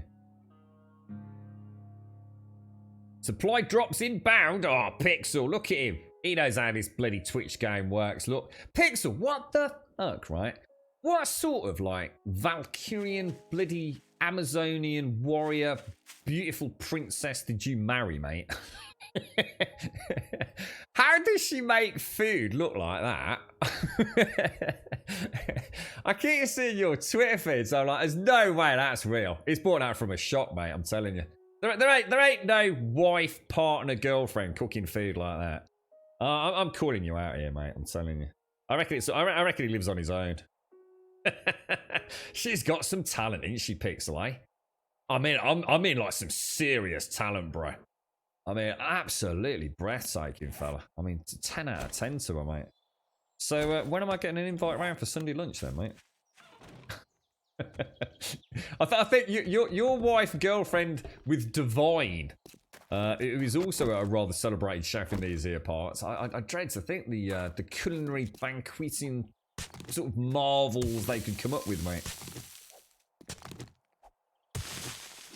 I think it might be worth hanging on to that one, Pixel. So sort of, you know, can you rustle me up a sandwich, pretty please? I'm really in a hurry for work, and it just, you know, it's not. That's not quite a sandwich. It's like a 4-course banquet with a bit of bread on top. Yeah, it looks amazing, mate. Like really, really nice.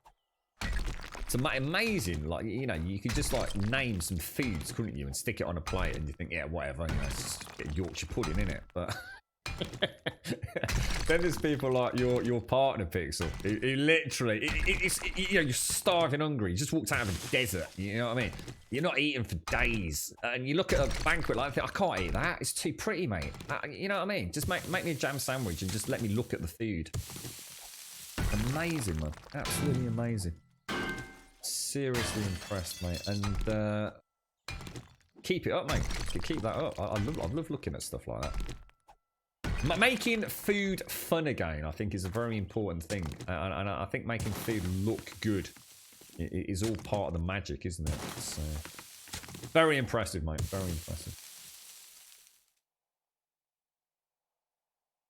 You right, bananas? Hello, Torsten. You right, Els, Johnny, JD and a Coke for you. Possibly G&T. Yeah, G&T's nice, I must admit. I used to have the odd JD and Coke as well. Yeah. Packed a good. She may be pretty, but does she cook? Oh no, she really does. Yeah, not like your sort of cooking pants. You know what I mean?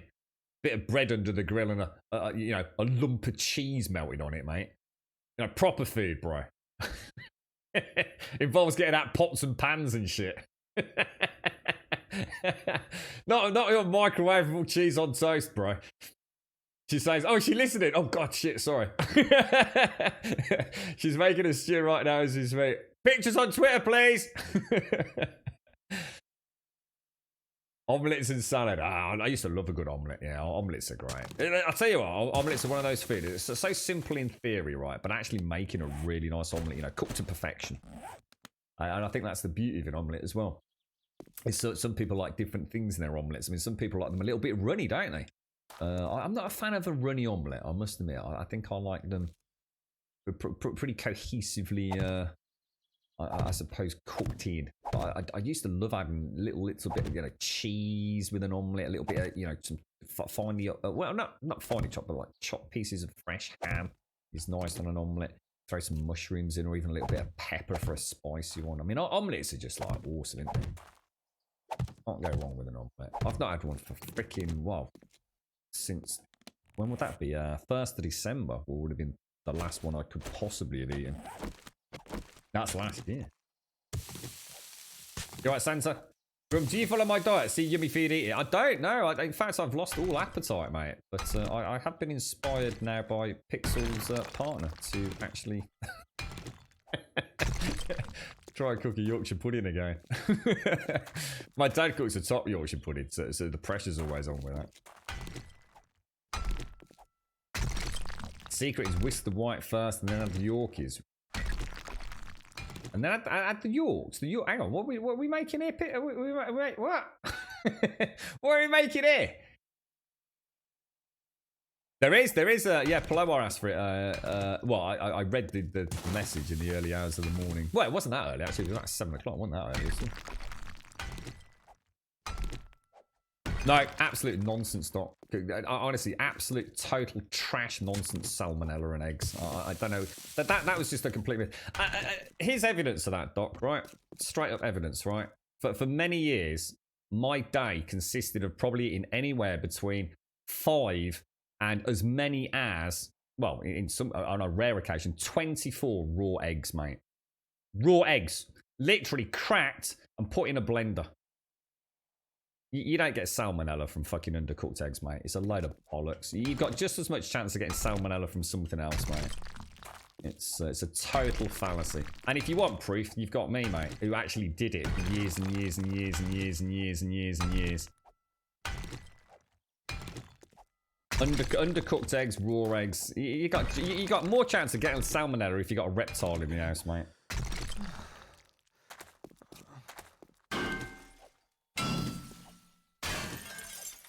You can make homemade chips. My dad's mum and dad worked in a chippy in Birmingham. Well, that was say that they owned a chippy in Birmingham.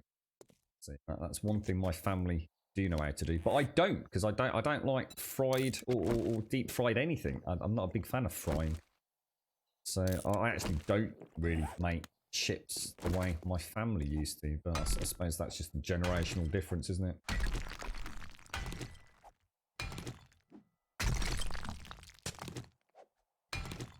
But they've still been in a pan with loads of heat in there, Doc. Are you sort of trying to imply that in the brief moment of heat that salmonella suddenly rampages and the bacteria grows due to a modicum of heat? Nah. not a problem, bro. It's still in a pan, innit, for an omelette. You got no chance, mate. Absolutely no freaking chance. Like I said. There's bigger things to worry about from salmonella than eating a slightly runny... It's like runny eggs, Doc, you know? Loads of people have these hard boiled eggs that literally are still almost mush inside, don't they? I'm not a fan of those. I used to like my yolk runny, but everything else was very... Well, partially runny, I suppose. I suppose if you were to get an egg, right, crack it, leave it in the sunlight for a little bit, and maybe warm it in the palm of your hand. Smear it up your butt crack and put it on a plate, leave it for fucking 2 days and then eat it. Yeah, you might have a problem. But you have to go out of your way in this day and age to get salmonella from eggs. They're that fucking sort of, I suppose... I mean, I don't actually. I mean, every single egg is literally stamped with the location so they can track them and everything, isn't it? Since the big scare. Yeah, you don't need to worry about all that, Doc.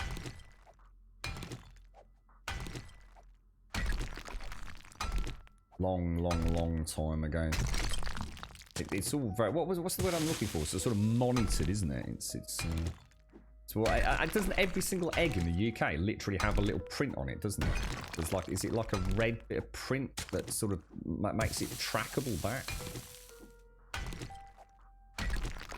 You nearly set fire to your kitchen making an omelette. So, Chef Jags, tell us of your wonderful culinary talents, sir. What else can you cook?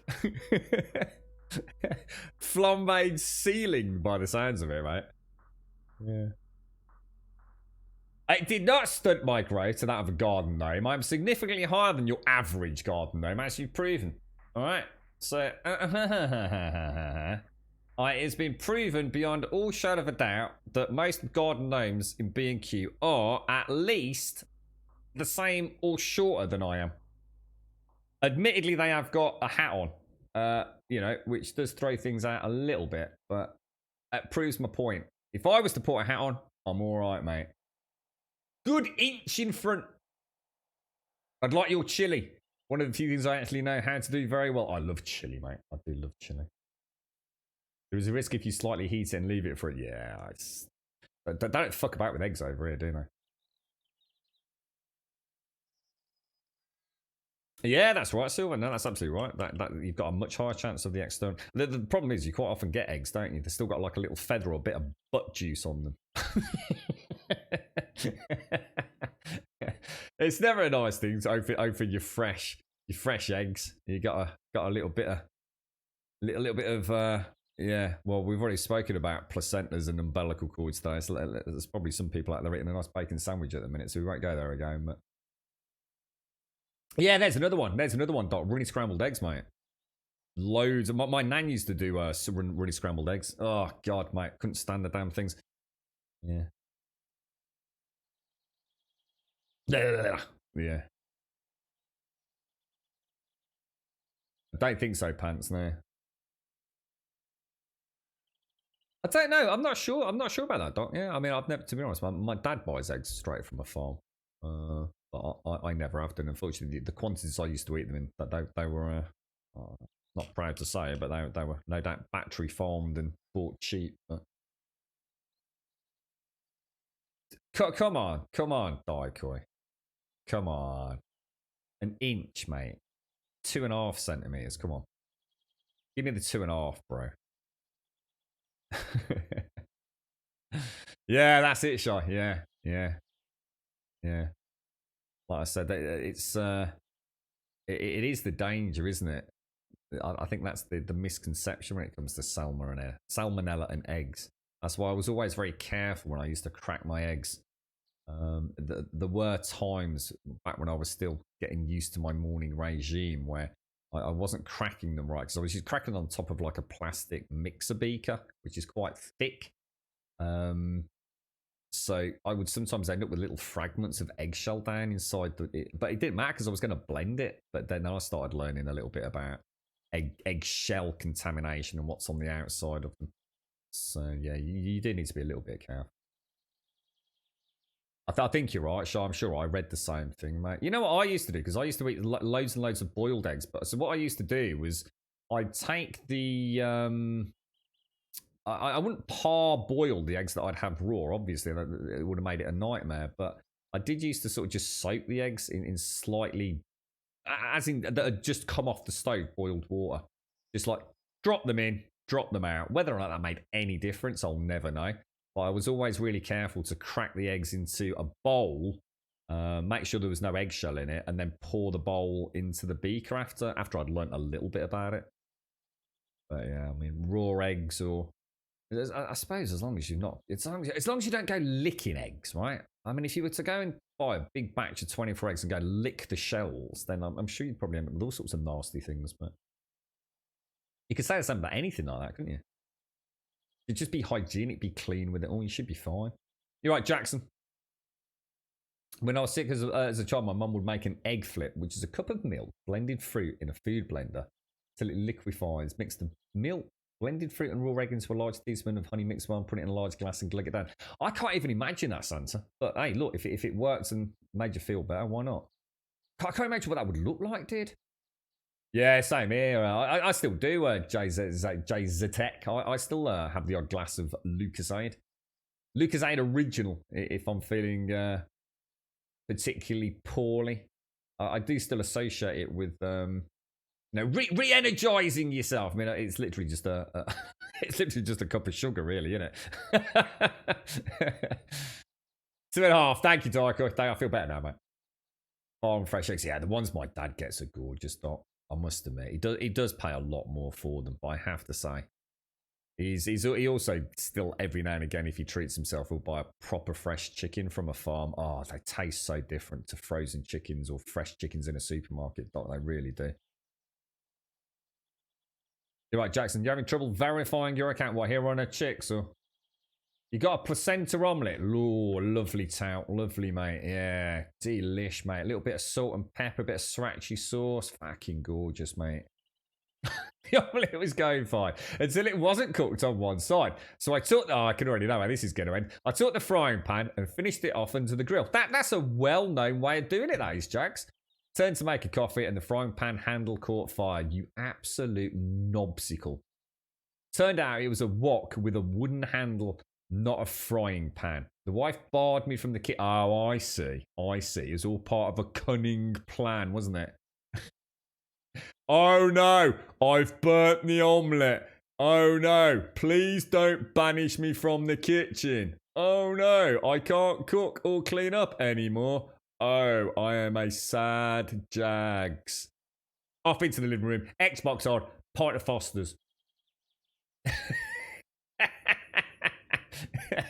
Protax, I did it with the ironing, Jags. Oh no, I've burnt your favourite dress. That's it, you never do the ironing again, you stupid idiot. I'd also like to know how the fucking hell you got a wok into your grill. How big is your grill, dude?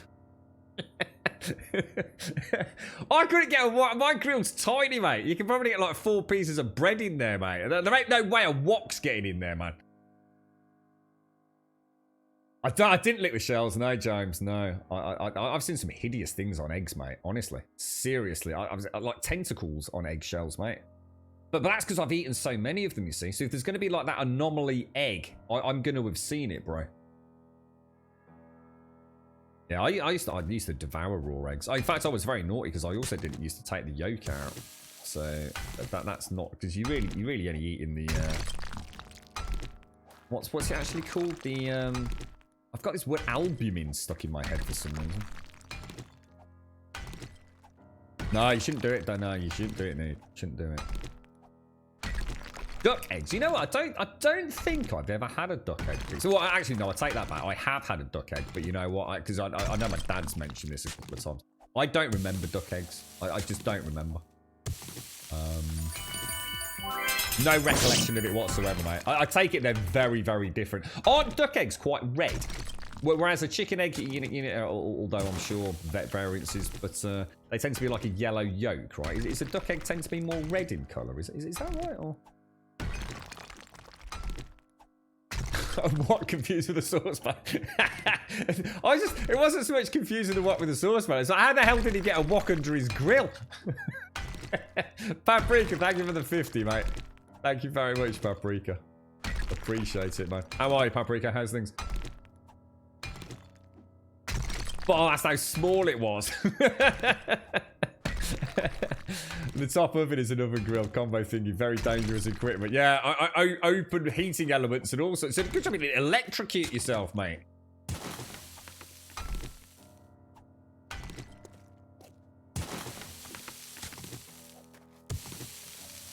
Very red in the middle. Yeah, I think that's all I can remember, to be honest, Pixie. Yeah. I have had some. I've opened up, the shell of an egg a few times and seen. You can definitely see like what I can only describe as a little embryo in there. I mean, in some cases, a very obvious embryo, but it wasn't uncommon in a big batch of eggs to find a few that clearly had the beginnings of something in there. Which always yeah, you're eating eggs, get used to it, mate. But it's almost kind of like ooh. Yeah, the colour that's right, Shy. Yeah, because I know fresh sort of grain. What's they call them? The open run chickens, as opposed to the battery farm chickens, free range chickens, don't they? You can get really, really sort of orange yellow yolks, can't you? Ostrich eggs. Yeah, I've always wondered about an ostrich egg because I mean, as you said, they're obviously large, but I wonder just how much different they taste. I should imagine very different. Right, Zeta, you buy Gladys Maize. They're pretty yellow inside, massive white eggs, very little egg white in comparison to a chicken egg. Oh, right, okay. And that's the duck eggs, is it?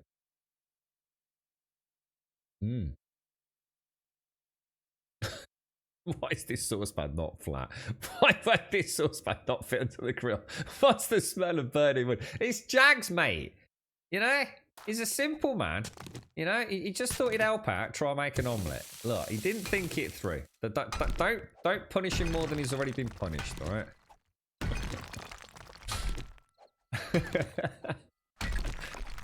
And that was the end of your omelette days, was it, Jags? Never again, mate. I reckon, Jags, right? I'm gonna put this to you, all right? I think, on behalf of this community, you should, later tonight, cook another omelette, mate. We will make sure the fire service is on hand and ready. I think you should give it another go, mate. I think you should not keep looking back at the past and the horrors of the wok incident. And you should give it a go. This time you should have a little bit of, sit down. I mean, I'm not saying get a pen and paper out, mate. But have a little think. See if you can come up with a plan. Because it sounds like you got halfway there, mate. You know? Albeit in a wok. The very last thing I'd be trying to make an omelette in. In fact, the only thing worse than making an omelette in a wok would be making it in a bucket, mate. Let's be honest, right? Get yourself a nice non-stick pan. Speak to Divine. She'll tell you how to get... Don't add too much milk. That's the secret to an omelette. Everyone always adds too much milk to the egg. And give it a go, mate. I reckon you can do it, Jax. I've got faith in you, bro. I'm telling you. Duck eggs can actually be bluey green. Oh, gosh. Oh, you mean... Oh, oh, gosh. What inside, really? Ostrich eggs are like the equivalent of 26 chicken eggs, aren't they? I don't know. To be honest, I don't know how big an ostrich egg actually is. I mean, I've got an impression of it being like more like mug-sized, but maybe they're even bigger than that. NASA's launching a rocket. Well, as opposed to SpaceX, I didn't think NASA launched anything these days. I thought they'd given up. Well, not given up. You just outsourced it to SpaceX.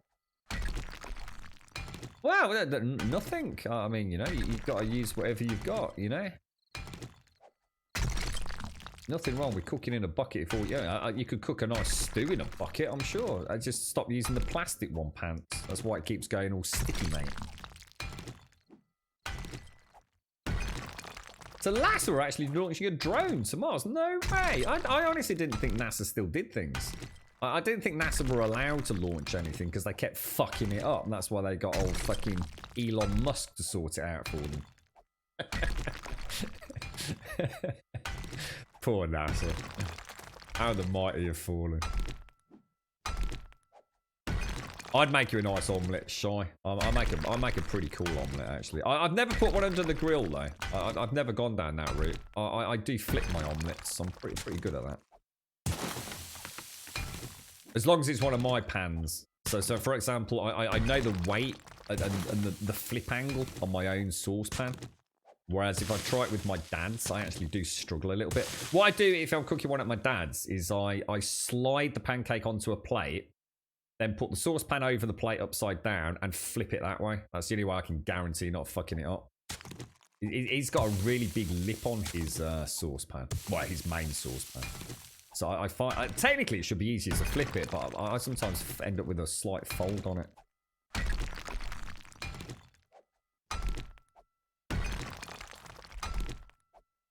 Got to assume so, ain't you? That's probably the real reason, right, Doc?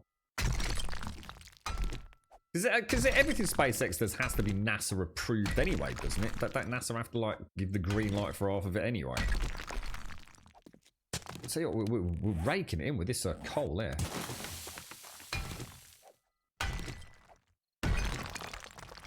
So this is a probe to... So hang on. So NASA are sending a probe to Mars. Is this part of the precursor for the Mars expedition? Or is this going to do something else? I mean, is it going there to scout out landing sites? Or... I mean, is it associated in any way with the plans for the moon base, which will then be used as a vaulting station to getting... you know, humankind to Mars? We've sent a fair few things over Mars, why haven't we, over the years? Thanks for the bits, Paprika. Thank you. Like, I'm not even sure what we've had sent back, to be honest. That's true, Bants. That's true. Well, fingers crossed. If you're watching it, wish them all the best, because I'll watch that later. Yeah, hopefully it goes up without a hitch. I suppose it's unmanned, so... although we don't want anything bad to happen. It's got to be terrifying, isn't it?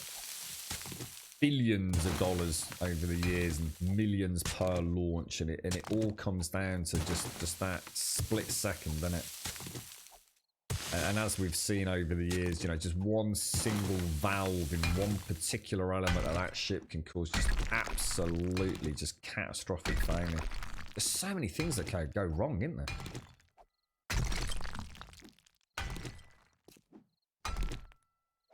Has it gone up as it, Adarius? Has it been a successful? Yeah. See, it's interesting for me, Dark, because it goes to show how modern technology and all this has kind of changed over the years. Because it's all about the launch, and it was always all about the launch for a long time, wasn't it? And I suppose the re-entry was always an exciting part to some degree as well for the manned missions, but there was something about the return of those 2 SpaceX rockets. Was that a couple of years back, or about 18 months ago? You know, when they tried to bring 2 down, and they also tried to bring 1 down on the water or the floating platform. I honestly, it's one of the most fascinating things that I will remember in my life. You know, if I'm blessed with grandchildren and stuff, and they ask you about the old days, and you know, I will remember the return to Earth of those 2 SpaceX rockets. And honestly, I always, still to this day, think if that had just been reversed footage of a takeoff, it couldn't have been more perfect. It was like this ballerina-esque perfection. This choreographed, perfect landing of these 2 just towering rockets just touching down simultaneously perfectly. You know, the deceleration, you know, the blast as they came close to the surface. That will never leave my memory. There's still something about that is greater than any launch or shuttle re-entry that I've ever seen. There was something so completely almost alien about it that it I don't know, it just stays with me. It just seems so fake. It seems so perfect. It's got to be fake, but you know, obviously it wasn't. I don't know. It was the coming together of technology, and it was one of the very few times you know, without getting too weird about it. I just thought there might be hope for humanity, you know. Like the unthinkable had been achieved, you know, return of these 2 towering rockets in such perfect unison. And it just made me think, like, that's a day that the whole planet can applaud. You know, it's something that just unimaginable has been achieved here. You know, the evolution of our species over the years to achieve something like that is truly just mind-blowing to me. Let alone, you know, if my nan was around to tell her about it, or to speak to somebody in the distant past and tell them this is the future. Yeah, I didn't believe it at the time. Well, I'm not saying I didn't believe it. It seemed magical. Let's put it that way. It seemed so magical that the science behind it seemed unimaginable. Beautiful to see.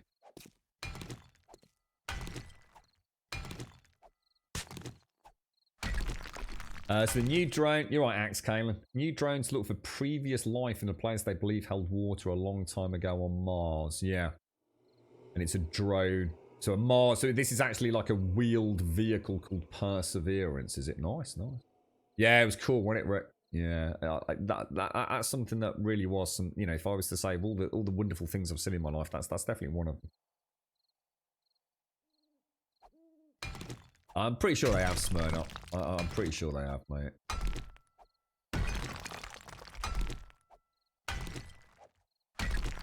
I'm reasonably confident that the Earth not being flat and being rather a more an elliptical globe it is reasonably sound. You know, yeah. It could be a little bit of a shadow of a doubt, but not really. No, not really.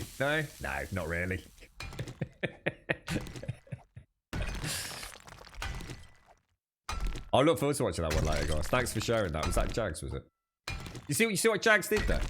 See, Jags chose this moment prior to an epic momentum in humankind to moments before share his wok omelette disaster, because he knew that we'd never be able to shut up about how incomprehensibly stupid that was. So in other words, to divert attention from him, he waited for a freaking once in a lifetime shuttle launch to Mars. I see what you did there, guys. Jags, sorry. Very clever, sir. You know, just in case it all went wrong, like it did, you had a get out of jail card prep, didn't you, mate? Aussie Lycan, thank you very much for the prime. Thank you for the 2 months, Aussie. Cheers, Lycan. Thank you very, very much. Appreciate it. We all know there are 4 elephants and a giant turtle called Great Atuin. I can spot a Terry Pratchett fan in chat. Thank you, Ozzy Lycan. Thank you very, very much, my friend. Thank you for the 2. I don't know. I still might have a little bit of belief in the lizard people, James. Less so the flat Earth theory. I still think there's some, you know, some merit to the lizard people theory. Flat Earth, yeah, it's a tricky one for me, that one.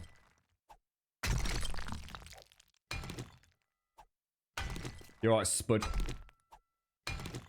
So the Mars drone is a short hop thing to scout out places for the rover to go. Oh, right. Okay, Spud. Oh, that's interesting. So it's like a reconnaissance prior to the reconnaissance, almost.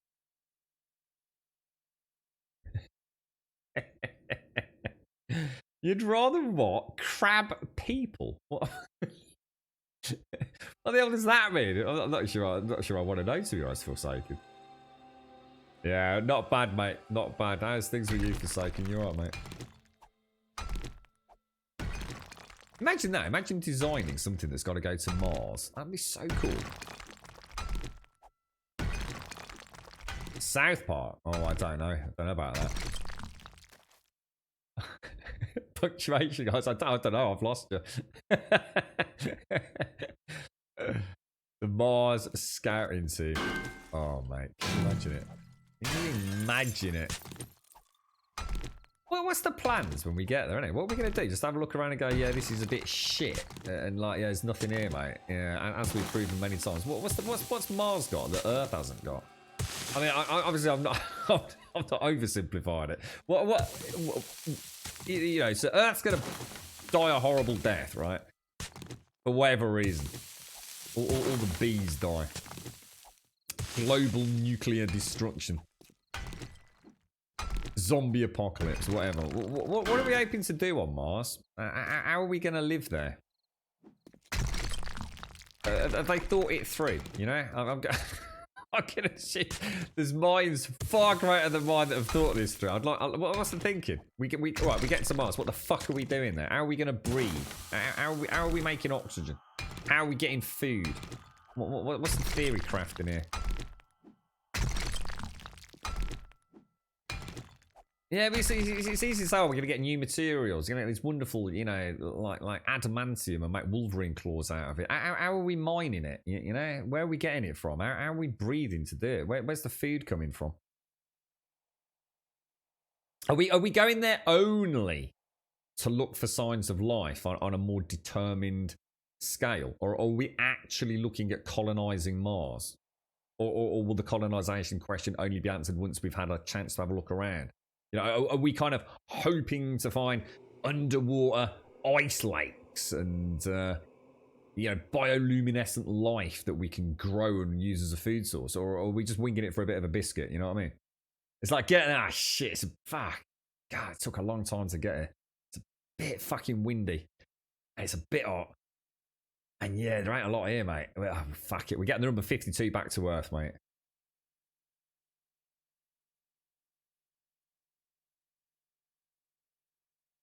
Yeah, well, yeah, it depends on where you look, Doc. Yeah, like you know, just saying certain Twitch chats. I'd like to point out I'm not inferring that about this one. Most of the time. Careful where we go with this one, Doc. Mars has open space and plenty of minerals. Well, Earth's still got a lot of open space. You know, like the fucking Sahara Desert. You know what I'm saying? Plenty of minerals in the soil, such as iron. Yeah, but you know, you don't just take a pickaxe, do you? And like, oh look, it's just got some iron, mate. You know, it's a long way to go to get some iron, isn't it? No, I like the idea of the Gundams. Yeah, I can see that. You know, it's like, oh look, a lump of iron. Oh look, I'm gonna make something. No, you're not really gonna do a lot with it. You know, you're gonna lob it at the window of the biodome, break it. Martian winds suck in. Kill all the plants, then you have to shit in a bucket and hope you got some potato seeds. I mean, there's the truth of it, really, isn't it? I think they need to get more gamers in on this Mars expedition malarkey. We've got a lot of simulation time, right? Kerbal Space Program. You know, just saying. All we need to do is find the star. Oh, I didn't think of that, of course. Oh, so we're really going to look for the Stargate. Oh, fuck, yeah. Oh, God, I feel like a right idiot. Obviously. Oh, no, it's one Divine. If you just cooked one Divine. Mars is like the practice room for when we finally have the technology to find a habitable planet. Well, that won't happen, will it? Let's be honest. We're never going to find a habitable planet, are we? I mean, that's a fucking dream, right? It's just not going to happen, is it? I mean, statistically speaking, it's extremely likely there is something out there. But the chances of it ever being within a sort of reach of humankind, I mean, you know, there's some pretty fancy gear out there, right? I mean, we can barely limp to the fucking moon.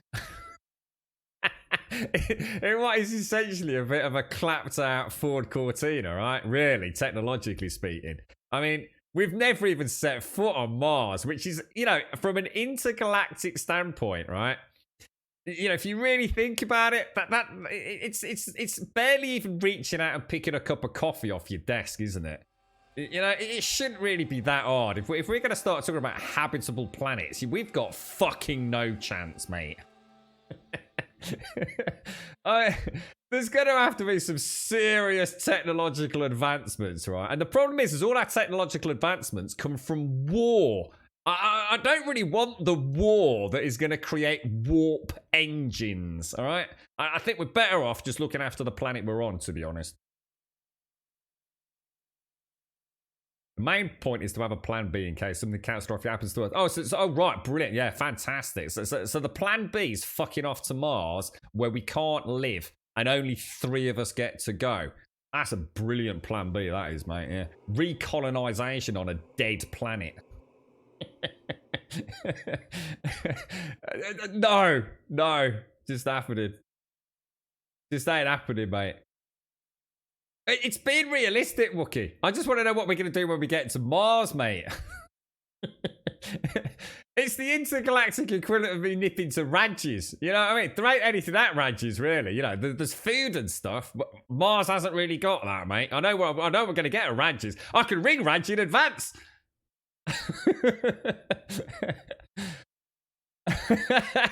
Space Force first, that's the one. Space Force. And laser beams to kill the asteroid, yeah? The asteroid with all the dinosaurs on it that's going to crash into our planet and take over, yeah? That's what we need, Space Force. Well, it's not about saying we're all fucked. It's just that I think you're living in cuckoo land, to be quite honest. If you really think humankind is ever going to find another habitable planet, statistically speaking, I think what we should be doing is maybe investing all the technology into looking after like Earth. It just seems like a more, you know, it just seems like a more, I don't know, sensible solution than like hedging all your bets on, yeah, well, we're fucking this one up, so let's go and find another one. And, you know, we'll probably fuck that one up as well. But, you know, we'll find another one later on. I mean, you know, we could look after this one, right? It's just throwing that out there as a bit of a wild card. You know, maybe I'm just thinking a little bit too far, you know, left wing here. You know, I'm just saying, how much does that rocket cost today? Probably not a fucking, you know, global economy and all that during Corona. It might have been better spent somewhere else. So, you know, that's we all like to dream. Yeah, go to space, go to Mars, yeah, whatever. Yeah, you know, just saying. You know, if we got this planet all sorted, you know, we invested all this time, technology, and money into this planet, and we got it working. We actually got it all working. You know, it's working well. You know, pollution, all that kind of stuff. Global warming. Everyone's, you know, reason. Everyone can eat. Fucking amazing. Everyone can have food. Clean water. Fucking hell. There's an idea. Clean water. And then, if we could do that, maybe we could then think about fucking off to the fucking moon again, couldn't we? That's a fucking wild thought, yeah? How about innovating this sort of planet and innovating people to make change instead of fucking off to Mars and fucking that one up and all? Just saying, you know, just an idea. I don't expect anyone to see the point, but... Right, let's get the fuck out of this hole anyway.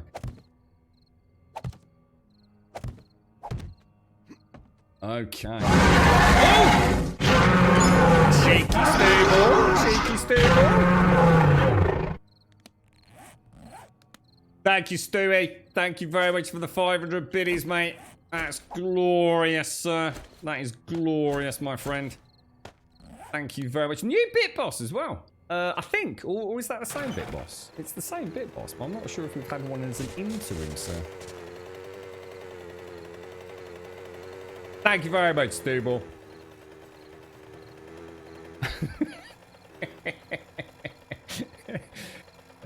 Yeah, exactly. Potentially, fam. Potentially. Through the glimmer of a microscope, yeah. Or not a microscope, a telescope, perhaps.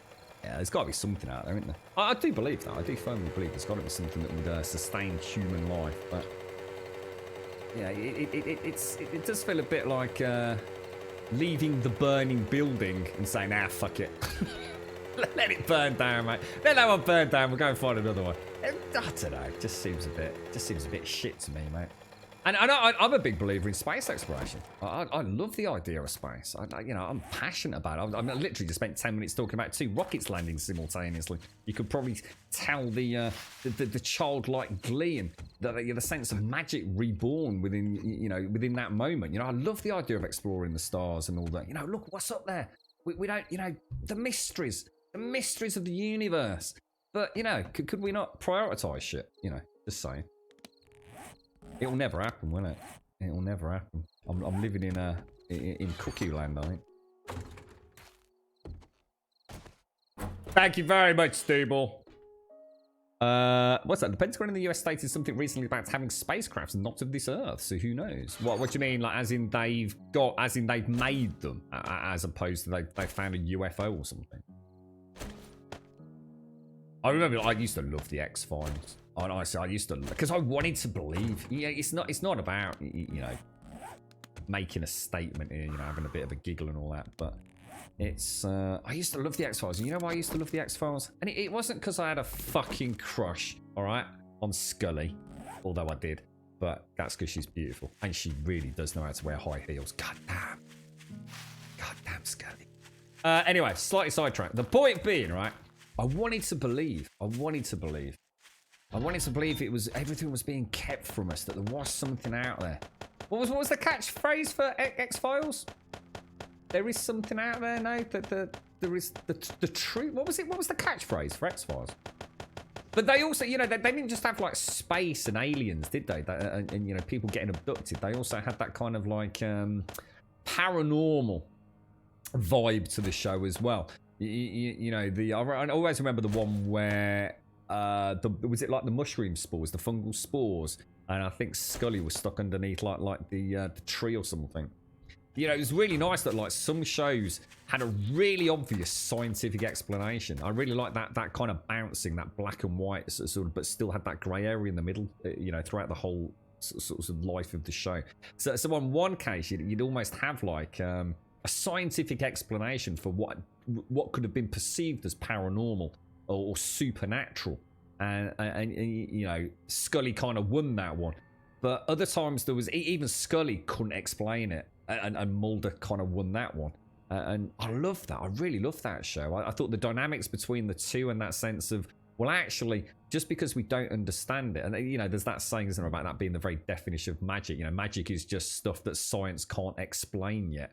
And I love that kind of thing. That idea that there is still stuff out there that we just can't begin to comprehend because we just don't literally have the science or the mental capability to understand it. But in generations and hundreds and thousands of years from now, who knows what will make sense of.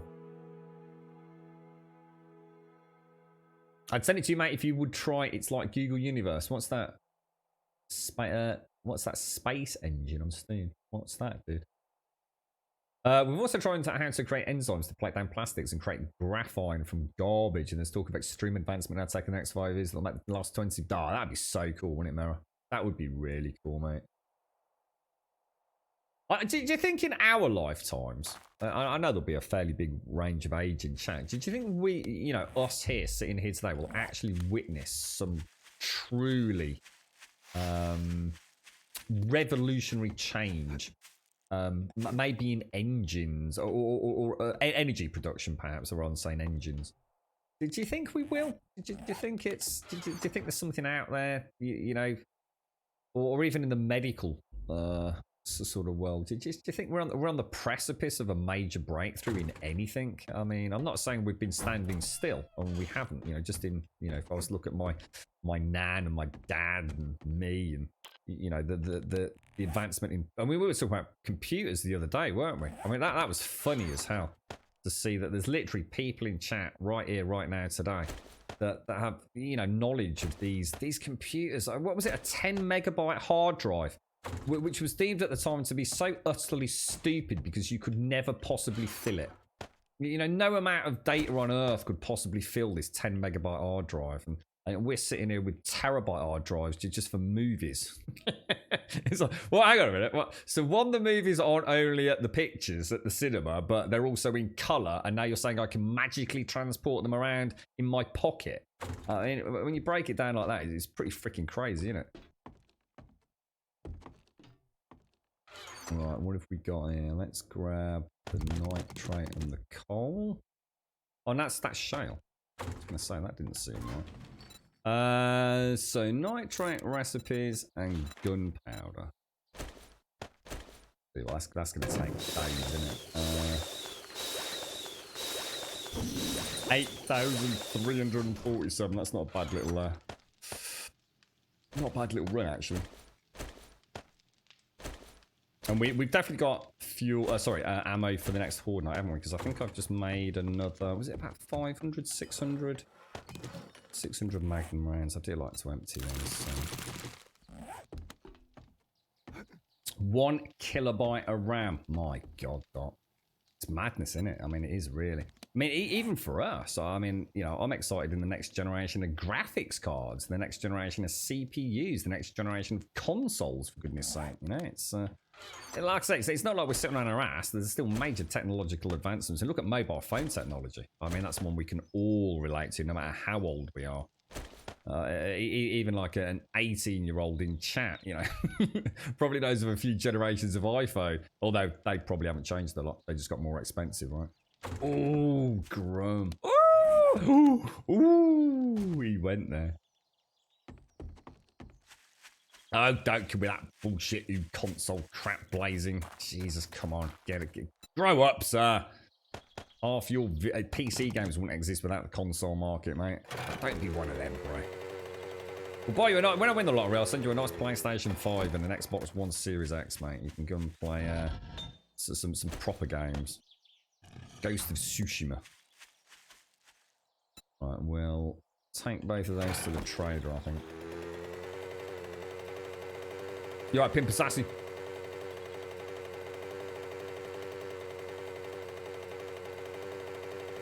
Oh, it's not open yet. Oh gosh, we're early. Yeah, because the first PC I bought myself had a 20 gigabyte, and the PC store told me the same with it. Really? Well, that you don't worry about it. That's way overkill. You're wasting your money. Why would you need 20 gigabytes? How much? We were talking about burning DVDs the other day. So, I had a really extensive DVD collection. As I started getting tired of storing them in the attic and then wanting to watch an old film, I started burning them to a hard drive. What was it? A mechanical hard drive. And I can't remember how big they were, but I seem to remember. Was that 8 gig? But it wasn't actually 8 gig. Wasn't it like a fluffed out 8 gig? Well, weren't they actually like something like 4.7 or something for a full rip? For a full. I can't remember. I actually can't remember now. How big is a Blu-ray film? Has anyone got any idea? I mean, I don't like download films, but I mean, I know people that do. But I mean, they download like a whole film illegally. Like I don't know, it's like 700 meg or something, or 1.5 gig or something like that. But that's obviously not full quality, is it? That's not going to be full resolution. Oh, hang on one sec.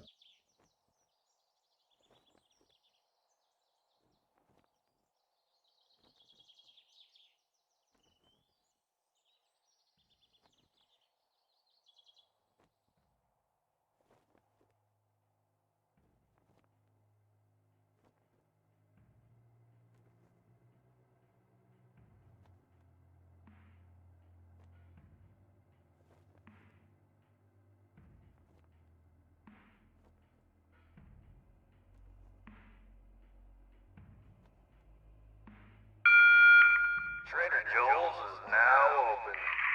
I'm back. Ah, is that what I was thinking, Spud? 4.7 gig. Yeah, I knew 4.7 was a number that seemed to stick out for me, but yeah. Need So it's normally about 3 gigs to 7 gig on a... Oh, depending on the DVD being single or double-sided. So what about a Blu-ray? If you wanted... Let's say I wanted to rip off, you know, I don't know, like the latest Spider-Man film that's on Blu-ray to make it visible at max resolution. How big a file am I talking? I've never done it, so... I've got just the task for you. God bless you. Got no idea. Yeah, no. Power production that we won't see in the general public made literally ages ago. The problem was scalability, not from power output, but from an economic standpoint. There are a ton of far better methods and energy-dense methods of producing electricity for virtually free. They're just under lock and key because of larger companies holding copyrights. Got to keep a hold on industry. Yeah, and this is one of the things that, you know, when you escalate that on that scale, Mero, I think it starts getting very difficult to get your head around. But a good example of that is that, you know, gamers will probably be able to appreciate, I think, is things like graphics cards. Now, we all know what a graphics card is. We've got a basic understanding of what they do and all the rest of it. But actually, in theory, a company could come up with a graphics card that would absolutely blow away anything that's available today. But why do that tomorrow when the R&D has moved forward incrementally? So why not, you know, let's just say we've got 5 generations of graphics cards, and yeah, we absolutely could generate and manufacture the 5th generation today. Why do that though? You're only going to sell 1 graphics card then. Why not sell generation 1, give it a year, then sell generation 2, then sell generation 3 to 4 to 5. You've sold 5 graphics cards to a consumer then. And that's kind of the concept, isn't it? The staggering of technology, because ultimately it is about making money at the end of the day. I know, I'm not saying they're not, you know, they shouldn't make money. I'm not saying there's anything inherently wrong with that. But when you then escalate that to, I guess, global solutions for things, you know, someone somewhere holds Great a patent, or you know, has done the original research or had the intelligence, you know, the know-with-all to make it happen, and you know, why not bleed that idea dry? You know, it kind of makes sense, doesn't it? I thought micro SD could hold way more than that, Doc. Is that the max for a micro SD? I'm obviously wrong. I honestly thought I'd got something like a 32 gigabyte micro SSD, and that was a while back, mate. Did they only come in 16s, do they? I might have been thinking 16 on a phone and then 16, say, on the card, so for a total of 32. I thought micro SDs could hold way more than that, mate. You know, easily 128 gig on a micro SD these days. But obviously price is a factor, right? I'm sure I'll stand, you know, whatever. It's my error probably, but yeah. I couldn't believe it when I bought that 32 gig USB memory stick for like about, I don't know, I think post and packaging and everything, I dread to think about 5 or whatever it was. I was like, Jesus Christ, it wasn't that long ago. You know, like a sort of 8 gigabyte stick would probably cost me like 20 quid or something, you know what I mean? And here I am buying a 32 gigabyte one, which is more post and packaging than it is for the freaking item itself. It's like, what the freaking hell? Right, I just need to go and get my, yes, I just need to sort out, what's it, and then we'll go and do a tier 5. My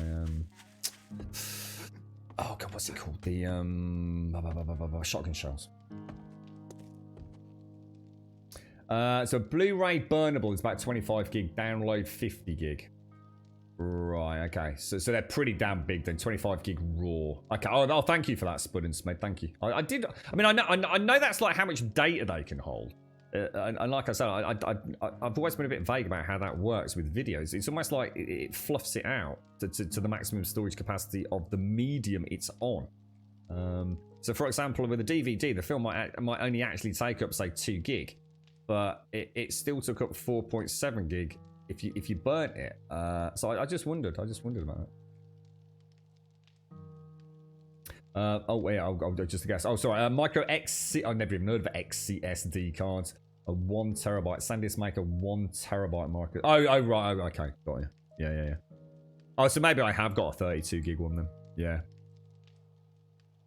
Oh right. Okay. Yeah. Brilliant. All right. Cheers. Thanks for clarifying that. Just take a look at electric cars, just as an example. Some of the earliest models of electric cars were made back in the late 1820s to 1830s.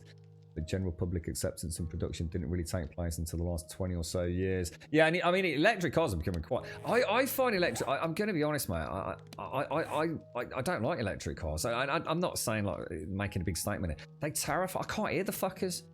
I'm used to like. I mean, obviously not so much recently, but like, last year, and all my life before that, I'm very used to running. And a lot of the routes I take, I do a lot of cross country, but in order to get to the cross country, it's quite often meant running along a pavement and, crossing roads and traffic. And I've got used to having the volume of what my phone or my watch, whatever my audio is stored on, and having a volume on my headset, whether it be my Jaybirds or whatever, so I can hear traffic. I'm not completely muting out from the world. I can't hear fucking electric cars, man. They fucking terrify the fuck out of me. I mean, it's great, they're quiet, but I've started noticing like I have to think more now. It's much more visual on the roads, as a pedestrian than ever before. Before, you couldn't miss the sound of a car, and over the years they have, of course, got a lot more. It's suppressed in the amount of sound they belt out, but some of that, especially the taxis.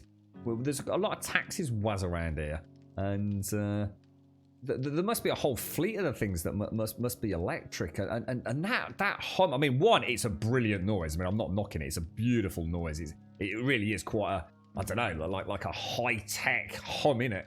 But yeah, it never ceases to amaze me how unaware I am of them. I have to be so much more careful. I'll have a look in a bit, Divine. I'll look at your. I bet you cook a perfect pizza, don't you? Perfect omelette, mate. A USB drive that costs $90 and only 2.5 gig of storage size. That's mate. Double layered, not download. That's what I knew. That's mate. Yeah, sorry. I keep getting my words wrong today. Yeah, double layered DVDs, right? Double layer, dual layer, whatever they were known as. Don't get me wrong, I love my Mitsubishi Lancer, but I can see the value in electric vehicles.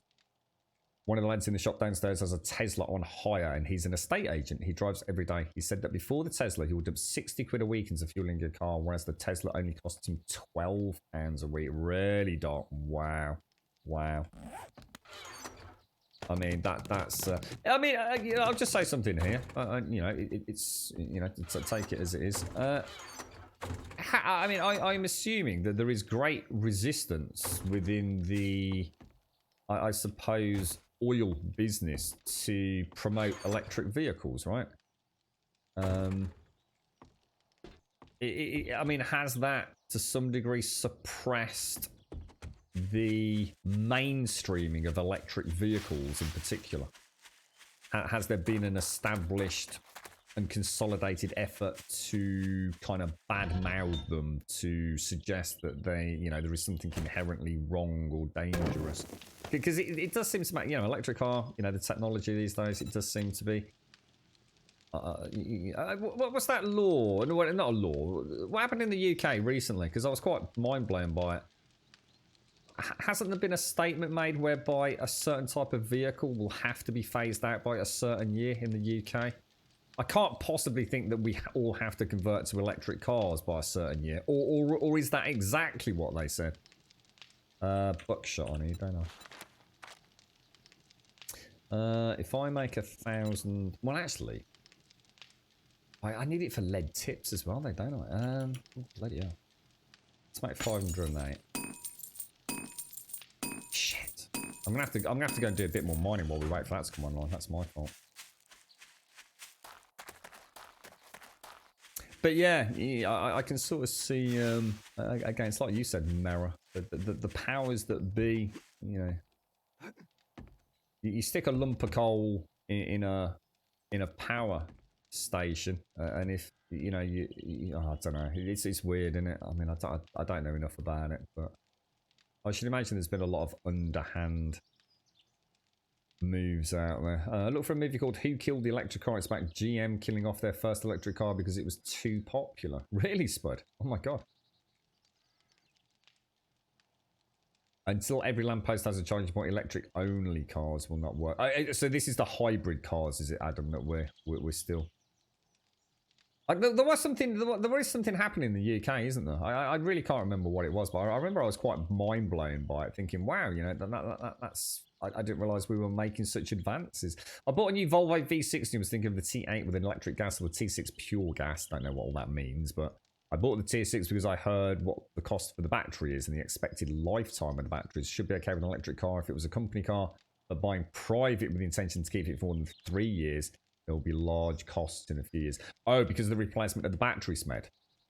So you're saying that the current technology into is that deliberately? I've kind of got my my naughty head on today. Is that because they actually deliberately build in that, Smed?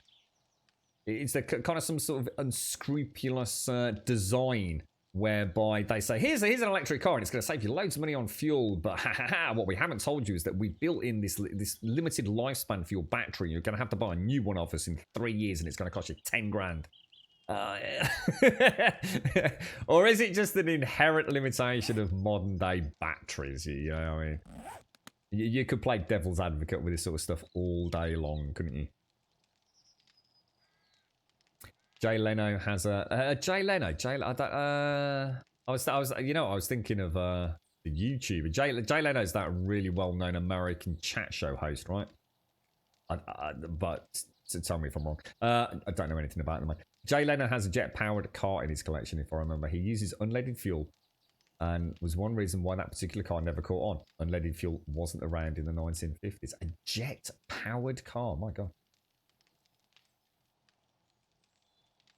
Yeah, that's what I've heard, Rick. Not that about manufacturers, but something like in the UK, you will not be able to buy a petrol car. That they will be banned from being sold, or something like that in 2022, or yeah, so something like that, dude. But they're rechargeable batteries, right, Smed? I mean, the batteries in these cars are rechargeable batteries, so I'm not sure I've got the answer to the question. Have they deliberately made it so it doesn't last long, or are you just saying that no, that is, you know? I'm going to assume the latter. You know, that is just the lifespan of a modern day battery. How much are you talking, Smed? I mean, seriously, mate. I mean, if you don't mind me asking, I'm not saying what you paid for it, if it's a bit too personal. But how much would that car cost? And how much would the battery cost? Assuming you had to replace it after 3 years. Are we talking a significant percentage cost of the car? I mean, is the battery really a huge part of it?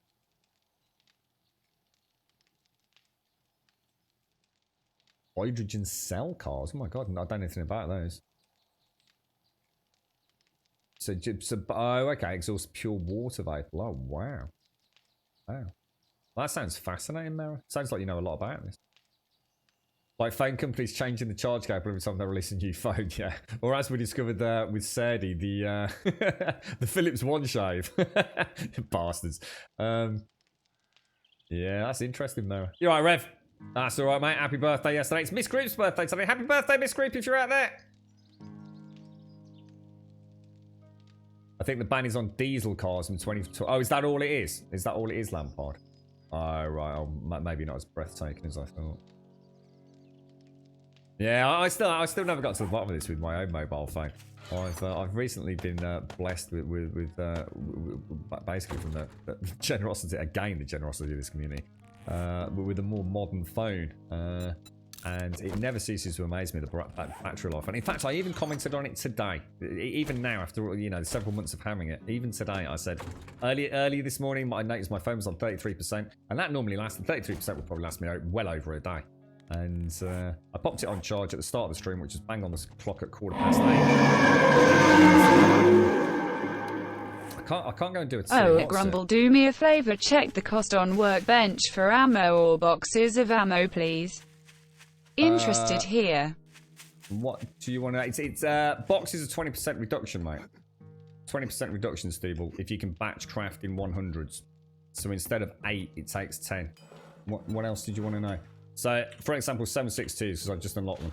So 7.62s, 131. But a box of 7.62s is reduced, obviously, by 20% more. And that's the way it's always been, mate. Is there anything in particular you wanted to see, Steve? And thank you for the bits, mate. Thank you for the double bits. Yes, yeah, that's it. So, for example, I just unlocked the last book in Sniper, which gives me, you can craft a ghillie suit and bulk craft all 7.62 ammo. Look. Pistol Pete. Bulk craft 9mm ammunition. What's the... I was actually trying to find the shotgun one. Which is the shotgun one? Magnum Enforce is another one. Bulk craft ammo. Now the question is, can you still get them out of, say, Boomstick? I don't know if you can. Doesn't look like it. It looks like the only way to get bulk crafting is through the almanacs, I think. Which means there must be a... Oh, there it is. Shotgun Messiah. Yeah, bulk craft all shotgun ammo. Look. I hope that explains it, Steve. You got it. Yep, nice one. Cheers. Thank you for the bits as well, mate. Have you taken any pictures during Flight of the Horde base? I want to show my room...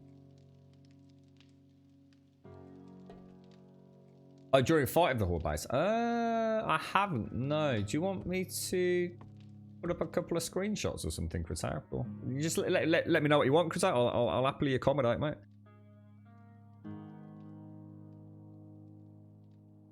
That's alright. How you doing, Miss Group? Happy birthday, mate. Happy birthday. Sorry, Smed. So the car costs about 60 grand with all options. The T8 would be about 15 grand more.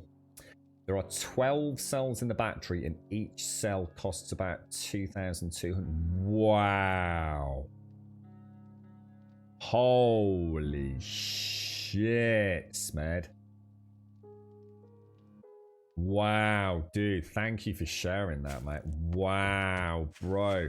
I did not realize, mate. I mean, I'm so far off with what I kind of predicted if you were going to be kind enough to let us know, Smed. Wow. Wow, was I out. That's probably like... I mean, I'm so far out in my own mass of what I thought you were going to say, Smed. I don't even want to say it. It's going to make me sound like a lunatic, I think. Wow. That's crazy, bro. But I mean, I'm not saying it's a rip-off. I'm just saying that is amazing. That you know, oh Jesus. I had no idea, mate. I had no idea. And what's the expected life, Smed? Thanks for sharing that, mate. I really appreciate that. What's the expected life then? Are you saying that some cells? Are you saying that at some point within a 3-year window, or after a 3-year window, you are likely to be starting to look at replacing some cells? What am I after? Shotgun shells, aren't I? Dude, that's awesome to know. That really puts a perspective on things, actually. And like I said, I'm not here saying there's anything inherently wrong with that. I'm just, you know, you know when you think you know the price of something, cause yeah, you know, you sort of correlate it and think about similar things. You think, yeah, but obviously it's, you know, it's new tech. You're gonna stick an extra 20% cost on, and then you realise you were so far out. It's not even funny. Oh, dear. Within 3 years, they're covered by warranty. Right, okay. Well, there you go. I mean, I suppose that's... You got 3 years at least. God damn it. It's not like replacing an exhaust pipe, is it? Bloody hell, mate. Do you reckon 10 years, Spud? Yeah, I mean, there you go. I mean, for 10 years, you know, it's starting to sound pretty reasonable with the amount of money you're going to save on petrol. It pretty much pays for itself, right? So, you know, when you actually put it in perspective, it doesn't sound like a bad deal, does it? I mean, that example Doc just gave, you know, was that a reduction from £60 a week down to £12 a week? And you know, you start traveling more, and you know, correlate that out depending on what your weekly costs are. Hang on a sec, the dogs are going mad.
Right, okay. I really want to go and do a tier 5. Like, really want to do one.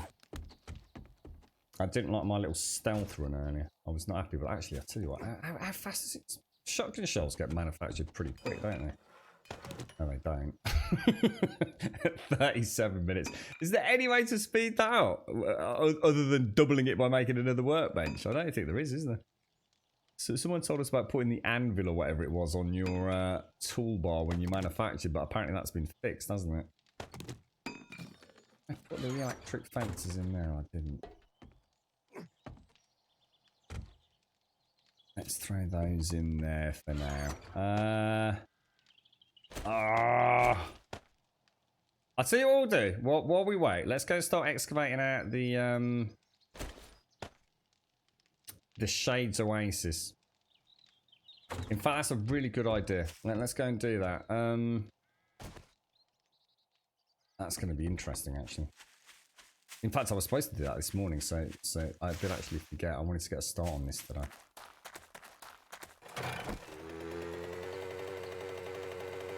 You right, Uncle Oz? You right, Bob? How you doing, sir? You've got nothing yet. Were you supposed to have anything yet, Miss Grit? Or you starting to get a little bit worried that you've not got an amazing birthday present? What's that, Spud? You just got an 8 kilowatt system, 10,000. What's that? An 8 kilowatt what, Spud? Sorry. Is that like as in a car battery, is it? Or... You right, Sadie Pops? Are you enjoying Alpha 19? I am very much enjoying Alpha 19, mate. Yes, absolutely. It's, I can honestly say it's the latest and greatest. There's no doubt about that. It's a no-brainer. They've done a lot of fun things with this. Yeah, there's still a lot to. Yeah, there's still a lot of problems with it, Sadie Pops. But most of it isn't serious.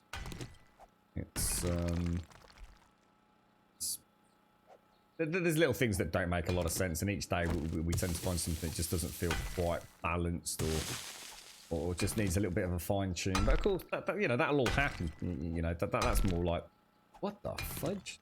That's more like beta, isn't it? So, considering we're still very much in alpha, I think we're starting to see the game as is now, aren't we? I'm a bit worried about building this shaft. I mean, there's a whole lot of weight up there. I mean, it should be all right. I mean, oh, hang on, is that? Do that right? It's so hard to. I hate doing the first part of these. Hang on a minute. It's bouncing me around as well.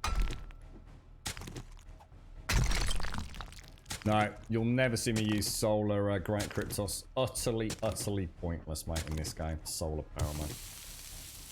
On it, I've had long discussions with Lantros about this. That there is just no, if that's what you mean, but there is just no reason to go down the route of solar.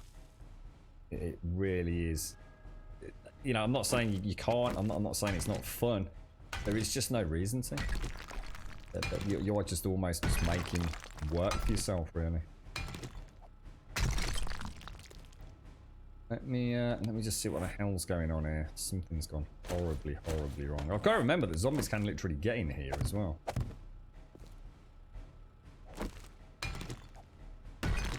You're right, Kritat. I was also wondering, aside from the flyover pics, do you have any old pics saved of the Anubis build? Yeah, we do actually. So, did you want me to? Sorry, Kritat. I probably missed it when I had to pop out there. What did you ask me for, mate? Let me.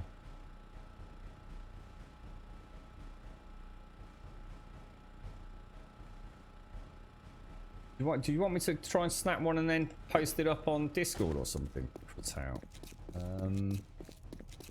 I need to take some screens anyway, to be honest, because I've run out of ones for the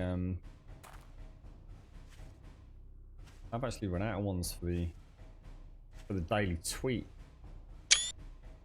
Take a couple and we can stick them up in the stream pics section as well if you want to tap. Get some nice angles in there. Get the old pickaxe out, right?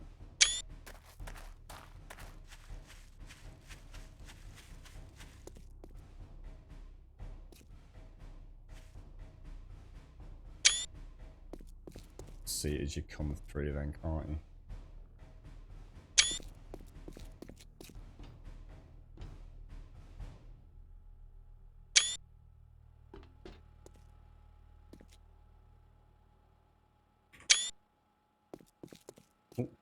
Gotta get the fidget spinners in, right? Everyone loves a good fidget spinner.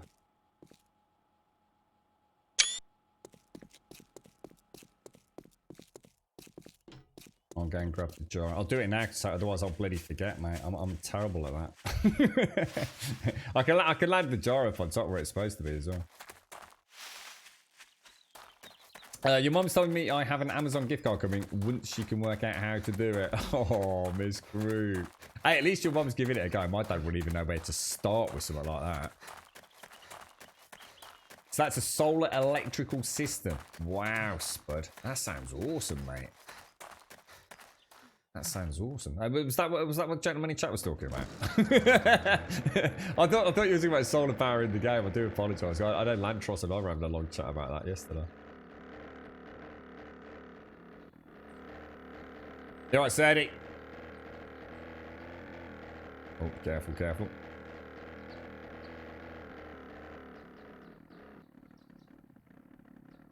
Get a little one of my original house as well while we're here. Let's take a picture of that. How you doing today then, Rev? Did you have a nice birthday, fella? Did you get all the prezzies, mate?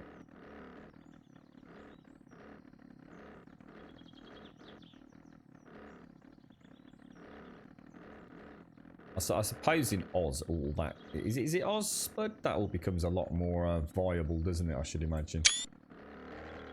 I mean, there's a lot of houses in the UK that do have solar power.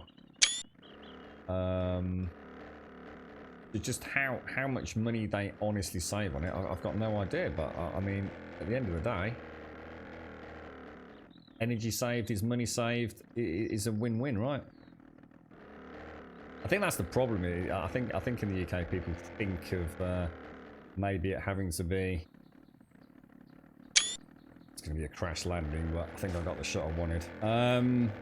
Yeah, you know, they see a nice degree of saving given best sort of conditions, but it all adds up, doesn't it? I mean, that's the whole point. You know, if you save the pennies on that and save the pennies on something else, it can make a world of difference, can't it? And there's quite a few houses I've seen that down in my mum's, for example, that just literally have no more than about 8 solar panels. I mean, they can't be generating that much energy, but at the same time, you know, at some point, someone somewhere that deemed it still adequate. I should imagine in a country like Oz, you know, the potentials are pretty impressive. Or not. Oh, hang on. Let's grab that there. Hang on. You didn't get any prezzies, and the place I went to didn't have steak. What? You got some baby back ribs. Oh, ribs, mate. I love my ribs. I do love my ribs. There you go, Chris. That gives that. Oh no! Have I just done all my screenshots with my thing up? Oh, I did, didn't I? Have I taken every single screenshot with my bloody heads-up display on? I think I did. Oh my god. Every single one, right? Oh, I don't bloody believe it. I don't bloody believe it. That is terrible. Absolutely terrible. Absolutely terrible. I have to start again. Don't worry, guys. We'll get there.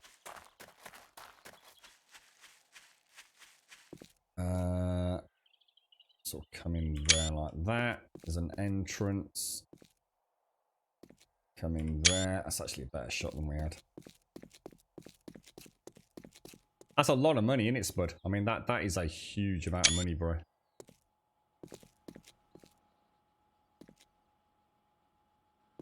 Oh. I pressed that's my reshade.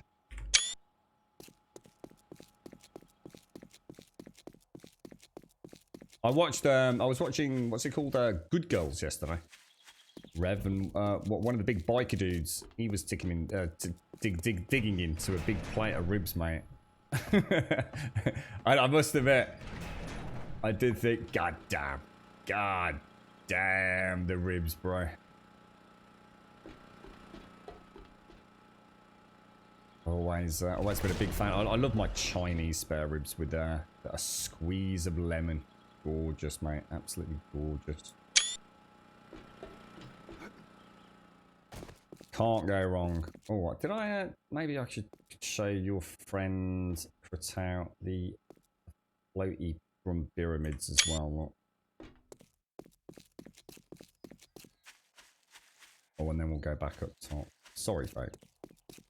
The biggest problem I have with solar power is the time for return on investment without any incentives. It's about 20. Is it really? Is it that? Oh, wow. Yeah, it's like I said. I have seen quite a few of the houses in my mom's area. Clearly, there must have been, I don't know, something going on. No doubt, some service provider or something getting them all to sign up. Because I'd probably say over the last 5 years or so, there's been a lot of like the semi-detached houses all having, you know, 4 to 8 panels put on. Well, which is not a lot of panels, really, is it, when you think about it? But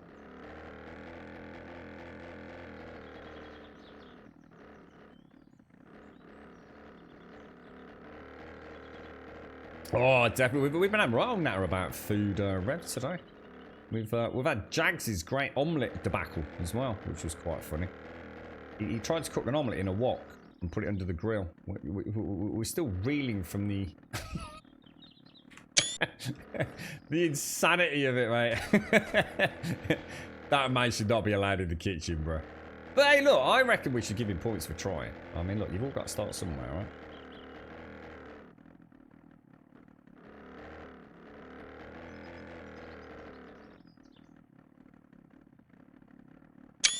There you go, Krutan. I'll get them up later for you, bro. I'll pop them in the stream pics section, which hasn't had an update for ages, because I totally forgot it existed. I think I'd accidentally hidden that section. I also can't get off that without putting my heads up display on. One day I need to find someone in the EU to do me a favour with ordering band merchandise from a site based in... When you say band merchandise, do you mean as in musical stuff, or... I can't think what else. Do you mean like as in actually buying like drum kits or something, or?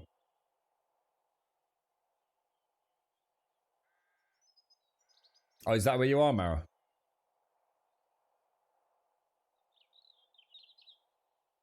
Just trying to catch up. Sorry, I was trying very hard not to crash into things in that. You're right, Caskell.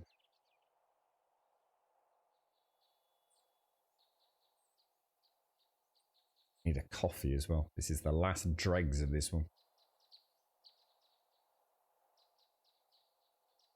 Sent it to the fit. Oh, nice one, Rev. I'll catch it in a bit, mate. Is excited to play this version if we can find a system that will work for him. Yeah. We were having a bit of a chat about the PlayStation 4 version earlier today as well, weren't we? It's you know, it's look, you know, the PlayStation 4 and Xbox versions are not the same as the PC version, and you know, maybe they never will be. But it's still a fun game, innit? You wanted an explanation for your... Oh, yes, Bob, yes. To me, it looks like there's almost like 3 parts to it, Bob, right? So you've got the obviously bladey bit, and then you've got that like countersunk bit further down on the blade, and then you've got on the reverse of the blade, it's almost like a curved bit. So it's a modified tracker knife. The tip is for skinning, and the thin middle is for cutting, but can also make kindling and use the trip. Use the trip. What do you mean by the trip? I don't know what you mean by the trip. I don't understand what that is in a knife, mate. Oh shit. That's not good. That sounds like a zombie. Oh no. Hang on.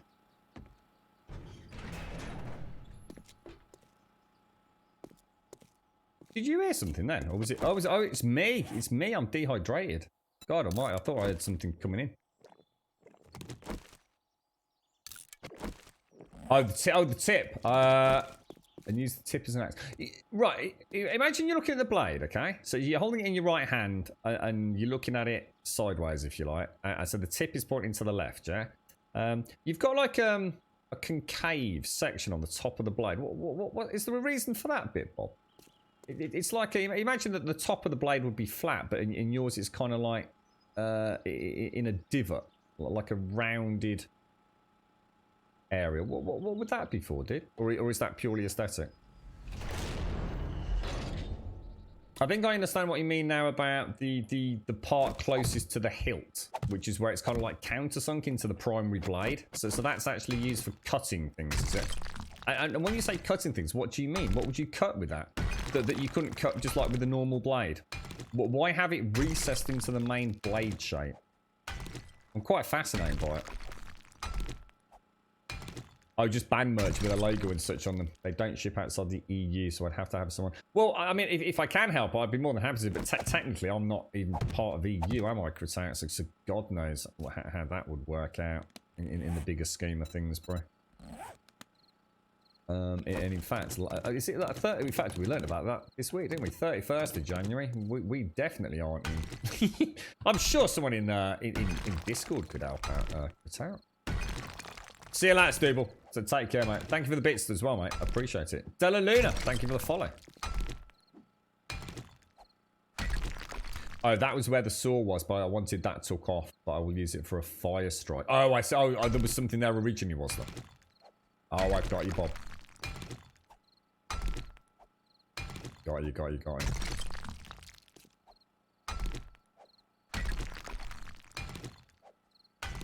Is Phantasy Star Online? Because someone else mentioned Phantasy Star Online earlier, Mara. Is that a game that's already out? Wasn't there some kerfuffle over the Xbox Series X announcement? Is there a remaster or a new Phantasy Star Online coming out, or is it just a localized client? What's the story with that one?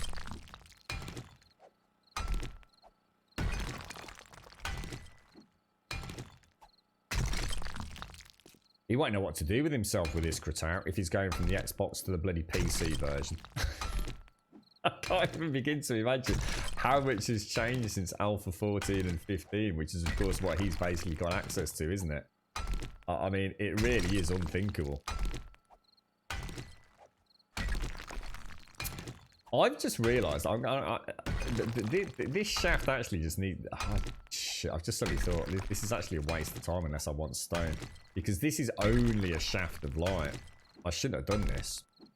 This is just messing up my structural integrity. Because the access to the Shades Oasis is going to be in the primary living tower. This is only a shaft of light. Shit. Okay, so I actually need to abort this. I've made a major mistake here. It doesn't matter. It's not a cock-up. It's just it's not the primary. I could build the shaft of light in like less than 3 minutes. I literally just dig straight around in a bloody. Well, I literally just dig straight around, don't I? I could auger it through if I really wanted to. It's this one that I need to be building.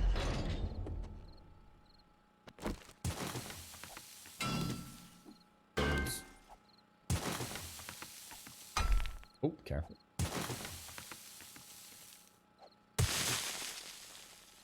Okay, I really struggled with this at the start. So that's the back wall. So we want to go one back, corner block, back, corner block, side, corner block. I've gone wrong. I think I've gone wrong. I think I've gone horribly wrong. 1, 2. Oh god, I hate it. I hate the beginning of this. It is so nice, one shot in soil. You see what I mean about the auger? It would have been. It's so much faster to do it manually without the auger. 1. That. So I'm going to need to go back 2 there. So 1, 2, 1, 2. I think that's it, isn't it?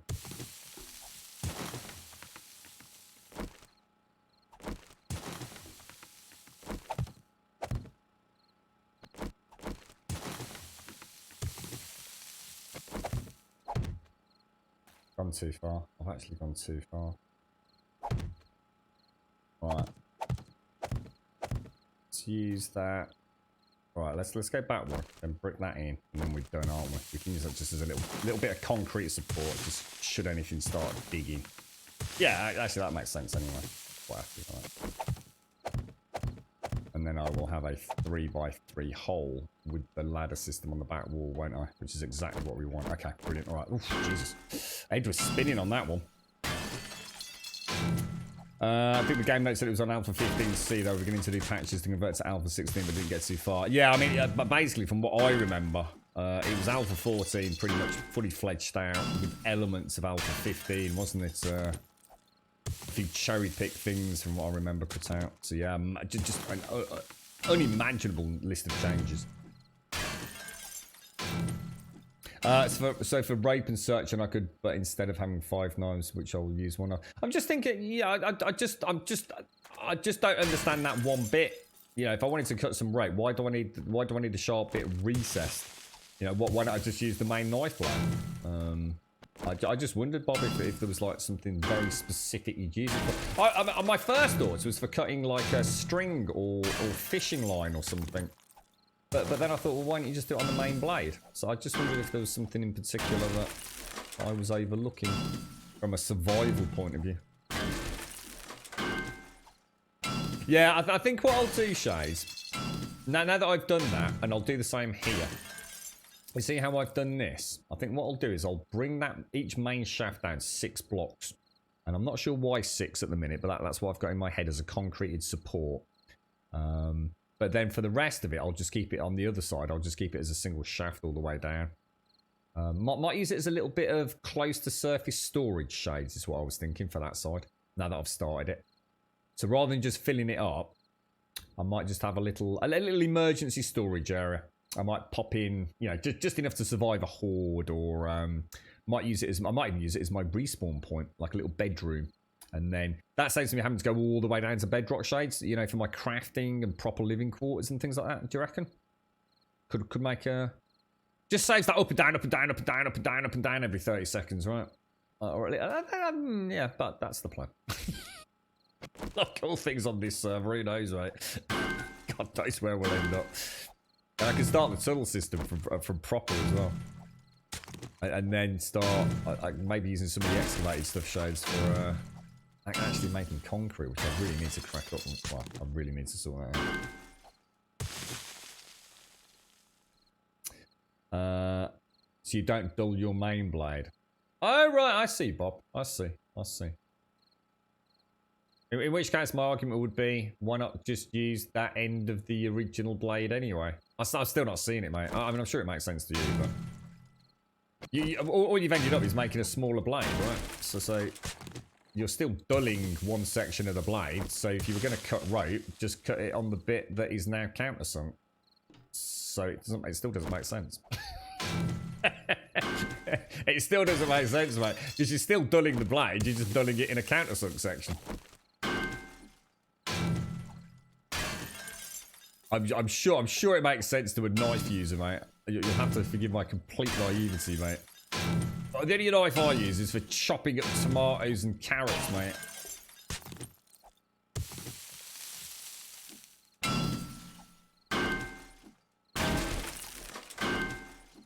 A gut hook. I don't know what a gut hook is, Cryptos. You're right, Sadie. Rev, I did at least watch Battle play it. Yeah, too complicated, too fast for you. Oh, is this, was this Warframe, Sadie? If you already ruled that one out, then.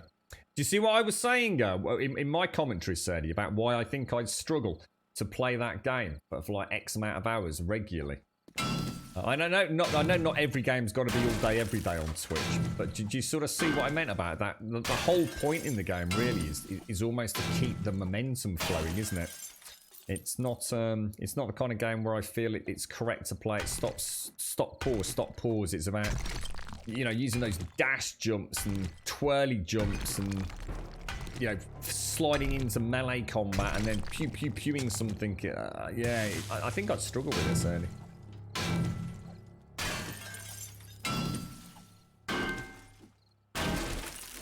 Oh, the new headset's working. Hopefully a clearer head. Watched some of it on Twitch last night. Yeah. Yeah, I get that. I mean, if it looks cool, it looks cool. Like I said, I'm not trying to assess it from a. I just didn't understand it. You know, to me, saying you don't dull the main blade, well, you are dulling the blade, aren't you?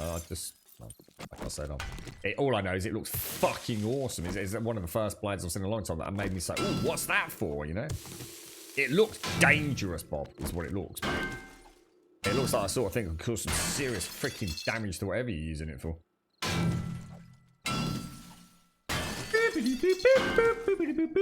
Allgrave! Thank you for the 18 and thank you very much for the Prime, my friend. Thank you very, very much, bro. Thank you very, very much.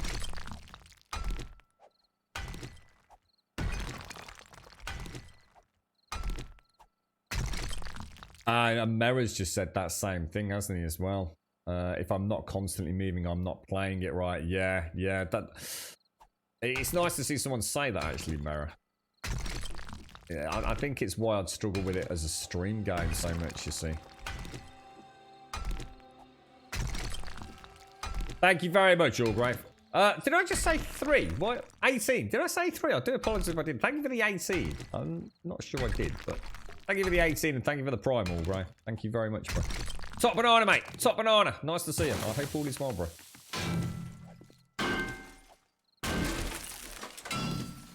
Bulletstorm. Bulletstorm's freaking awesome.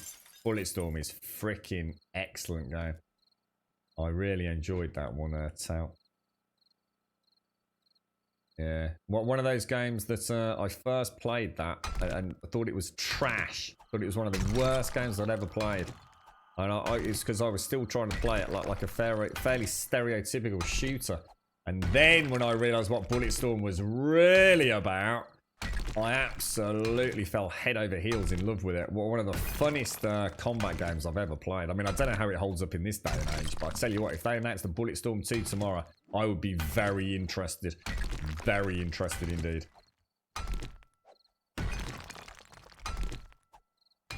Did it have co-op, Town? I don't think I ever even looked into co-op for Bulletstorm. I'm not sure if it had it or not, but... with that small part, you can do precision cutting, and I could cut rope. Yeah, I think when you was talking about cutting rope, that's when I lost the plot. It's like you said. It's almost like I can see it for things like kindling and whittling small things down more precisely. I mean, from that point of view, it makes sense, mate. A bit more of a controlled area that also has, you know, a lip left and right of it, right? So yeah, I do. I mean, it's like I said, I'm not suggesting it hasn't got a use. Even for a layman like me, I just wondered if it was one of these like really obscure hunting things that, you know, I didn't know anything about. Yeah, it looks wicked, mate. Honestly, I mean, Hicks has done an absolutely fucking awesome job on it.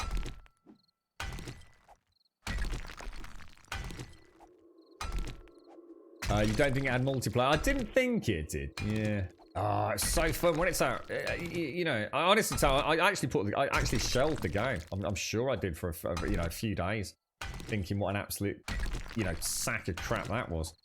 And I don't know whether I watched a review or something, and suddenly thought, oh god, is that what you're supposed to be doing? And you know, chaining, you know, kicking dudes into spikes.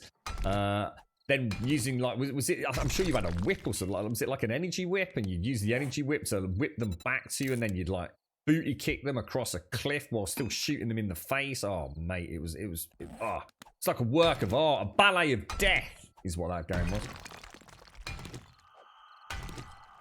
Yeah, I was gonna say I'm gonna assume it's pretty close to end of manufacture, Bob. I mean, it looks at the stage where not a huge amount more time needs to go into it. I can't remember if I saw the actual hilt and things in any detail because I was more sidetracked by the intriguing blade design. But yeah, sure, the very final grand unveiling will be a true work of art. My God, we can't half dig fast. This is without any real points specs as well. Jesus. Are you kidding me, Zar? Board hits at exactly 3. Oh, mate, you're kidding me. We might have to finish a bit early, and then I'll come back on and do some grounded then.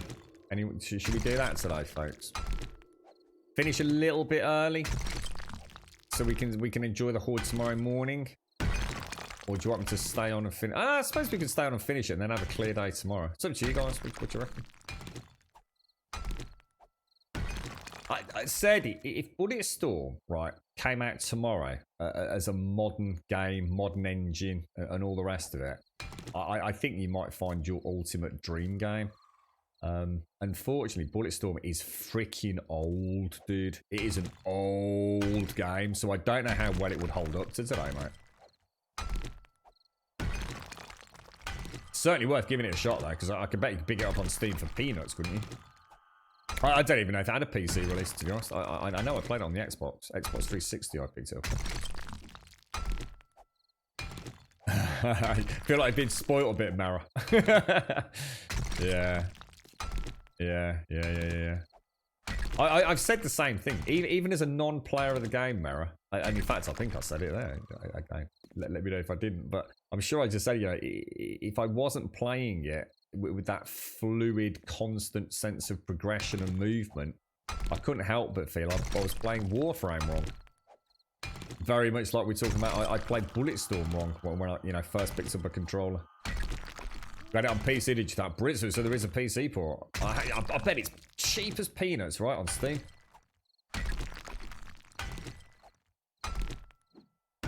What's that, Cryptos? If you do a 6x6 support structure, you should be okay, flagstone minimum. Oh, what was that in answer to? Sorry. I might have missed something. Thanks for that, Zol. At least that gives me a... How long is a Horde night? Is it about... It's not even that long, is it? A Horde night's only about 15 minutes, right? How much is it, Tao? Or Sadie, because you'll have a different price, won't you?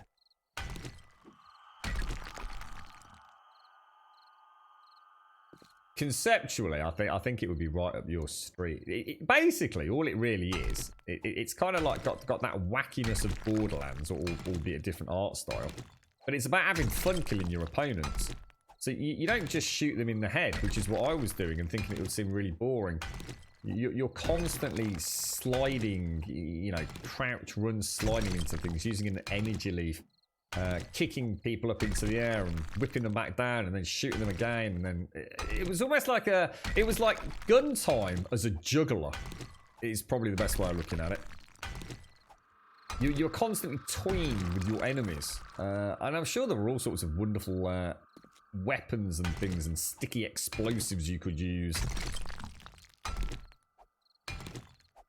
No way, $60 for... No way, that's naughty. I bet you can get it on a key reseller site for about 20p, mate. Oh yeah, because McGlashan sussed that it wasn't actually, it wasn't exactly perfectly correlated, was it, Shades? I forgot about that. So worst case scenario, about 20 minutes, yeah. That's not too bad for us, is it? I'd look elsewhere, Sadie. I bet there's loads of places sell a Steam key for freaking Bulletstorm for less than that. That's daylight robbery, that is, mate.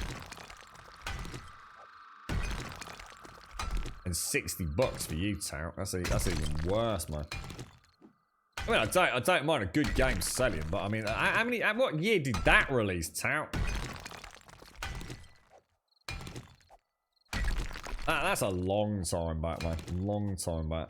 Cliff Basinski and Unreal all stepped in on that, didn't they? What, wasn't it made by another studio? And then Cliff and team. What wasn't it going? Weren't they having some problems?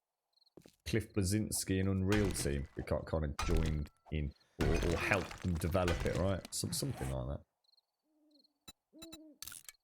Do you remember the section? And I'll be careful what I say in case Sedi plays it. The Ferris. I'll just say the Ferris wheel. I mean, it wasn't a Ferris wheel, but you'll know what I mean. Do you remember that, Tao? So it's nearly a decade old, and they're still trying to charge 30 quid for it. I mean, I'm not. You know, if a developer wants to, mate. It's just that the game's not even relevant anymore, is it? Hardly anyone played it even back then. It wasn't a particularly, you know, big financial hit, was it? So.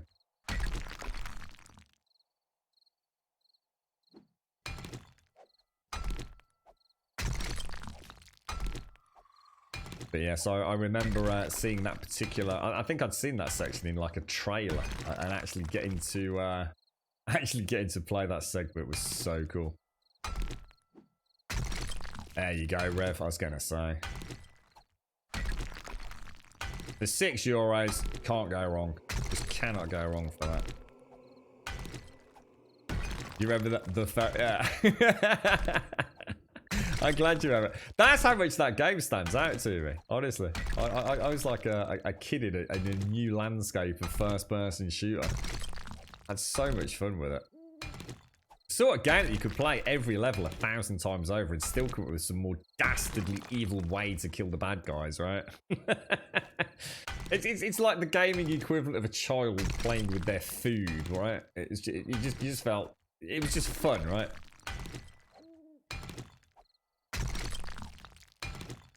Wonder how far we'll be at Bedrock in no. I thought this was going to take ages. We'll be down there and out at 6 o'clock. Well, we might not make it tonight, but we'll be out at 6. Grab those shotgun shells. Gonna get another 4,000 tokens from a tier 5, assuming I don't cock it up. Nice one for that, Rev. 6 bloody euros, mate. What's your next game, Rev? You got anything else? I mean, obviously you've got Ghost of Tsushima at the minute. What's your next big one? I mean, you're getting ever closer now to your big one, which is Cyberpunk 2077, right? Anything between Ghost of Tsushima and that?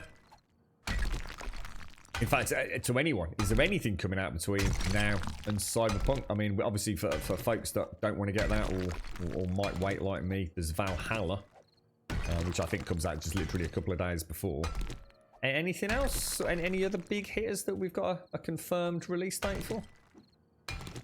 Anno, oh yeah, I know Pixie mentioned Anno, didn't she? So what's that then? What is this Anno? Is it an Anno update or is it a new Anno? I mean, it can't be a new one. The other one only released like not that long ago, right? Stellaris. What's Stellaris, mate? Is that the very heavily combat based Stellaris? It's ringing a bell. Oh, obviously a space combat game. But is it the one that's very, very combat focused? You're right, Neo. Stellaris. Can't think. It's the the latest DLC, The Land of Lions. Cool. Will you start again with that one, Ravanius? Or is it kind of like is it a continuation of your existing save?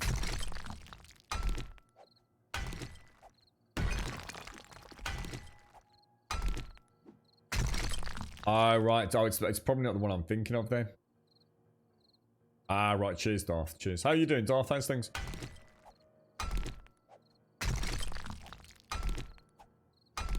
Start over again, Ref. Sounds like a good idea, mate. I mean, you like the game, right? One of my biggest regrets on the Twitch bounties, actually. I had an opportunity to do a sponsored stream about it.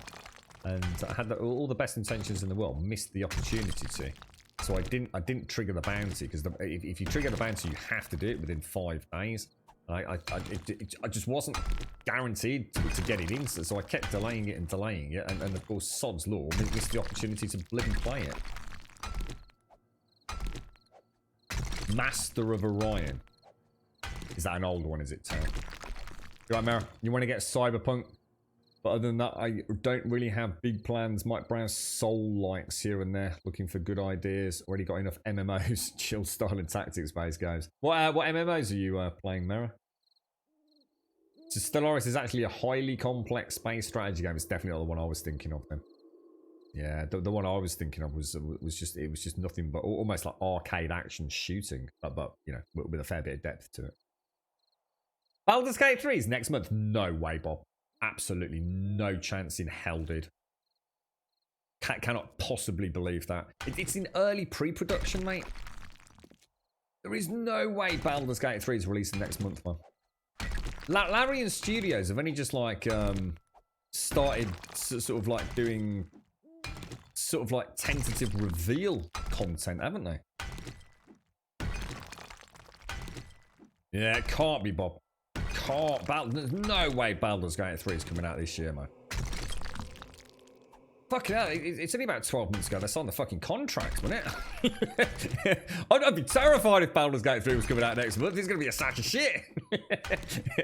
It's going to be Divinity Original Sin reskinned with some Baldur's Gate characters. Nah, can't be, mate. Can't be.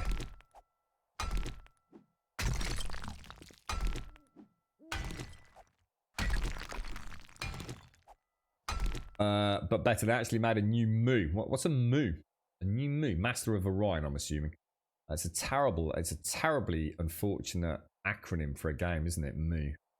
You'd think game designers would really think about the names of their games, wouldn't you?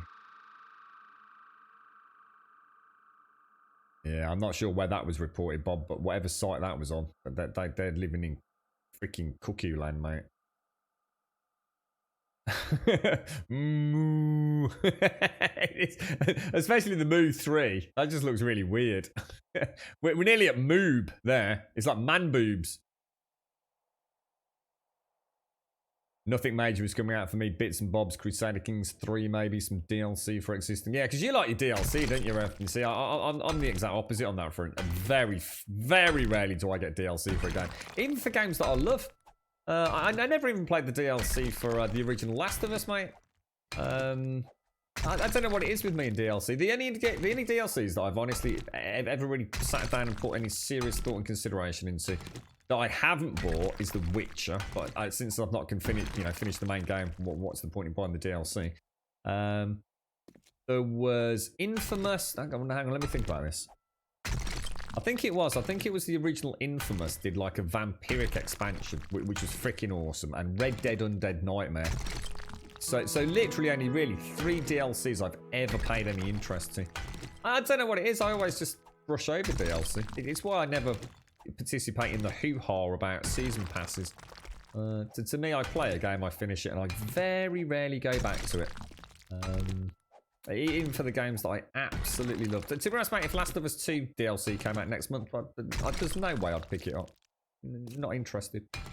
I loved it even works in some ways with Netflix series. Well, not just Netflix, but I really love Breaking Bad, and they did the follow-up sort of film, if you like, and it was I couldn't have given a fuck if I'd never seen it, to be honest. You're back into No Man's Sky at the minute, Tal. Gotta play something until Cyberpunk comes out. How are you getting on with it, Tal? I did boot it up the other day, but I had the same age-old performance stuttery issues the game's been played with since conception. I do have a way to fix it, but it's a fairly, it's a good sit-down for 20-minute fix, and I really couldn't be arsed at the time. Final Fantasy 14, that's the Realm Reborn with the upcoming update, is going to dramatically reduce the Realm Reborn questline and also free trial cap, increase their level cap to 60 and free head and sword. All sounds, I know a little bit about what I just said. do you reckon it'll be a new birth of like, because that's supposed to be a really good MMO, and I have played it and we've actually streamed it and I had a lot of fun with it. I just didn't like some elements of it that meant I couldn't delve in. Don't worry about Stellaris, that it's almost all DLC, is it really? Yeah, to us, Rev, if I played Warhammer, Total War Warhammer, I'd be all over DLC like a rash in that. In fact, I think I might end up with a little bit of a microtransactional problem for skins as well, if they exist. That's probably why I've never played it. Stay away. Yeah, I should imagine, yeah. I suppose the way I see 7 Days is constant DLC in it. Every alpha's almost like DLC these days.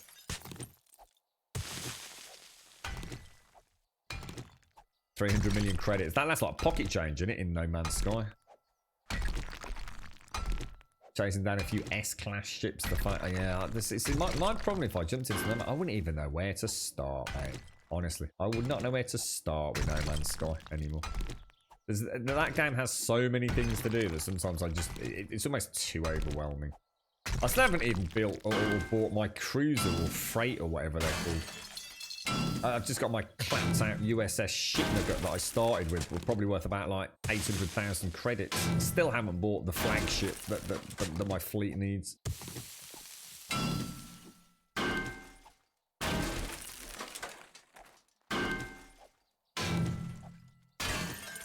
Yeah, it's the same here, Rev. Like I said, the weird thing for me is even for the games that I love, I don't know. I've just never been that interested in DLC. Just something that I've never done. No reason for it. I guess, I tend to play a game and then just close the book on it. Never. I mean, to be honest, I don't even know if there was DLC for Uncharted or any of the Uncharted games. I know I've never played any of them though, so. In fact, they did do an Uncharted DLC, didn't they? Where the two was it Chloe and some was that right? The two female leads in the franchise. They did a full game based on them? Perhaps, maybe? Or I might be getting mixed up with The Last of Us, but didn't they do a similar thing with the Uncharted series?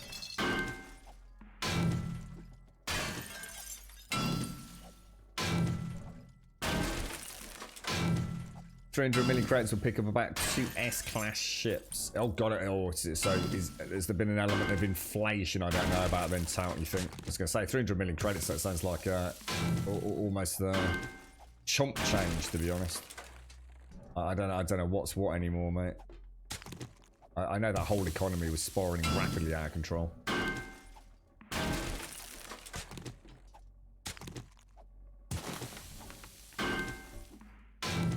Yeah, I did boot it up, and I did instantly remember the fun of the game.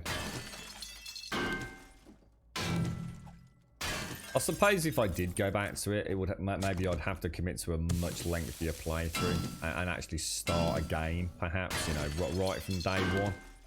Consider relearning the ropes so it doesn't feel quite so overwhelming, so suddenly having everything pretty much unlocked, including the new content, you know?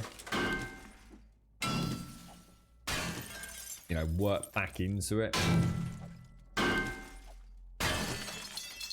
Right, 5:52. We'll just finish this one up and we're out. We're out in day. Look at that gorgeous sunlight filtering in.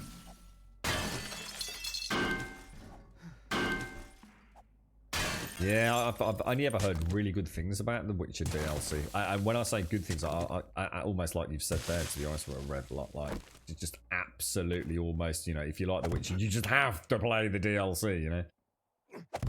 But yeah, I've seen as I've not finished the campaign. If I ever go back to The Witcher 3, I will have some time with folks like yourself and James, who I know have played the game, and ask you if you feel like getting the DLC to play through it as part of the main quest line. You know, is there a good time to go and do the DLC if you're playing it through for the first time? No need for a response now, because I've got no intentions of hitting The Witcher at the minute, but it would be nice to know, like, you know, if I'm being serious about actually going and playing The Witcher from beginning to end, is it better to get the DLC day one and have it as part of that adventure? Or is it still better to play The Witcher, then get the DLC, play them in the order of release, etc, etc? I'm sure there's lots of theories on that. Yeah, cheers, Rev. No, thank you, yeah. There's been a lot of games like that, haven't there? Where DLC comes out, but actually it makes more sense. Borderlands was a classic one, wasn't it? Was it Borderlands 2? Where it was actually better to stagger some of the DLC into the main campaign, so you didn't like over level or miss out on things.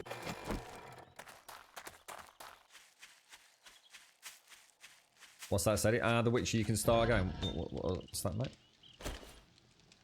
Throw that in there. Throw that in there. 6 seconds left on the clock. Look at that. Even though it's not been doing anything. So we want to make some more bars, don't we? So iron bars. There we go. Perfect. That worked out to be a rather nice little shaft there, to be honest.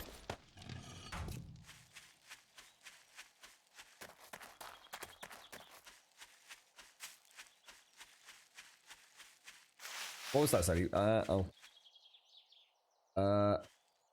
Started a whole new game, Tout. Yeah, on No Man's Sky. It would almost be overwhelming, No Man's Sky. I mean, it's really hard to... I mean, even when I booted it up the other day, you know, even though I've got some experience with the game, I sat there thinking, what do I do? Where do I go? And even in those moments of thinking that question, I was just completely swamped with all the things that I've got going on. You know, I haven't even got my freighter. I haven't even got my fleet established. I haven't even started doing fleet quests. I haven't finished my gaseous farms because I couldn't, because they didn't work. There was a bit of a bug with them. My chip farms are somewhat functional, but I noticed that now I can actually farm a whole biodome in one click with that thing on the ceiling. Madness, mate. There is just so much to do in No Man's Sky. It's just a question of whether or not... I think it did say something about Destiny 2 a while back on his beautiful write-up about that game. I think for No Man's Sky, the problem is I have a real mental hurdle to actually start playing the game. Once I'm playing it, I'm having fun. And I'm enjoying it. But sometimes it just feels like... Elite Dangerous on the same with. You know, if I could have Elite Dangerous up and running and all my key bindings done and everything all working properly, I would love to play that game again. But it just seems like it's too much of a hurdle to get into it. You know, No Man's Sky is played with micro stutter. Well, at least for me. I'm not saying everyone has it or everyone notices it. So I've got to sort that out. I've got to try and remember the game. I've got to try and get that itch back.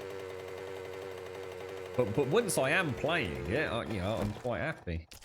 It just seems to be a huge obstacle to get it up and running, and you know that classic scenario where you sit in front of your computer and you know, oh, what do I play? I've got all these games, mate. I don't know what to play, and you think, oh yeah, you know, it's like Aladdin's cave of games. I've got so much choice, and you've actually got so much choice, you just can't be asked to play anything, and you go and play rugby. Not that I do that these days, but yeah, it's kind of weird.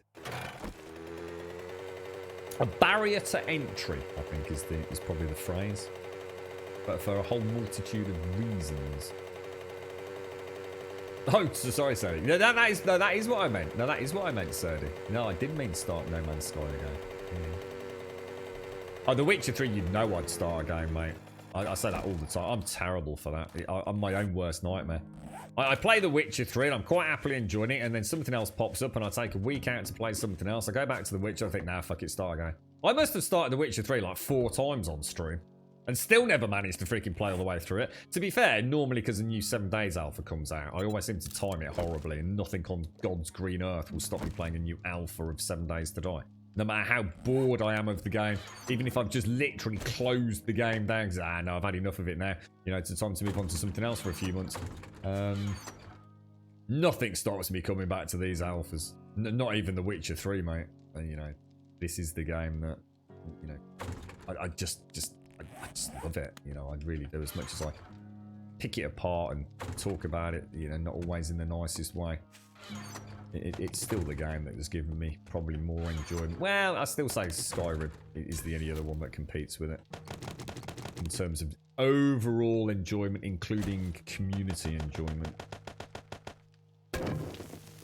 Alright, recipes. We will make red tea 62, which you can't actually make. Oh no, you can. You can. How many minutes? 14. Really need to change that to white. Why have they grayed out the timer? You can't see shit. Alright. We're good to go, aren't we? Let's just top up on. So if I take a purified water, because that's like 60, isn't it, I think? Top up on. Really? Yeah, I get them all the time, Tao. The problem for me is I can go 20 minutes without seeing a single micro star, and then it will suddenly flash up for a second, and I know that I'm back to having those same issues. It's there's a whole bunch of things you can do with No Man's Sky in the config files to solve it, and to be honest, I did actually write up a how-to last time I played it, because I was sick and tired of constantly trying different things each time a new update came out. I must have that document somewhere on my hard drive, so I'm sure it'll be a 10-minute rather than a 20-minute fix. I think the gyro's got vitamins, hasn't it? I'm sure that's got... Where is the gyro? It's all the way down here. I'll have a look. So I'm sure I've got first aid kits, splints, plaster casts. I'm sure there's some vitamins on them. Take care, Rev. Have a nice day, mate. Happy birthday, Miss Creep, if you're out there. Happy birthday, Miss Creep. Really, no. Are they kind of? I have a bunch of names actually for these sorts of games. I call it the, the palette cleanser, the rubber band game, the game that you kind of call home. And 7 Days is definitely mine. It used to be Skyrim. Why have I come back here? Oh yeah, to go and get the gyrocopter. But 7 Days definitely. For a while it was Diablo actually, Diablo 3. Why can I not? What the hell? Ladders are broken, guys. Ladders actually are broken. You end up with broken sections, don't you? They're intermittent functionality.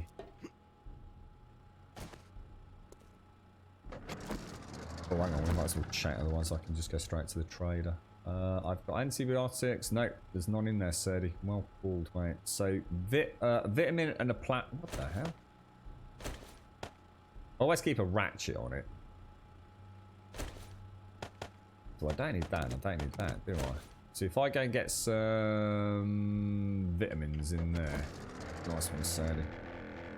Jesse! Thank you for the 4 and the prime, my friend. Thank you very, very much, Jesse. How are you? I hope all is well. Thank you to Oddie84 and Asbarth for the follows. Allgrave, thank you very much for the 18, mate. Appreciate it. Jesse, thank you for the 4 and the prime, my friend. Thank you very much for the prime.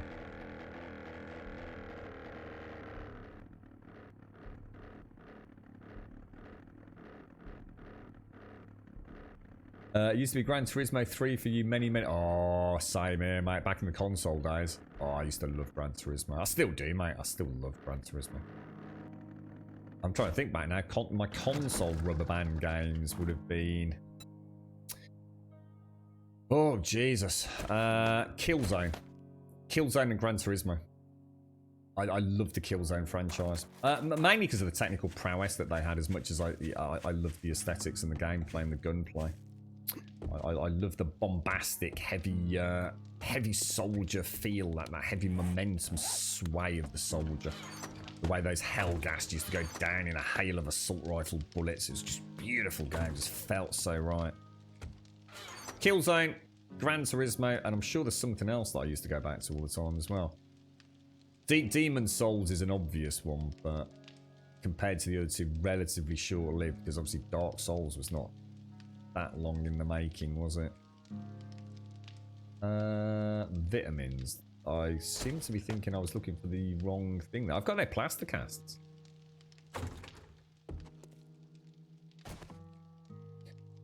Apparently there is a new Bioshock. Yeah, it's been announced, hasn't it?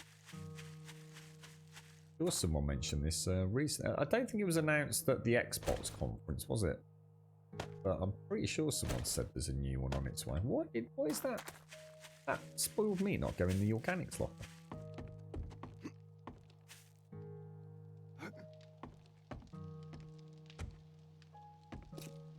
First game you're playing PlayStation 4. Hang on a minute. Hang on. Where are we going with this Bioshock? Hang on. Whoa. We are just speculating here, right? We're not actually saying that there is a confirmed Bioshock release for PlayStation 5 and Xbox One Series X on the day of release, right? Or are we? Oh, where did they just go? What did I just put in there that... Oh. Oh, Neo. I used to... Oh, seriously, mate. I don't even know how many times I've played Killzone 2 and 3, mate. Which was the one that got really slagged off at the start? You remember the start of it? They went into those like orbital drop ships. It was like a sort of flying, sort of... I don't know how to describe it. You remember the big hoo-ha over the cutscene where the troops were on like a little transporter vessel, which was almost like a flying cherry picker. That was Killzone 3, right? Neo.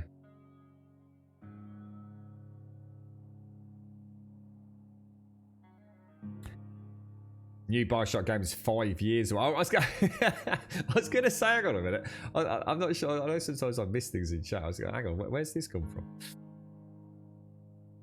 Yeah, I didn't like Bioshock Infinite. Well, as I say, I don't like it. I tried to play it a few times and very rarely got more than a few hours in at most. Probably not even that, to be honest. It's just, I just couldn't get into it. It just didn't gobble me up like games tend to.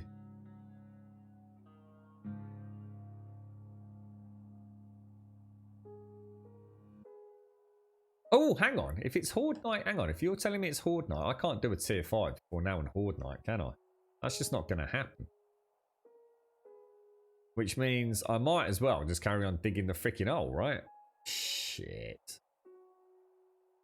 Are we talking bang on 3 o'clock then, are we, Zar, for the Horde Night? So that's like 20 odd minutes away.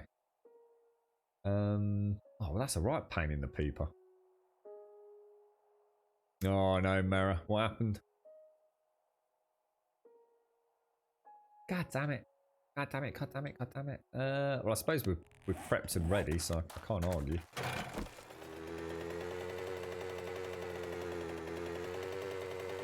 Was that what actually put you off, Sadie? The height element of it? Or the other things? I just hated the fact that we weren't anything to do with the ocean, to be quite honest with you. or that sense of if you were to try and explain Bioshock from an ambiance point of view, right? I would say that dark utopian kind of bizarre technological claustrophobic environment, that sense of the normal being perverted in some way. A very dark, somber, but also in some ways humorous kind of vibe to it. Do you think that would make sense? Does that kind of sound like the kind of thing, you know, someone, if I was to say that and you've got to guess the game, almost a dark, haunted horror vibe at times. That sense of, you know, really being in an environment that itself is self-contained, claustrophobic. There is no escape. That to me was the whole point in Bioshock. And then all of a sudden I started Bioshock Infinite and I'm fucking blue skies, white fluffy clouds, clean clean environments. Yeah, la-di-da-di-da, all is good with the world. and I understand what they were trying to do with it. And from an artistic perspective, I understand that kind of mirror of the previous games in the franchise, but I just couldn't get behind it. I just felt it just fell apart before it was even out of the gate for me. A one-room story, one-room shooting gallery, one-room story, one-room shooting gallery on repeat, all out in the open and all sunny, the total opposite of the other games. Said in a sentence, so exactly the same way I felt. I'm sure it's a good game, you know, but as a Bioshock game, you know, even if it's an okay game on its own merits, you know, if it was called something like Snap Dizzle Sunny Clouds or something like that, you know, people would have said, yeah, you know, it's an all right game, you know, gunplay's okay, all that kind of jazz. But as a Bioshock game, epic failure for me. Absolute epic fail. So even if it is an okay game or even a good game, for me as a Bioshock fan, it just felt utterly wrong. Oh, Neo.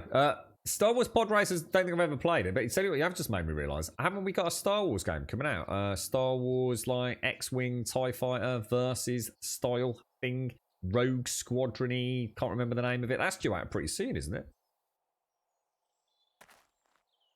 This is indeed on PC, sir. This is indeed on PC.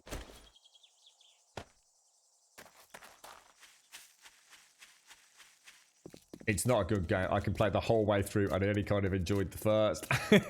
Was the first the one where you... Because I always get mixed up with the starts, but the first one... Oh, hang on, that's the wrong side. That's the one where you start on the plane, isn't it?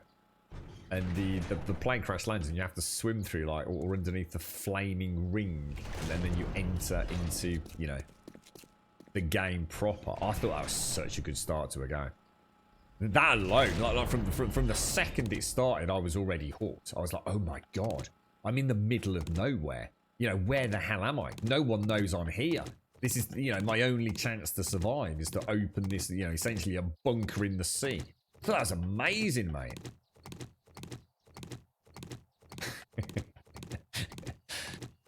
We should make that game, Tarot. First you have the plane. Yeah, I thought that was so cool. So cool. I thought it was just a really cool way to start. And of course the forest literally stole it. I'm not saying that when the first game's caught with the plane crash, but... I see what you're doing there, the forest. I see what you're doing there. You just added a child. You've increased the stakes. The forest is basically sort of like Lost, but better. Depending on whether or not you've watched the ending. Yeah, I think it is some sort of rogue squadron. It is a pew-pew, fly-around, shooting shit game. And you can play as the Empire and as the Rebels, can't you? Oh, it's on an emulator. It's on a C64 running Windows 10 emulator in the tech. Yeah, the Americans in chat also stole the idea from Lost, yeah. Absolutely arrogant, totally. It's already been made, yeah. I think it would have been a better name, right? Just don't try and pretend it's a Bioshock Infinite game. Just call it Snapdizzle Simulclones. People would have lapped that shit up, mate.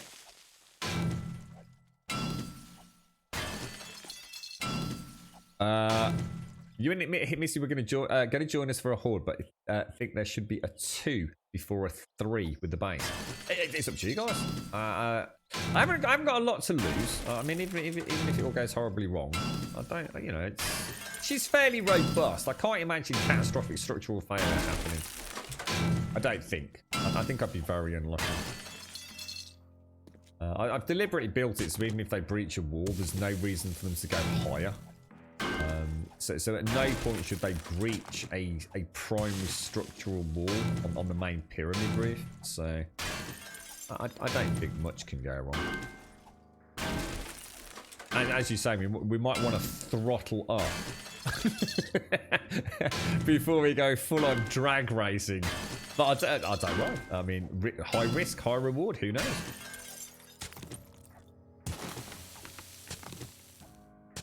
Yeah, I'm the same. So have you not seen all the information about that? To be fair to them, they've actually released a ton of info out. I sat there and watched a fairly in-depth presentation on the game. And it looks like multiplayer, single player's all been tied in really nicely, mate. I've got reasonably high hopes for it. Whether or not I've just grown out of that style of game, I can't say. But on paper, it looks like it could be fun, mate. It's just, you know, it's EA, right? I'm not saying EA make, you know, always bad games, but, you know, it's been a while since, you know, I felt like they've knocked anything out of the park that makes me want to play it.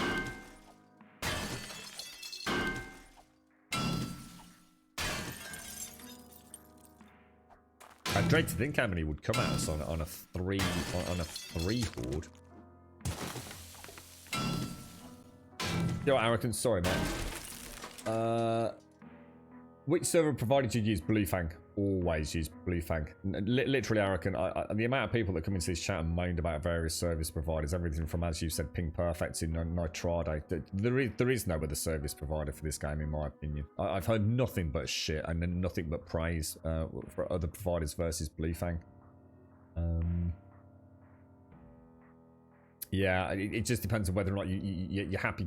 Bluefang don't offer anything like that, but Bluefang offer you what you really need, which is the raw power to host the server. Everything else is very, very much more playing about with config files, command line launch parameters. It's not an easy peasy thing. You know, they haven't got, oh, you know, let's change the server rules. Let's change EAC on and off. You've literally got to go into the, you know, the config files and change false to true or change the binary code. I mean, you know, I could argue it's slightly more difficult to manage, but to be honest, Eric, let's be honest, this game is not hard to change a couple of XML files.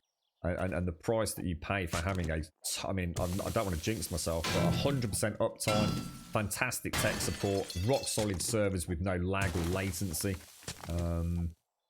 You know, it's worth the extra couple of pennies, mate, for me. And it literally is just a couple of extra pennies. You know, they're not the cheapest out there, but, you know, what's $15 a month to like $12 a month, you know? Especially if you're sharing the cost. I mean, we don't, but I mean, if there's a group of friends want to play the game on a big server, you know, a couple of dollars a month each, you know, you're probably not going to struggle to find a couple of quid if you're sitting here playing computer games all day, are you, you know? Yeah, exactly, Arakan. Yeah. Yeah. I've got a referral link if I can't even remember what it is. I don't know. Exclamation mark referral in chat. Don't worry about it though, Arakan. I don't know if you get any discount, and I certainly don't get any major compensation for it. Probably about 20p. But might be worth checking out if you do actually get a discount on it. I really don't know. They do. But Blue Fang have always been pretty well. I'm not saying stingy, but they kind of don't really do deals. You know, you just get a referral link. So I think I get like 20p off the next bill or something if you use it. So don't sweat it if it's more hassle than it's worth, Aaron. That's why I don't really promote it, to be honest. You're right, yeah. Blue Fang were amazing back when I hosted a big server, easy to understand, and if I didn't understand, they would be patient enough to explain. Yeah, they are very good. Yeah, it's interesting you say that. It's one of the things that I learned with a couple of them, in particular Brad, Craig, and most importantly Tracy. Is that sometimes you'd say, like, I really can't do this. Is there a reason? And that explained, like, oh yeah, actually there's a reason you can't do that, because you don't have access to those particular permissions for the server. And in some occasions, they even granted me permission because I've been with them for so long. So they know I wasn't going to diddle them. Oh, we're at Bedrock already. Holy shit, that's amazing. That's amazing. Now I should be able to... Oh, there's Missy. She's coming in hot, look. So if I turn left... and dig a tunnel... let me raise this up one. Now, should I raise this up a little bit more this time so I can put electrical stuff in the floor? Shall I break the rules? My adjoining tunnel to the main tunnel could be different. I can raise it up.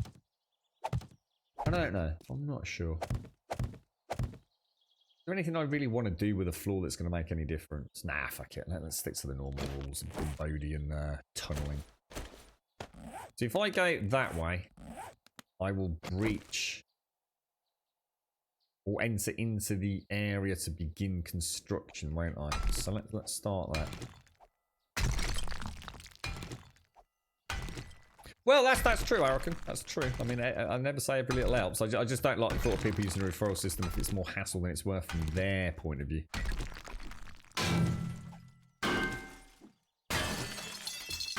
Now, Star Wars Shadow of Empire, Rogue Squadron, Jedi Fighters, Star Wars Starfighters, some for the snares. Jesus, I don't remember all of them, mate. My drop box is Fulgrim. My drop box. What's my drop box? Oh, the one at the base, Missy. Oh, no, have you brought over goodies? Oh, thank you.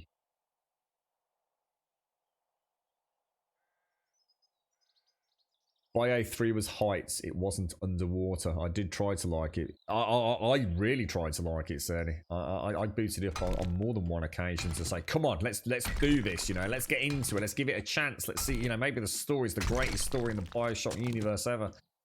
I just couldn't get past it. Just felt like, I think Zars nailed it. It just felt like, you know, enter an area, shoot a few bad guys, enter an area, shoot a few bad guys, let's go and watch Netflix.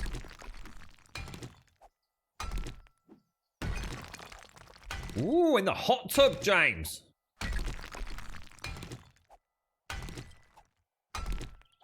As long as I'm not getting slapped in the face with a donga, I'm happy. Oh, come on. You're never happier than when you're getting slapped in the face with a donga, I reckon. Come on. We're all friends here, mate.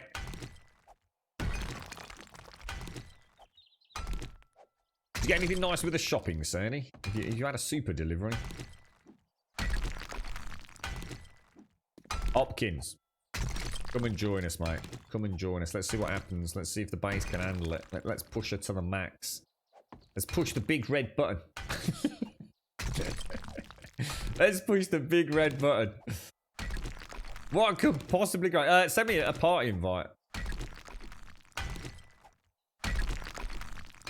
No chocolate. What the hell? No chocolate, said he. Oh, is that? Oh, I was going to take the piss then. Is that because of the recent events, mate?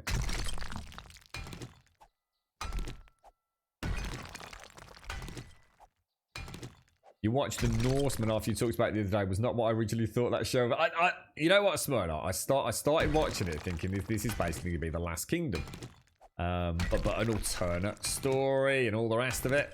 And that very start on the boat, when the dude starts like sort of like unionizing, I thought, this isn't what I thought I was getting into.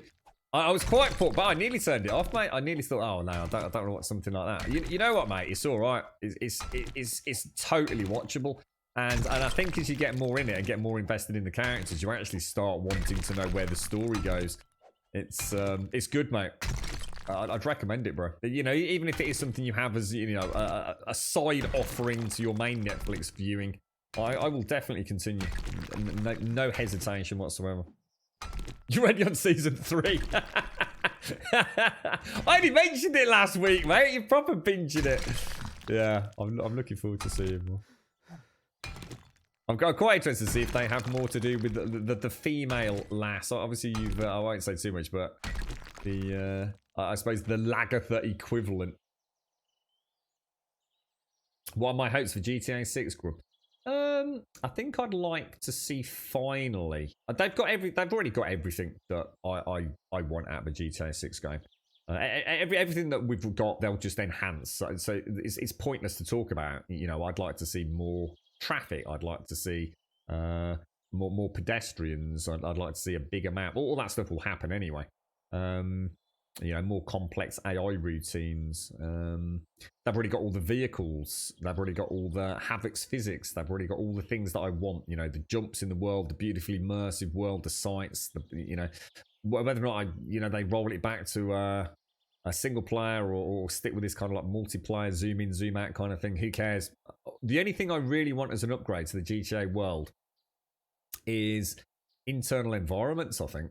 And I just don't see how they can do that. But I really like the idea of being able to finally get inside all those buildings. When you actually think about the cityscape itself of GTA, although I'm certainly not going to sit here and say there's not a lot to do or see, there's very few places you can go in. You know, I want to be able to go into those banks. I want to have it a bit more organic. I want to be able to just go and rob a bank because I want to go and rob a bank. And the banks there are not part of a set story and see if I can get away with it. I want to be able to go into, you know, they've already got like the gas stations that you can go and hold up. So I want to be able to go into an apartment block. I want to be able to... but the thing is, I'm asking for something that I haven't had put thought into about game design. You know, that's great. So I can walk into an apartment block. What am I going to do there, though, you know? I'm just going to knock on someone's door randomly and scare the shit out of them. There has to be a reason for that to be a part of the game. So other than making the world even bigger, more expansive, you know, an ever more elaborate storyline or new ways of narratively telling a story, I just think that's all that's missing with GTA. The vehicles are state of the art. You know, the gameplay in terms of racing around and shooting state of the art. You know, definitely they definitely need to fix combat. I mean, I don't mean state of the art as in best in class, but you know, in terms of the scope of the weapons you can use and the fun you can have with them, you know, there's very few games can approach that. But the aiming has to be resolved. And as much as I love Rockstar, they are absolutely the worst developer in the fucking world for creating a how-to-shoot video game. You know, it's really bad. You know, you play any other game and the shooting feels better than it does in GTA. It is fucking terrible. So they have to fix that, and I'd like to see more internalization of buildings. That's about all I can think of, to be honest. Yeah, Umbrella Academy 2, yeah. Wookie was talking about it, yeah. Yeah. I'll say it's 31st on yours. Well, whatever. We get it today or tomorrow, don't we? Either way, we're getting it. Oh, shit. Do I have an imp? Sorry. Party. There we go. Anyway, Sadie Pops, you had a question about streaming 7 days today. Can you get in trouble because of the zombie nudity? No, as long as you don't make it a huge focus of your stream.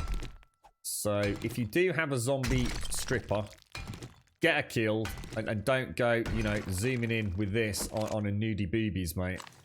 And you should be fine. To be honest, Yeah, you should be fine. I mean, I've been streaming this game for years, mate. You know, 7 hours a day, 7 days a week. I've played it with the strippers in here. For all intents and purposes, it's not even nudity, really, mate. You know, unless you make it nudity. You can't make out that, you know, the boobs on a stream with the quality we can run at and at the distance we're shooting them. So as long as you don't try and make it a focus, you should be fine. Don't worry about it, mate. Do you have to mark as a mature audience? I would, for safety reasons, yeah. If you're going to have a game that has actually got boobs in it, then I think you need to make it 18 plus. As much as it sounds farcical in this day and age, I think, you know, you just need to abide by the terms of service. You know there's boobs in the video game. You know that that's classed as full frontal nudity, or at least partial frontal nudity. And therefore, you need to make it 18 plus. And as long as you do that, I don't think Twitch will give a toss, mate.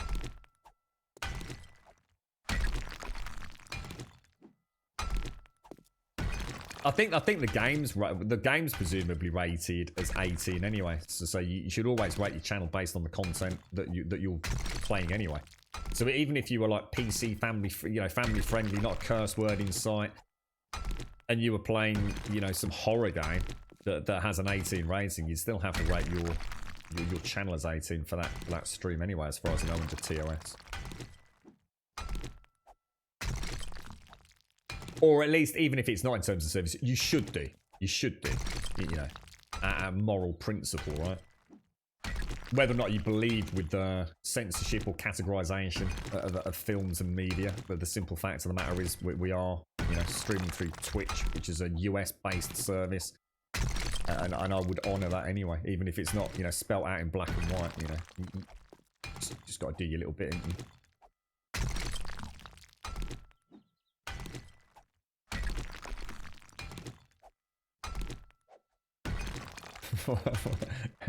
What's that? Fist? I just say Joseph. All I saw was Joseph. Speaking of which, how's the pubes coming along, Fist? I was like, hang on a minute, I've definitely missed something in chat here. How you doing, Fist? How's things? Just in time for someone to tell Grim it's 3 PM so we can turn back into a potato. Is that what is? Hang on a minute. Have I missed a joke here?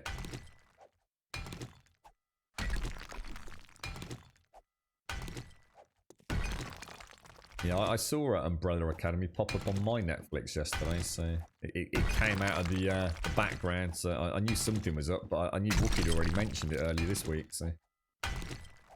Am I ready for the Horde? Pretty much so, yeah. I need to go and grab my vulture. Just go round this off, because I don't think we're a million miles from the... Oh no, we are actually. There's a fair distance between the two towers. Yeah, it's probably a good idea, actually. Let's go, because I need to nerd poll. Oh, fuck. Oh, fuck. Alright, yeah, I didn't actually... Yeah, that's a good point, actually. Okay, alright, nobody panic. I certainly thought I might not be able to get out of it. I just spotted how little wood I've got, but yeah, we'll be on. Oh, come on, ladders. How dare you, sir?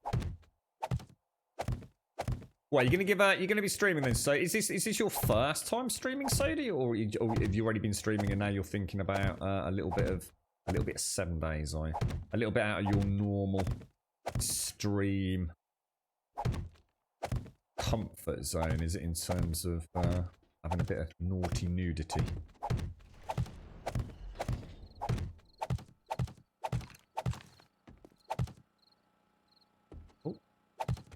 Am I still manufacturing? No? Oh, scrap that. Get out of it.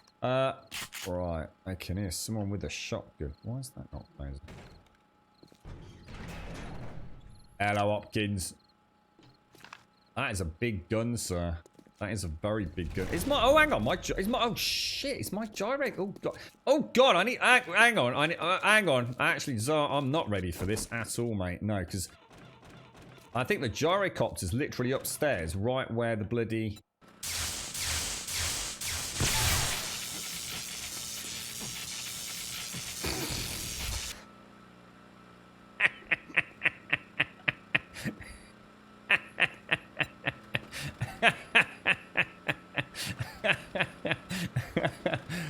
Someone didn't read the warnings, did they? Eh? Someone didn't read the warnings. Amateurs. You see what happens when I play with amateurs in this game?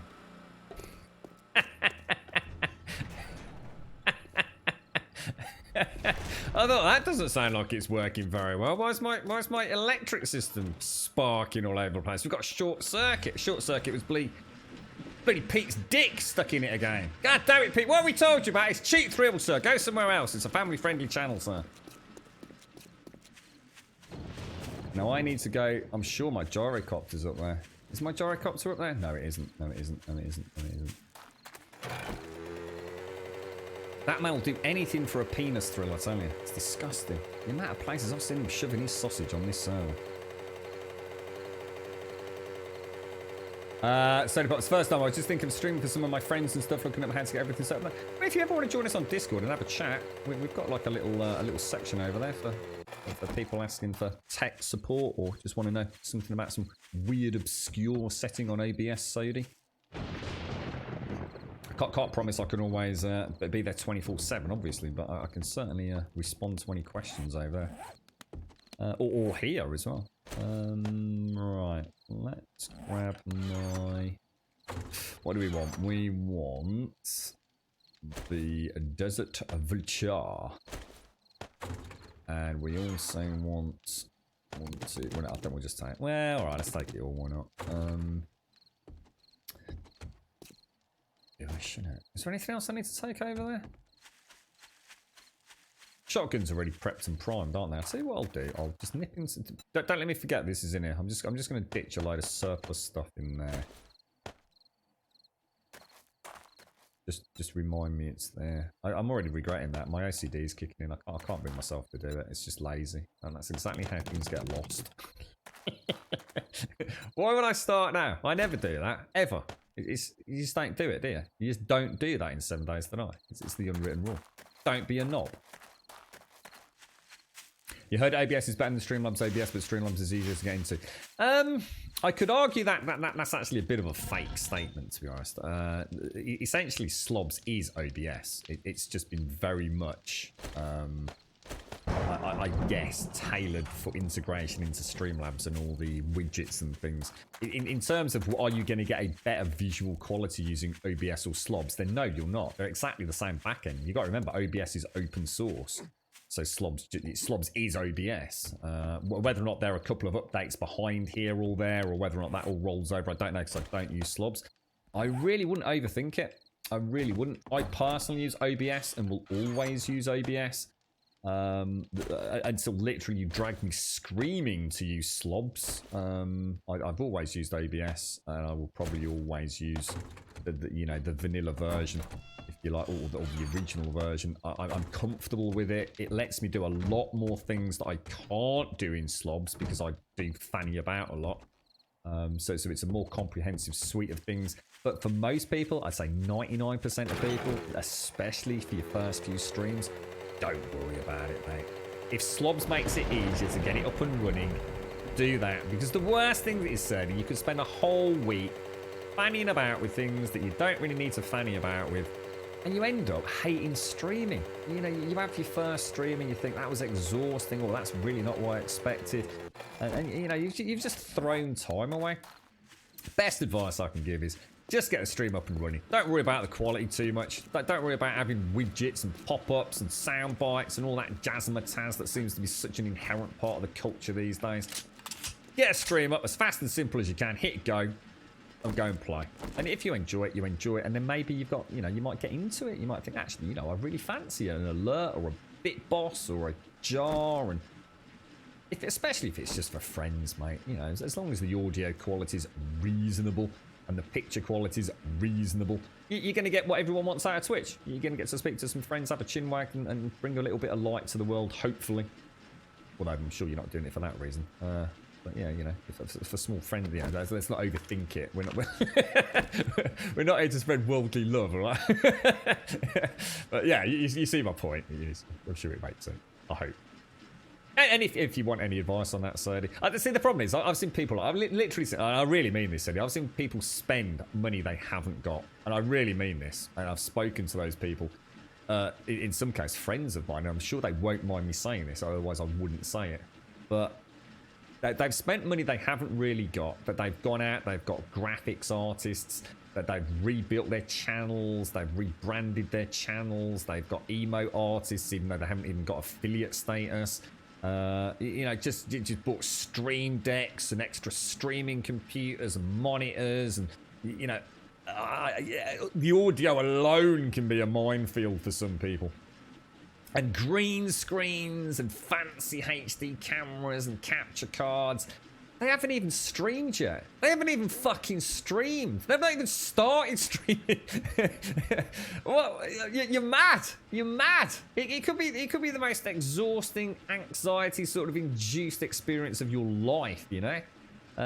You might hate every minute of it. So don't spend money on it, for the love of God, mate. I honestly, I've seen PlayStation 4 streams that have nothing but, you know, and even, you know, a dodgy microphone. And they have a whale of a time on it. Oh, fuck. Please tell me that is not a Molotov. Right, I'm bringing more healing. Oh, shit. Where's my bloody healing? Oh, God, this is going to be a disaster. Yeah, that's the best advice I can give, mate. Yeah. I mean, it's important you take pride in your channel. You know, I think the best thing is do the best you can, you know, with the tools you've got. But don't think spending $2,000 is going to suddenly make it any better. That's all right, mate. You keep them, Pete. Just keep them, mate. Or Missy take them. I'm easy, mate. I've got enough, I think. Yeah, I said I'm not spending money on it. I have my webcam taped on a TIE fighter lamp with floor tape. That's brilliant. I love it. I already want to see that. If you told me you'd spent like $4,000 on the latest bloody, I'd be, oh, that's nice. Yeah, well done. I want to see this now. Screenshots in Discord. A webcam taped to a TIE fighter lamp. And, already, I can tell you've got a flavour to the channel, Sadie. You've got a little bit of charisma. You're thinking outside the box. You've got something unique, you know? This is brilliant.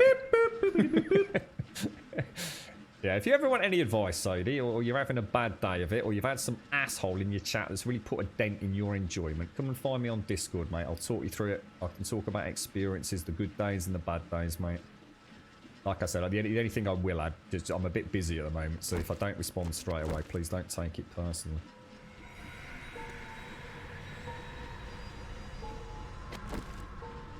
What's that, Darth? $2,000 on a channel, that's a guy. People can spend $2,000 just on a streaming rig, mate. Where's all the zombies gone, Pete? If you scared all the zombies... Oh, he's got that dodgy cologne on again, isn't he?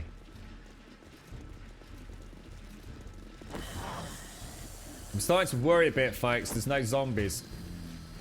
I haven't left steps up outside, have I?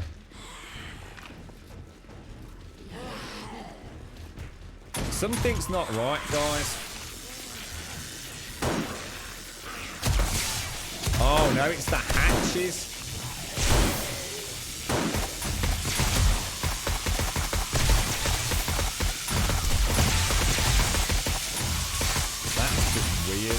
You want any Molotovs over this side, Pete? Here we go, here we go.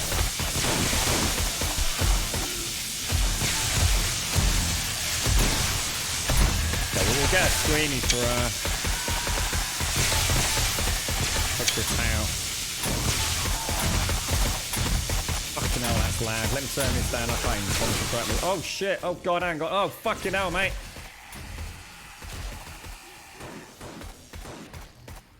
Can I get in? I think that's get shot by Missy. You got enough ammo there, Missy? Is that alright volume-wise?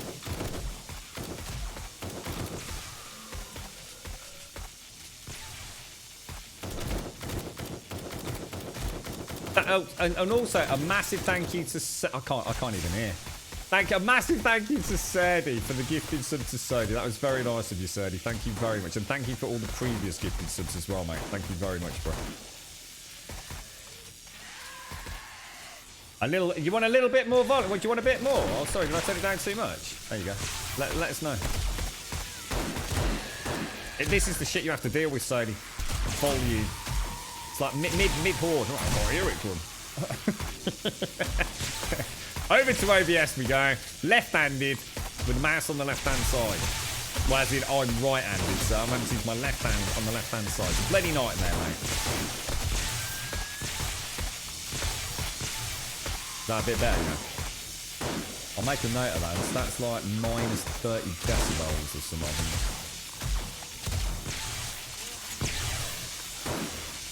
You right, pornographer? Of course I can, pornography. Remind me after the... oh my lord.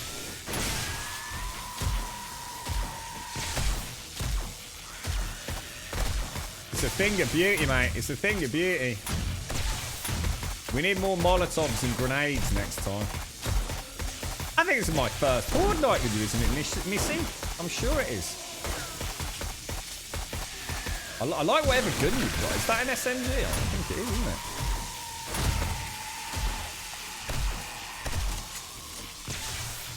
Look at that shared XP racketing up.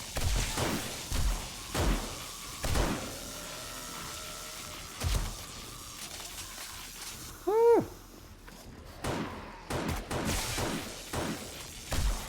How's the cockpit going then? Or the cabin, Fist? How's the virtual cab for your own truck going?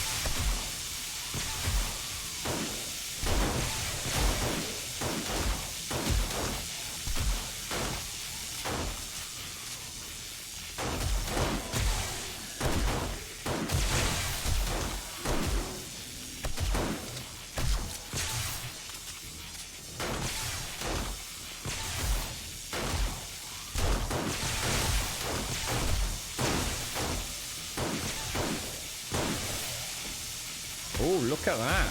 That's weird. So it looks like they're actually falling into... I think it's the vault doors, isn't it? I think the vault doors... We just need to get a shot of them, really. They don't really have any reason to be going in there, do they? And yet they are. I'm trying to think of a way to try and... Maybe it's because we haven't got anyone close enough to the back. Oh my gosh. Maybe if I put my butt to the wall, it might tempt me, you know. How much bleeding ammo have you two got? I think I need to repair that.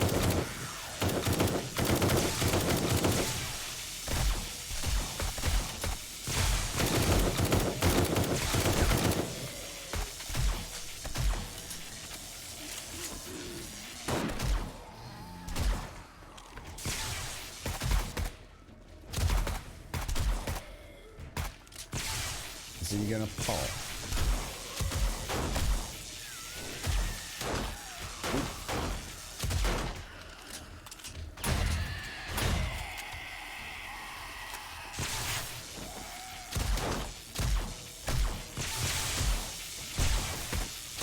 That's a little bit worrisome because in theory we've had zombies breach the Shades Oasis, haven't we? So I might have to get rid of the tower doors. I think I'm going to brick the doors up next time and see what happens on next horde night. They seem to be far too fascinated in them for some reason. So I might block up the bottom part of the tower just purely as a test. I don't need access via that. I can come up with plenty of ways to get to the roof.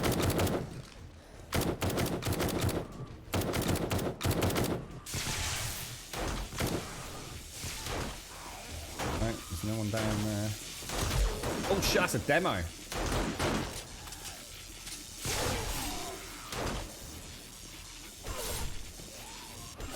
Where's the demo gone?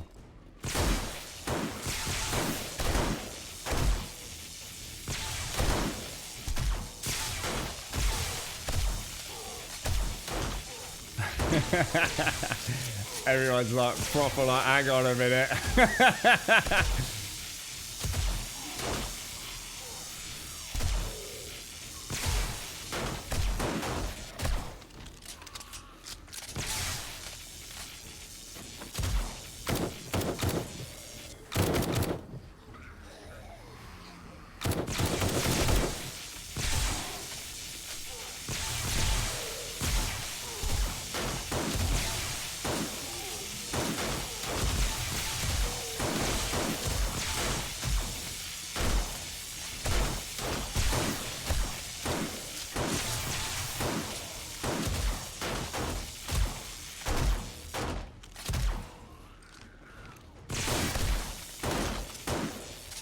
I'm sure there's a demo down there. Why are they grouping on that side? Oh my god, we've lost the whole bank of... Oh, what the fuck? What is going on down there? There's something seriously wrong down there. Alright, well that's probably not the best idea I've ever had. That's weird. That's really weird. Is there have we got a collapse down there?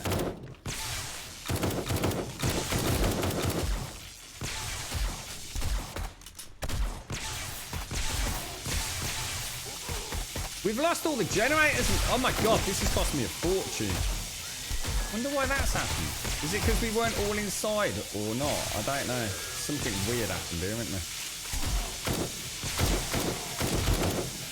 I don't understand why they would all of a sudden attack the primary generators. Well, I suppose we've got engines to find now. It looks like we've lost... I don't know. I mean, it's a miracle the first bank's holding them off as well as it is, to be honest. Oh, no. That was me. Oh, we might as well go for it, right? There's another one. Let's see what happens. You all right, Missy? If we're going to repair it, we might as well repair it, right? I don't think they got underneath it. No, that's what I thought. But there's no way they can't get underneath it unless they got in through the back, and they didn't. Look, it's completely clear.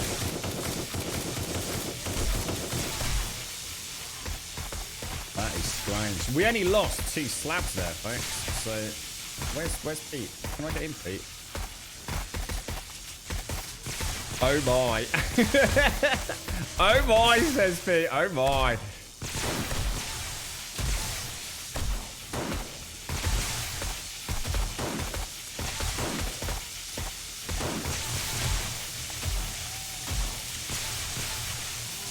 I think the hatches wouldn't make any difference, so...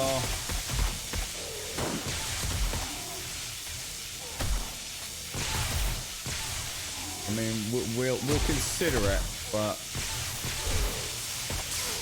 I think the fact they've even hit them is the question. We've never seen them attack that, so putting steel on it isn't going to make much difference, I don't think. The question is, why did they attack it? When for 160 days they've never touched that trapdoor. There's got to be something with 3 of us that's made a difference. I can only think maybe because we weren't all inside the kill zone, which I know when Shades... Who was it, Shades on the old fort? Fuck it. I remember you and I... It might have been just you and I, Shades, and we noticed that if one of us stood in a particular spot, the whole thing fell apart, didn't it? It's like the pathing just reworked itself almost. Yeah, but that's what... Oh, shit, get out of there. You don't want to be in there, boys.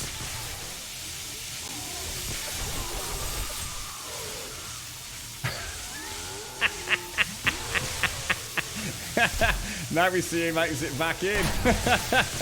Holy shit. Is Missy out here? Where is she? She's back, she's back. Well played, everyone, well played.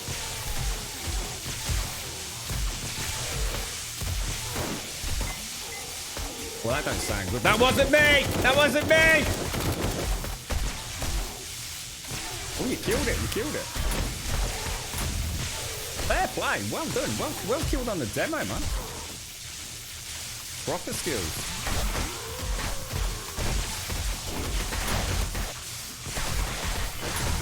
Careful with the friendly, careful with friendly fire. EVP is on.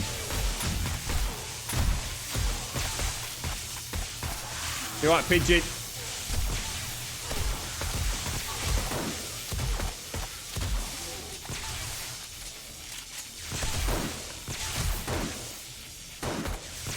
No, I was saying, Shades, do you remember when we had that? I can't remember which server it was on, but we had the original Elysian ring in Smetan War. And I think it was one of the first times we'd had like a 2-player on it. And do you remember if we stood in certain positions? I can't. We had a third person with us. It might have been Pete. And if we stood in a particular position on what I'd call the kill platform, the zombies started tapping really weirdly. Do you remember? So it's like you've said, even if I steel up those vaults or hatches, it doesn't actually solve the problems. The problem is they shouldn't be attacking them in the first place. Like I said, this base has stood the test of time for 170 days, or 169 days prior to this. We're actually struggling to get up because well, what's happened is we've demoed the slabs on top of the primary reinforced concrete blocks. And they're struggling to get up because there's so many of them. But that one electric fence at the bottom end is still functional by the looks of it. It's literally that one generator down there that's smoking away, keeping us with a bit of room here. And yeah, I think that's what's happened here, Shades.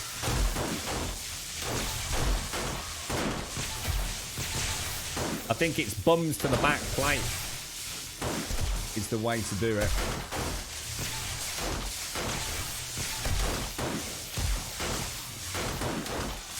Oh, definitely, Dark. Oh, totally, mate. That's what makes this all so much fun. I can't wait to see the damage. I mean, to be honest, I don't think it's going to be that bad.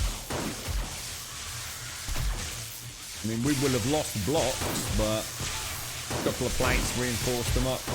I mean, she's not lost structural viability in any way in terms of pathing. They're finding it a little bit harder to get up here, but they're still getting up. So I think the slabbing of the main wall was a good idea. All those. I mean, I deliberately shot the second demo just to see if we could take a hit or two. I think we could easily take more, to be honest. I wouldn't want to push it beyond 3. Because we could lose a primary block there then. But it doesn't matter. See, the point is, we're very unlikely to lose 2. There's still going to be a variation in damage from the left to the right, so I still think we keep viable pathing.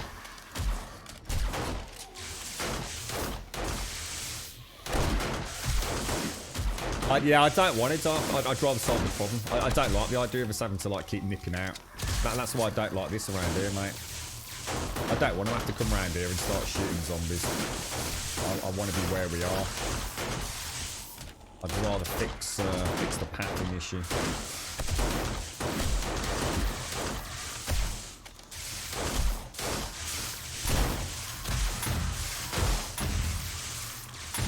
Tell you what I might do. I might put fidget spinners around there. What about putting fidget spinners around the base of that could be an idea.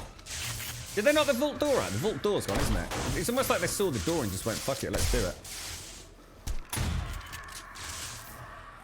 I think that's first time I've had to dual repair my oh shit, I mean, what the hell,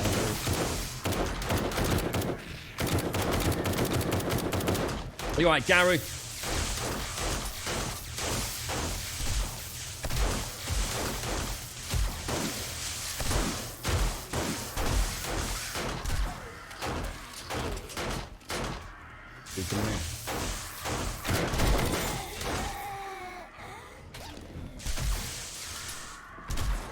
We've lost the fence. We've lost the primary fence.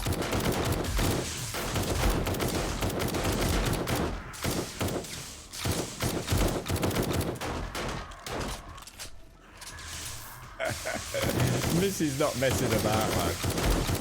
Got that pistol at crouched position.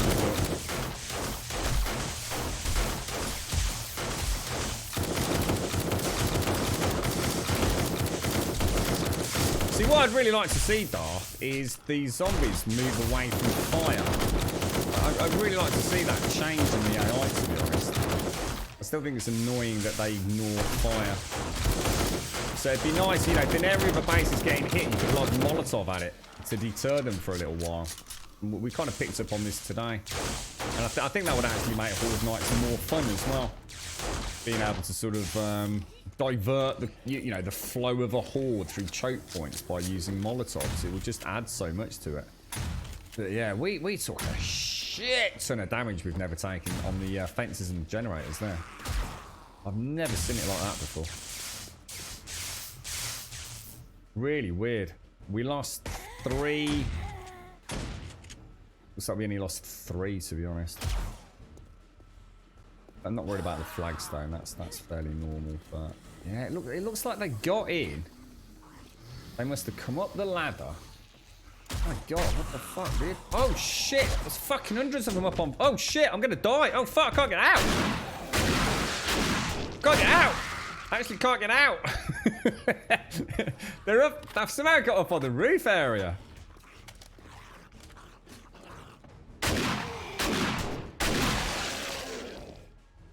Oh, that's madness. That's madness.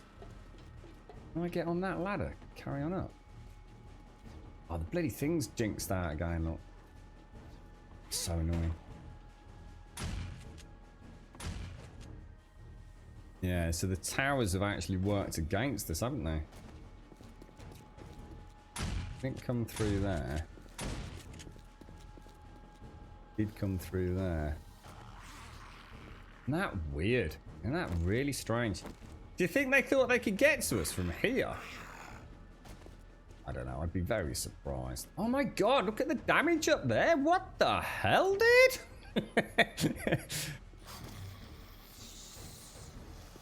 Wow. That is mad. Which means... Oh my god, we did look... We lost the... We lost the relay? To the... Oh, really? Oh, it's going to be like that, is it, mate? Yeah, we lost the relay to the primary shotgun. I think as a... I think what I'm going to do... I'm going to solidify the bottom... 4 blocks of that this time. I'm going to take the door out, solidify the bottom 4. To be honest, all access to the base will be by gyrocopter anyway at some point. So it's not a problem. So we'll rebuild, and the only change we're going to make is solidifying a 4x5 block. So a 5x5x4 block at the base of this. That will be the only change we make. I want to see what happens.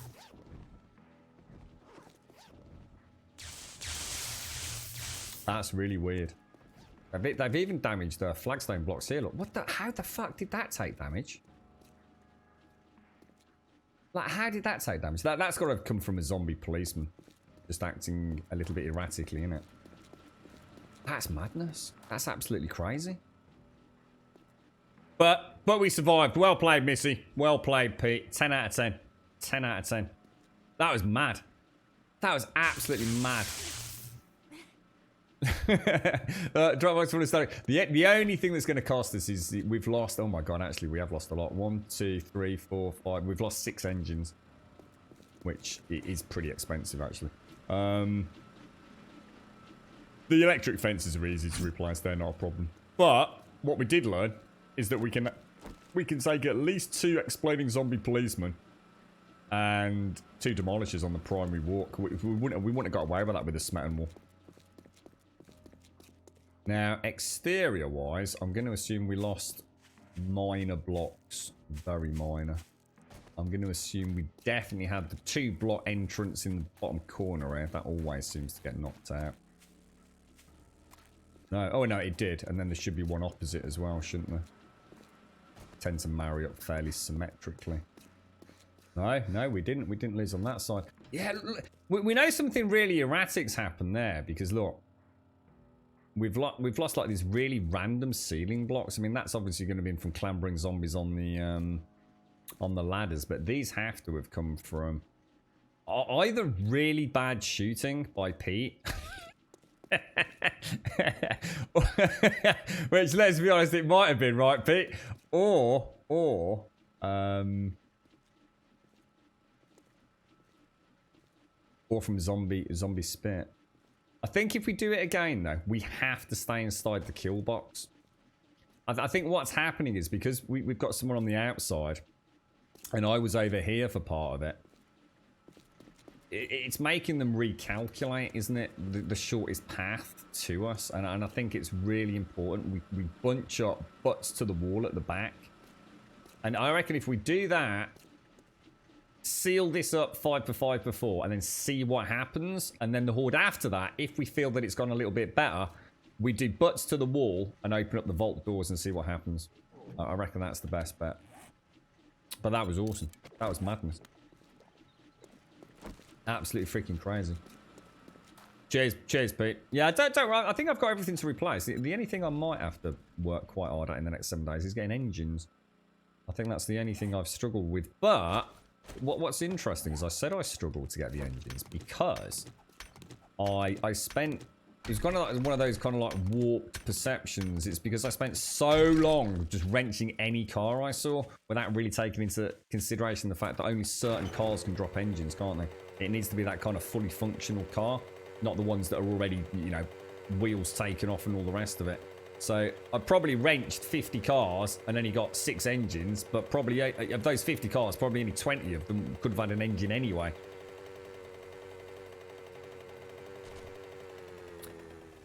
Stability? No, it won't be stability down. Oh, definitely not. Definitely not. No. You wouldn't just get random blocks like that dropping out, mate. 100%. Structural integrity wouldn't work like that. No, I reckon that is definitely just because we had people on the outside, myself and Pete, for periods of that. The zombie police had a different angle on us. The whole point in the build is to funnel. The most dangerous enemy we have right now. Demolishers, we don't really care about them. They're just good fun. The most dangerous enemy is the police because of acid splash. And it wouldn't surprise me in the slightest if some of those generators got taken out by acid splash or detonating police zombies. But interesting. Very interesting to see how that held up there. It's like you were saying there, Shades, wasn't it? You said you need to stand really precise for that, yeah. Wow. Wow. That is madness. Absolutely crazy. When that when the Demolisher came across, I was fucking gone, mate. All I can think of is that Demolisher. You can't run through them. I can see that Demolisher hitting the corner. And myself, Pete, and Missy all trying to get past the Demolisher. And in the panic, one of us making a stray shot that was going to, you know, detonate him. I was gone, mate. It was gone in seconds. As soon as I saw it get onto that platform, I was gone. I could do, Dana, yeah. In fact, I mean, what I could do. Now, it's a bit annoying in a way, because if the towers hadn't gotten taken down, Downer, that's a really good idea. Because what I could have done, I could have created an access tunnel down below the tower. You know the tower's going up to, it's going up to the, what I'd call the generator walkway. And then you go up to the roof. And then you can also go up to the tower itself on 2 different levels, including the very roof. So there's multiple stages within that tower system at the moment. What I could have done is where I'm digging down to create both the light shaft for the Shades farm on the left and the living quarters and primary shaft links Missy and Shades build on the right-hand side. What I could have done is I could have just dug a tunnel, 10 or 15 blocks down, which I'm obviously already doing, created a link in there for a generator bank. We could do that anyway. The problem is then I can't test to see if the zombies are trying to get to that central path. I think I have to knock out that shaft. They don't like shafts and they don't like trapdoors. There's something about trapdoors that are like bloody, poop to a fly, aren't there? That shaft has just got so many trapdoors in it. I don't know whether to just knock the trapdoors out and see how it goes, or like I said, to solidify the base. But the second that horde started, I knew something was wrong. That's why I came out to have a look. They should not have taken that long to path to us, and they'd all flocked to that tower for some reason. Really weird. Really, really weird. But I like the idea, Downer. I do like the idea of that, of actually linking the... Because they are vulnerable. They are very, very, very vulnerable, those generators. But like I said, they haven't been up till now. 169 days and I've never lost a generator. Today I lost... Is that you, Missy? Hello, Missy. I lost... how many was it? 5, I think. We got any engines? I've got loads of batteries. I mean, if worse came to, you know, to light, I could probably link most of the fences just like with a couple of engines. So, I mean, it's not overly terrible, but that's mad to see. You know, when you're so used to seeing it just go like clockwork, and then you just have like a mad horde like that where all fucking hell breaks loose. That we need more of that. We need more. We want to see how many we can get on that base. we need more people on the base on Horde Night. Just everybody on the server pile in, see what happens. You're right, Grease. You started Alpha 19 yesterday. What are the best skills to choose in the beginning of the game? I don't really spend a lot of skill points, mate. And even those, I've been reluctant to spend. The best skill in the game, to be honest, mate, early on, and you'd be mad not to take it. Don't worry about any of this stuff that you see here. Master Chef. You just have to take Master Chef, mate. If you don't take that as one of your first skills, you're just making life hard for yourself. The fact that you can make red tea and bacon and eggs and boiled and grilled meat is so important. Red tea alone provides something called efficient digestion when you consume it, which offsets a static 15% food and water loss of 15%. But that means so much in the early days of this alpha, because food can be quite punishing if you don't know how to play. So you've just got to take Master Chef, mate. You know, you're going to solve any issues with dysentery. You can make your bacon and eggs, which are a really nice food source. You can make coffee if you're trying to, you know, keep that stamina regen up. The other one that it just has to happen, because again, everything's about stamina management, and stamina management requires food management. Is living off the land.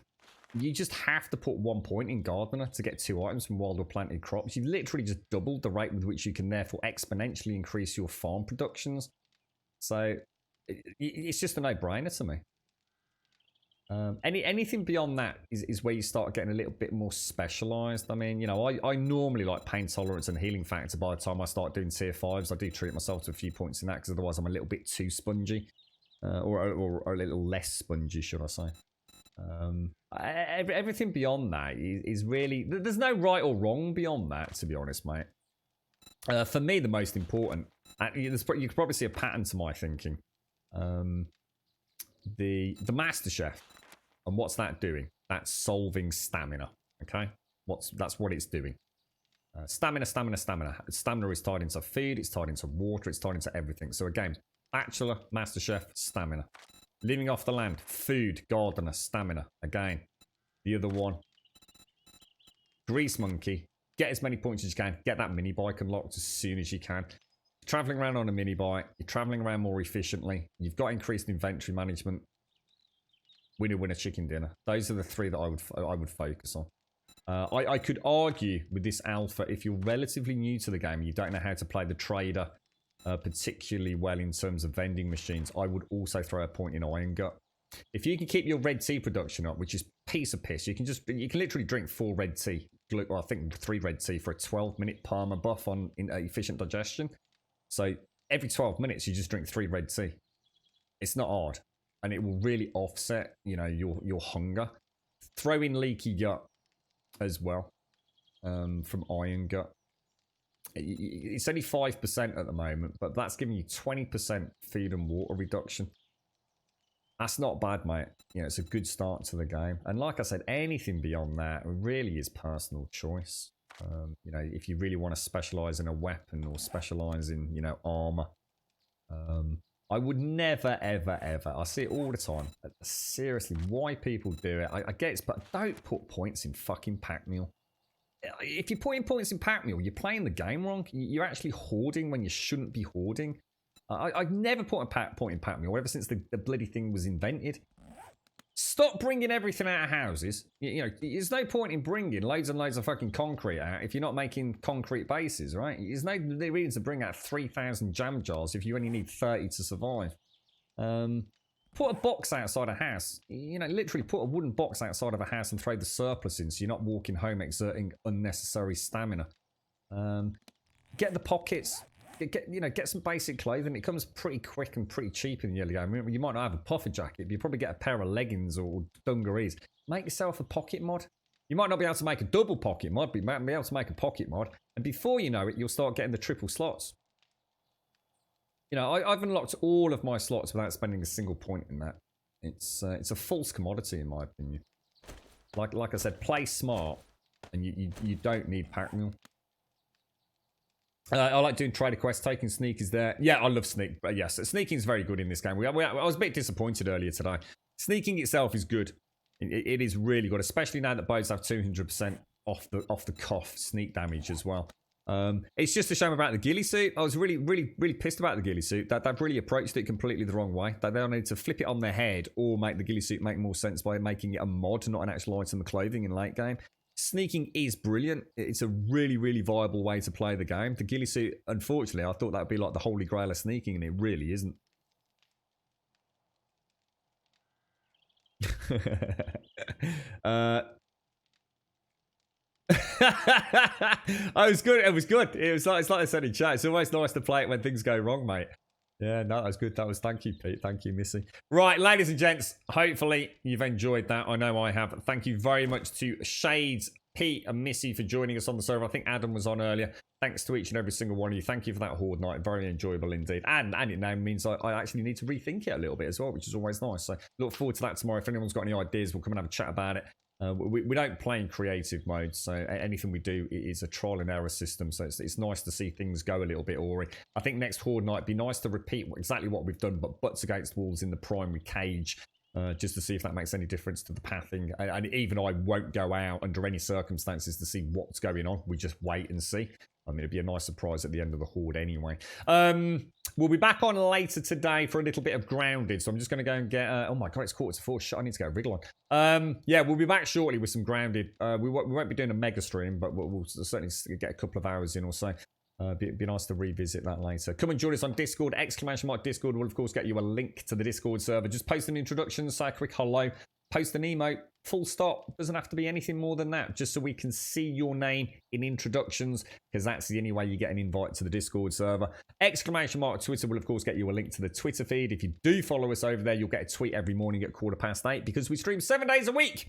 And you can set your clock buys most days. 8:15 in the morning through till 3 o'clock in the afternoon. We do sometimes play a bit cheeky, and it's 3:44 p.m. here in the UK as a point of reference. And YouTube and chat will, of course, get you a link to the YouTube channel. And if you do join us over there, please do consider dropping us a subscription. And on that note, thank you all very much for the subs, the resubs, the bits, the follows, the donations, and of course the gifted subs throughout today's stream. Thank you all for a jolly awesome chinwag. Thank you for coming along and sharing a little bit of your day with us and bringing a smile to my face. It's been extremely enjoyable as always. Hopefully catch some of you on Discord over the next hour or so. Failing that, some more Grounded early evening. I'll aim to be on, I was going to say 5 o'clock, but there's no way I can get everything done by 5 o'clock. So anywhere between 5:30 and 6, which gives me a couple of hours, doesn't it? So a couple of hours from now, we'll be back playing some Grounded. Hope to see you then. Take care. Thank you for watching.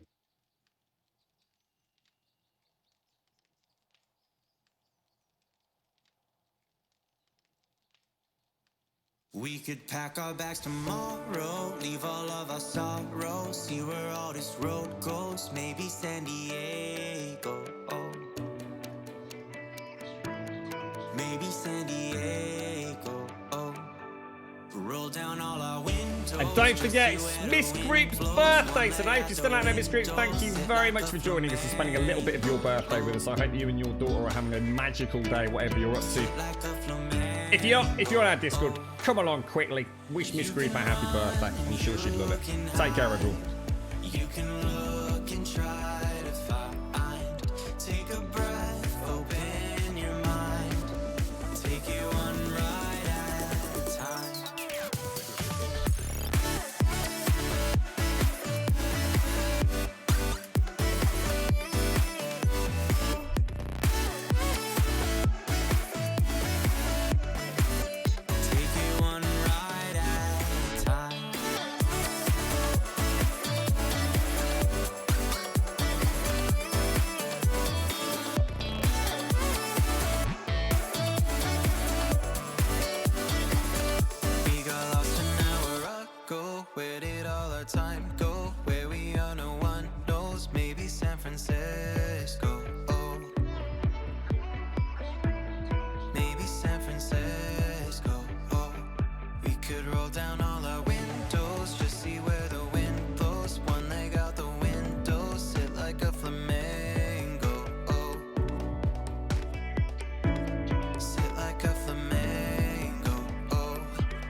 You can look and try to find.